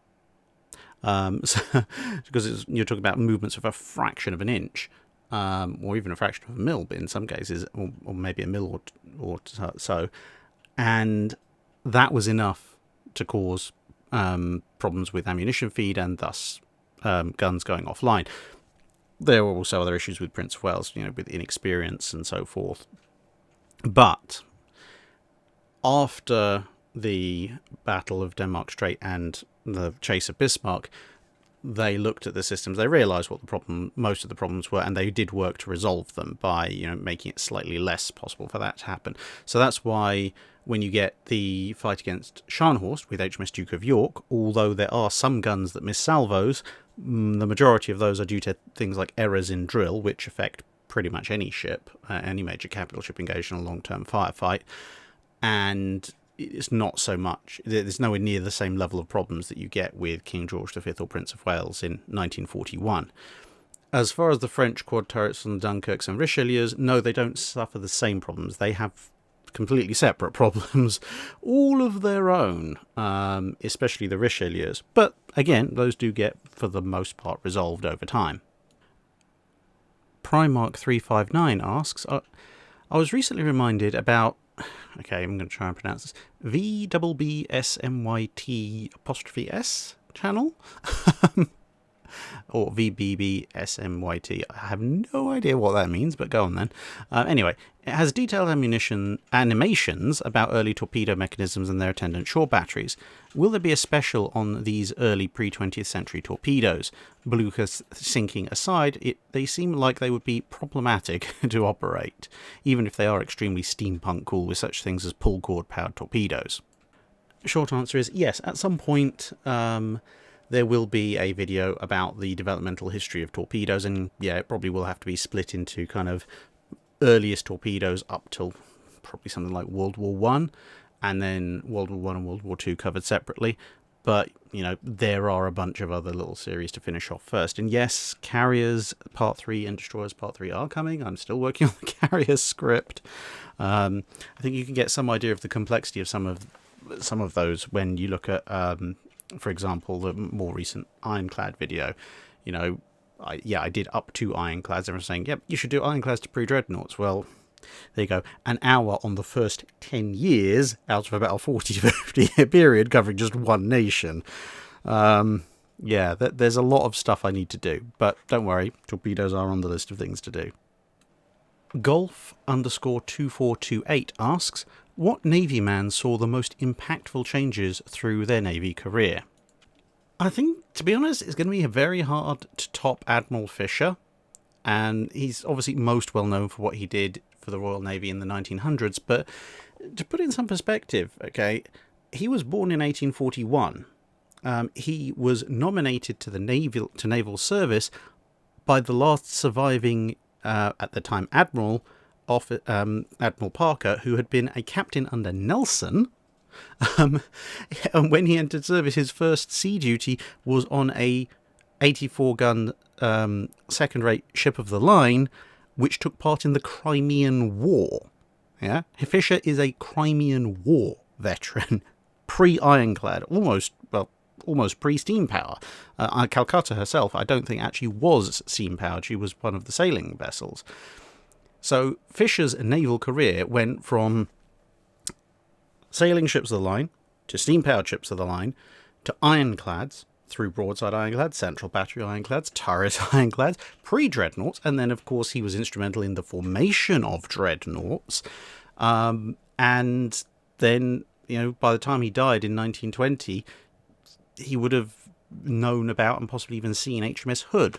So it's like, can you imagine? His career spans basically almost all of the big gun era. The only bit of the iron and steel gun-based ship era that Fisher didn't see was the interwar period and World War II. He was literally in naval service for every other part of it, and was one step removed from Nelson in terms of contacts. That's a heck of a change. Odd Engineering Questions asks, in naval art, ironclads with mixed sail and steam propulsion are often depicted with the smoke trailing from the funnels to the back of the ship. This indicates the ship is moving faster than the wind. What contradicts this is the shape of the sails that are filled with wind from behind. Is this an error in painting or an interesting physical effect? Now, I thought about this for a good long while, trying to see if there was any scenario where it might make sense, and I think I might have found one. And I think it's to do with perspective with the artist and how you're looking at the ship. And one of the things that I think helped me hit on that was this picture. So this is a photo of HMS Bellerophon. So this actually happened. Now, you can see something that might seem contradictory, because you see in for example, a lot of models that people make, they'll have the sails, like you say, at full tilt, and then they'll have the flag or ensign on the back, and it'll be streaming behind the ship, which is a contradiction in terms, because you say, like, if the wind is pushing the ship forward, well, the wind should be pushing the flag forward as well. And that is true. However, if you look at this picture, and what do you see? So Bellerophon's moving forward, her sails are full, so wind is blowing towards us, great. And then look at the white ensign there on the left. It's kind of going backwards, or mostly sideways from our perspective, but since the ship is coming towards us at something of an angle, that flag is actually, if you were looking at it from above, it's roughly at maybe the 4 o'clock position, maybe even the 5 o'clock position. So what gives? Well, I think here, again, it's a matter of perspective, because if you notice, Bellerophon is coming at us at an angle. If, again, looking down from above, she's coming at us with probably the 10:30 to 11 o'clock position. But the sails are near enough, as makes no difference, facing straight towards us, because the wind is not coming from directly behind the ship. In fact, it's not even coming directly towards us. The wind, in this particular case, is coming in from the sides, and specifically from Bellerophon's port side. And that's why she's angled her yards to catch it. And that is catching the sails. It's propelling Bellerophon in roughly the direction of the camera. But because the wind is passing, from the port side to the starboard side, it's blowing the ensign in the direction the wind is actually going, which appears to be from roughly, again, using the clocks, probably from about the 10 o'clock position across to about the 4 o'clock position. Thus, it's carrying the flag with it. Now, I think what therefore is happening in a lot of these bits of artwork, where the artist isn't just taking artistic license, is probably something similar. So the ship's going in one direction, the sails are set in another direction, the wind is coming from a third direction, and because of that different set of perspectives, when it's catching the smoke is being propelled in a way such that when you're viewing the ship from broadside on, which is usually where most of these artworks take their perspective at that time, the smoke is going aft of the ship, but it's probably also going significantly sideways of the ship. But because the art is obviously a two-dimensional piece, what it looks like is the sails are, billowing forwards and the smoke is going directly aft. So that would be that. I think that is my supposition. Let me know what you think in the comments below. Ivor Bachen asks, during the First World War, railroad guns became common on the Western Front as the line solidified. Did the British Army have conflicts with the Royal Navy over who had first call on the output of large caliber gun manufacturers, and if so, how did these conflicts get resolved? Generally, no. There were two primary kinds of railway gun as opposed to railway howitzer used by the British Army. There are a couple of other big guns that they used later in the war, but they're not so much of an issue. But the two most common long barrel guns, railway guns that the British used, were 9.2-inch guns and 12-inch guns, and those will sound fairly familiar to naval historians because that was those two were fairly common calibers for the Royal Navy in the 1890s and 1900s and 1910s.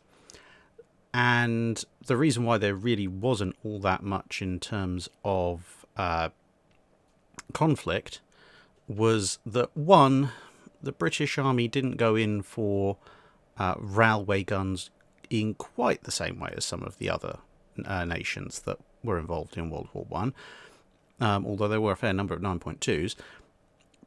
But basically, it just came up that there were so many 9.2-inch and 12-inch guns that the Navy had, a lot of which were older types, and they were therefore either surplus generically, or even if they were equipped on some of the more modern pre-dreadnoughts, they just had so many of them, and the pre-dreadnoughts themselves were kind of second line vessels at that point, that the Royal Navy didn't begrudge giving the army effectively as many surplus older, less useful guns as the army wanted. And it turned out they didn't want too many, a few dozen at most, and so the army just got on with it. And sort of older surplus naval guns were perfectly fine for this kind of thing, because you weren't needing the full accuracy of a completely modernized and brand new naval gun. And to be honest, even a 9.2 or a 12-inch was still massively greater than practically any long barrel field gun that people had actually in the field at the time. Of course, the Germans would rock up later on with a 15-inch gun or two, but the British would rock up towards the end of the war with a couple of 14-inch guns. So they're but those are very much niche ends of things. So surplus naval stock, perfectly good for government work in the army. Tomas Dudkiewicz, I think. I apologise, I probably horribly mangled your name, but anyway, he asks, how much cross-pollination was there between the development of railway and naval steam engines and boilers? Were there any developments that appeared much earlier in one than the other, and if so, why? Also, besides Erebus and Terror, were there any other attempts to use railway engines on ships? In the early days, there were semi-frequent installations of railway locomotive boilers on ships because they were what was available. It was never a particularly brilliant solution, but it was a solution at least. But to be perfectly honest, the requirements of the two are, both railways and steamships, are quite different, to the point that they began to drift apart relatively quickly. So, for example, a railway engine can go through its water and top up quite easily from feed water, from water towers and such. A steamship can't. It either has to carry all its water aboard or distill it and reuse it. So the cycle of how the water and the steam goes through the boiler and comes back is very different in steamships and railway locomotives. Also, railway locomotives are confined to a certain degree in terms of the size of their boilers, and thus the power density that they can give by the fact they've got to be on tracks. Naval ships and other steamships, not so much. So ships can afford to have much larger boilers just on general principle, whereas the necessity for a fairly large amount of power in a relatively confined overall set of dimensions means that initially railway engines, in terms of power density, would take a bit of a lead over steamship engines. But then as steamships got much larger, their power density and pressure requirements began to very rapidly outclimb the progress of steam trains, to the point that you had very high pressure boilers, relatively speaking, in naval service, and when they tried to put high pressure steam boilers on steam trains, which they did experiment with in the early part of the 20th century, it just didn't work out very well at all, because the technology, the two different sets of technology, had become broadly incompatible with each other because of the somewhat different needs. Apart from anything else, railway engine boilers actually had to be a lot more responsive, because if a steamship is going to head up to, I don't know, enough power to get up to 20 knots, it's probably going to stay there.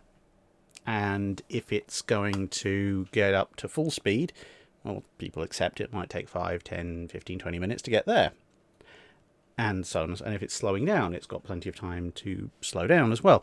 Whereas for a steam train, especially your average steam train that's going to be doing a lot of stopping, it's got to accelerate and decelerate and stop and start and left and right and up and down and all sorts of things on a much more rapid basis and a much more frequent basis than the relatively steady state of a steamship's boilers. So all sorts of things would be very different there as well. And thus, whilst you can trace some developments which will show up commonly in both steam engines for locomotives and steam engines for ships as appearing at different times in those two different types of vessel, it's not something I would say that is easily traceable as saying, right, this definitely was well in advance on this type of use of the steam engine, because the way that thing might be used on that engine is completely different from the way it might be used in the other type of engine, if that makes any sense. So hopefully that is a vaguely clear answer. Chazix asks, what kind of paperwork was there on Age of Sail ships, and was there any difference between peacetime and wartime? Oh, there was still paperwork. There's always paperwork, but nowhere near as much as you had to deal with these days. Mostly it would be dispatches back to home, or the local commander basically telling them what you'd been doing in the past few days - weeks, any supply situations you might be in, etc. Most of the paperwork in terms of inventorying the amount of gunpowder, the amount of cannonballs, food, water, etc., would all be done by the officers and men who were in charge of those relative sections. And then they would report to the captain, we need a bit more gunpowder. Okay, right, well, the captain can now say, write off and say, okay, well, dear Admiral so-and-so, or Portsmouth Dockyard or something, we need X amount of gunpowder to replenish our stores. Please send ASAP. Thank you very much, Captain X. The most persistent piece of paperwork you probably had to do was making sure that the ship's logbook was filled out and replicated in the backup every day, because that was very important. Well, for two reasons. One, for everyone having a record of what you'd done in terms of navigation, expenditures, etc. But two, because in an era of dead reckoning navigation, if you didn't keep your logbook very well, you would have no idea where you were very quickly. Chris Bruce asks, what were the politics surrounding the US Navy budget in its early years, and why was it seen that having a navy was unnecessary? Well, politics, not exactly my favourite domain of things, but essentially there were two main lines to it. There was the practical and the political. So the practical was a very basic decision of what navy can we have, because the USA in the early part of its existence was not the economic powerhouse that it would be in the 20th century. It didn't have the population, it didn't have the money, and so it could not compete with the big navies of the world, France, Spain, the UK, etc. So at that point, given that it's so far away from everyone else, the question is, well, we can't compete, so do we just have a small defensive navy that maybe makes us just a little bit harder to come after, i.e. kind of an early version of Tirpitz's risk fleet strategy?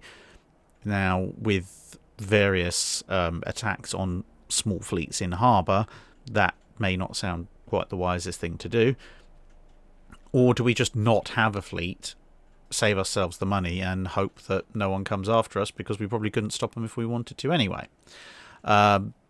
So that's the practical bargaining that was going on. And then also there was the political side of things, where some people believed the US should be somewhat expansionary and should have the biggest fleet it can maintain. Some people believed that the US should maintain a small but professional defensive fleet to, deter hostile aggression by the larger powers, because they reasoned that, yes, we can't defeat the full might of the Royal Navy, the Marine Nationale, or the Armada in straight-up combat, but they probably won't send their full strength over to deal with us. So we only have to defeat the strength that they would actually send over, which is a reasonable supposition to a certain degree. And then you've got the people who, even in the very early 1800s and late 1700s, had already drunk a lot of the Kool-Aid about, valiant militiamen hiding behind trees being the keys to victory in the American War of Independence, which was not the case. Sorry to burst that particular bubble, but they extrapolated that belief to such a major degree that they even believed that this was true of warships. So they thought, yes, well, valiant militiamen will see off any naval attack, except the problem was, whilst on land, theoretically, you could grab a bunch of militiamen with muskets and rifles and form an ostensible infantry block that at least has the same kind of numbers and equipment as a foreign overseas unit. When it comes to ships, not many people maintain, frigates and ships of the line just ad hoc. So the naval militia units were basically large rowboats with one or two guns on them, and the idea was that the US would only be doing coastal defence because it was in a fairly isolationist phase, and they should therefore, just have these little swarms of gunboats come out and take pot shots at incoming major warships, and theoretically somehow this would drive them off. It turns out, one, that doesn't actually work, and two, when you are a nation, regardless of how isolationist you want to be, if you intend to conduct any kind of trade by sea, you do need something to try and defend your interests. And thus you got things like the Quasi-War with France, Barbary pirates, etc., etc., and all of that then motivated the growth of the US Navy again. And then immediately once that was done, again, a lot of people would say, yes, well, that job is done. We're never going to have to fight that kind of overseas naval war again, so why do we need the Navy? Let's downsize it as much as we humanly can, in opposition to, the people who are saying maybe that's not such a good idea. And then the next war would come along eventually, and so on and so forth went the cycle pretty much, in a lot of ways, all the way up till the First or possibly even the Second World War. Andrew Waite asks, what did the Soviet Union do with the battleship HMS Royal Sovereign - Arkhangelsk during her 5-year loan to the USSR between 44 and 49? Did she see any action against the Germans? Not a tremendous amount, really. The Germans did try to attack her a few times, mostly with subs, but she didn't actively engage those subs because she's a battleship, not designed for that. And during the actual war period, she mostly acted as part of the Soviet Navy, once she'd been transferred, meeting Allied convoys and escorting them on the final leg into port, and sometimes escorting empty convoys that were returning partway out till they could pick up an Allied escort. After the war, very little is actually known about what she did, other than, well, we know that they almost certainly didn't ever actually utilise the main battery gun turrets because they just rusted in place over time. At one point she ran aground and gradually just sort of sailed around, deteriorating until she was sent back in 1949, and it was discovered that she was only really fit for scrap. K-Wolf X asks, Could you briefly explain the titles of Admiral of the Red, White and Blue, and where each admiral would likely be in a fleet engagement? Also, did the Dutch or French have anything that was remotely similar for designating command? Well, it developed over time, starting in the Elizabethan era, eventually being abolished in the Victorian era. The origin of it was dividing the fleet up into three squadrons, a vanguard squadron, a rear squadron, and a central squadron. So the vanguard squadron would fly the white ensign, the rear squadron was the blue squadron, and had the rear admiral of the blue, and the centre squadron, which would compose the biggest and most prestigious ships, was the red squadron, and so you'd have the admiral of the red. So that's how it was originally supposed to be, but as obviously the fleet grew larger, you couldn't have just three squadrons. It was far too unmanageable. And so each of those squadrons would be further subdivided to have an admiral, a vice admiral, and a rear admiral commanding elements of them.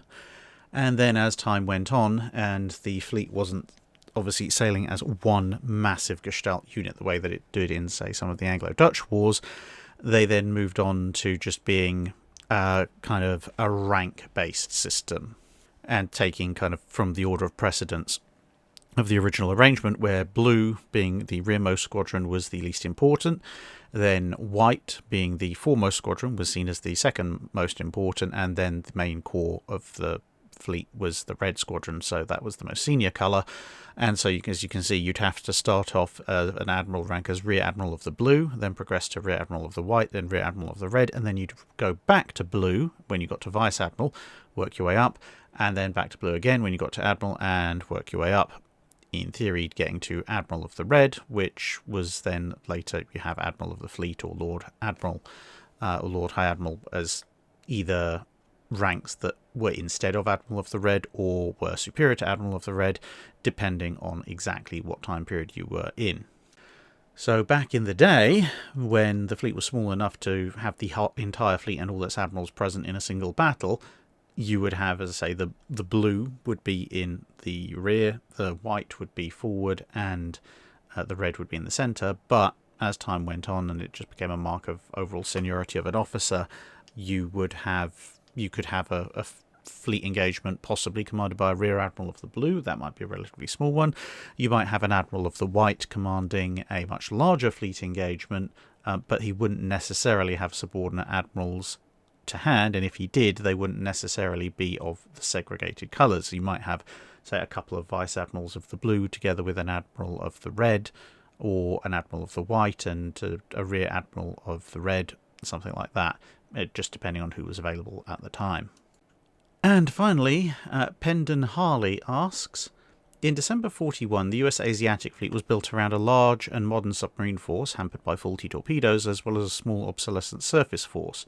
Would the US Navy have benefited overall from deploying additional modern cruisers and destroyers to the Asiatic Fleet, or would additional ships have just attracted more and heavier attention from the Japanese Navy?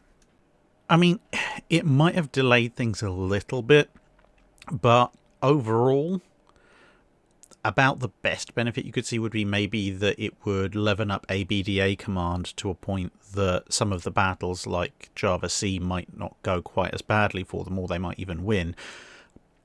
But in terms of defending the Philippines, it's not going to help, because all you're doing is putting slightly more naval forces in the Philippines when they're going to come up against most of the strength of the Japanese Navy. So unless you can substantially match or come close to matching the strength of the Japanese Navy, then all you're doing is basically putting more kill counts on Japanese ships, especially given that a lot of the Philippines campaign, as conducted by the Japanese in 1942, involved an awful lot of air attack, which, early 1942, this is when the US Navy is at its least prepared and able to be dealing with air assault. So a larger cruiser and destroyer force in the Asiatic Fleet at that point probably would have just meant more ships sunk by Japanese aircraft and the occasional surface action, unless they all skedaddled pretty darn quickly, thus, not really defending the Philippines. But if they had somehow, seen the writing on the wall and decided to make a dash for it, then potentially if you'd had, let's say a squadron of modern heavy cruisers and a couple of squadrons of modern destroyers, that might then have made something of a difference to what the outcome of ABDA Command's naval engagements were, albeit, of course, that if ABDA Command is significantly stronger, then the Japanese might send out stronger forces anyway. But either way, it might bleed the Japanese a little bit more if they're able to escape to that environment before the Guadalcanal campaign kicks in.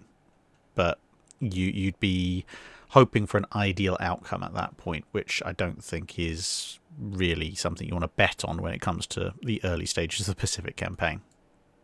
And that brings us to the end of another dry dock. Believe it or not, you have indeed survived. Well done. Just a couple of quick bits of channel admin, one of which is that I will be at Tankfest this year. Yes, I know it's not ships, but there isn't really an equivalent, and I might as well go. I've gone there quite a lot before. So if you are going to be at Tankfest, then I'll be there probably all of the days, but I will keep people updated on the Twitter YouTube community post function to tell people what I'm doing and potentially even where you might find me. Hopefully I'm reasonably distinctive, you never know. Other than that, the only other thing to mention is that, much as I hate to say it, as of the time of recording, which is the 27th of August, there doesn't seem to be much in the way of hope for the US-UK travel ban being lifted. There's some pushback from the airlines. They obviously want a September opening, which, in the next couple of weeks, that'd be fantastic for me. But whilst I would love that to happen, it is beginning to look more and more like either November or possibly next year before the US government decides that us perfidious Albioners are allowed back on their sacred soil. And so it's beginning to strongly look like I won't be making it to the States this year either. Which is annoying, but there's not a tremendous amount I can do about it, unfortunately. So we shall have to see how that goes. But yeah, if you're at Tankfest, come and say hi. And that's pretty much it for this dry dock. Thank you very much for listening, and hope to see you again in another video.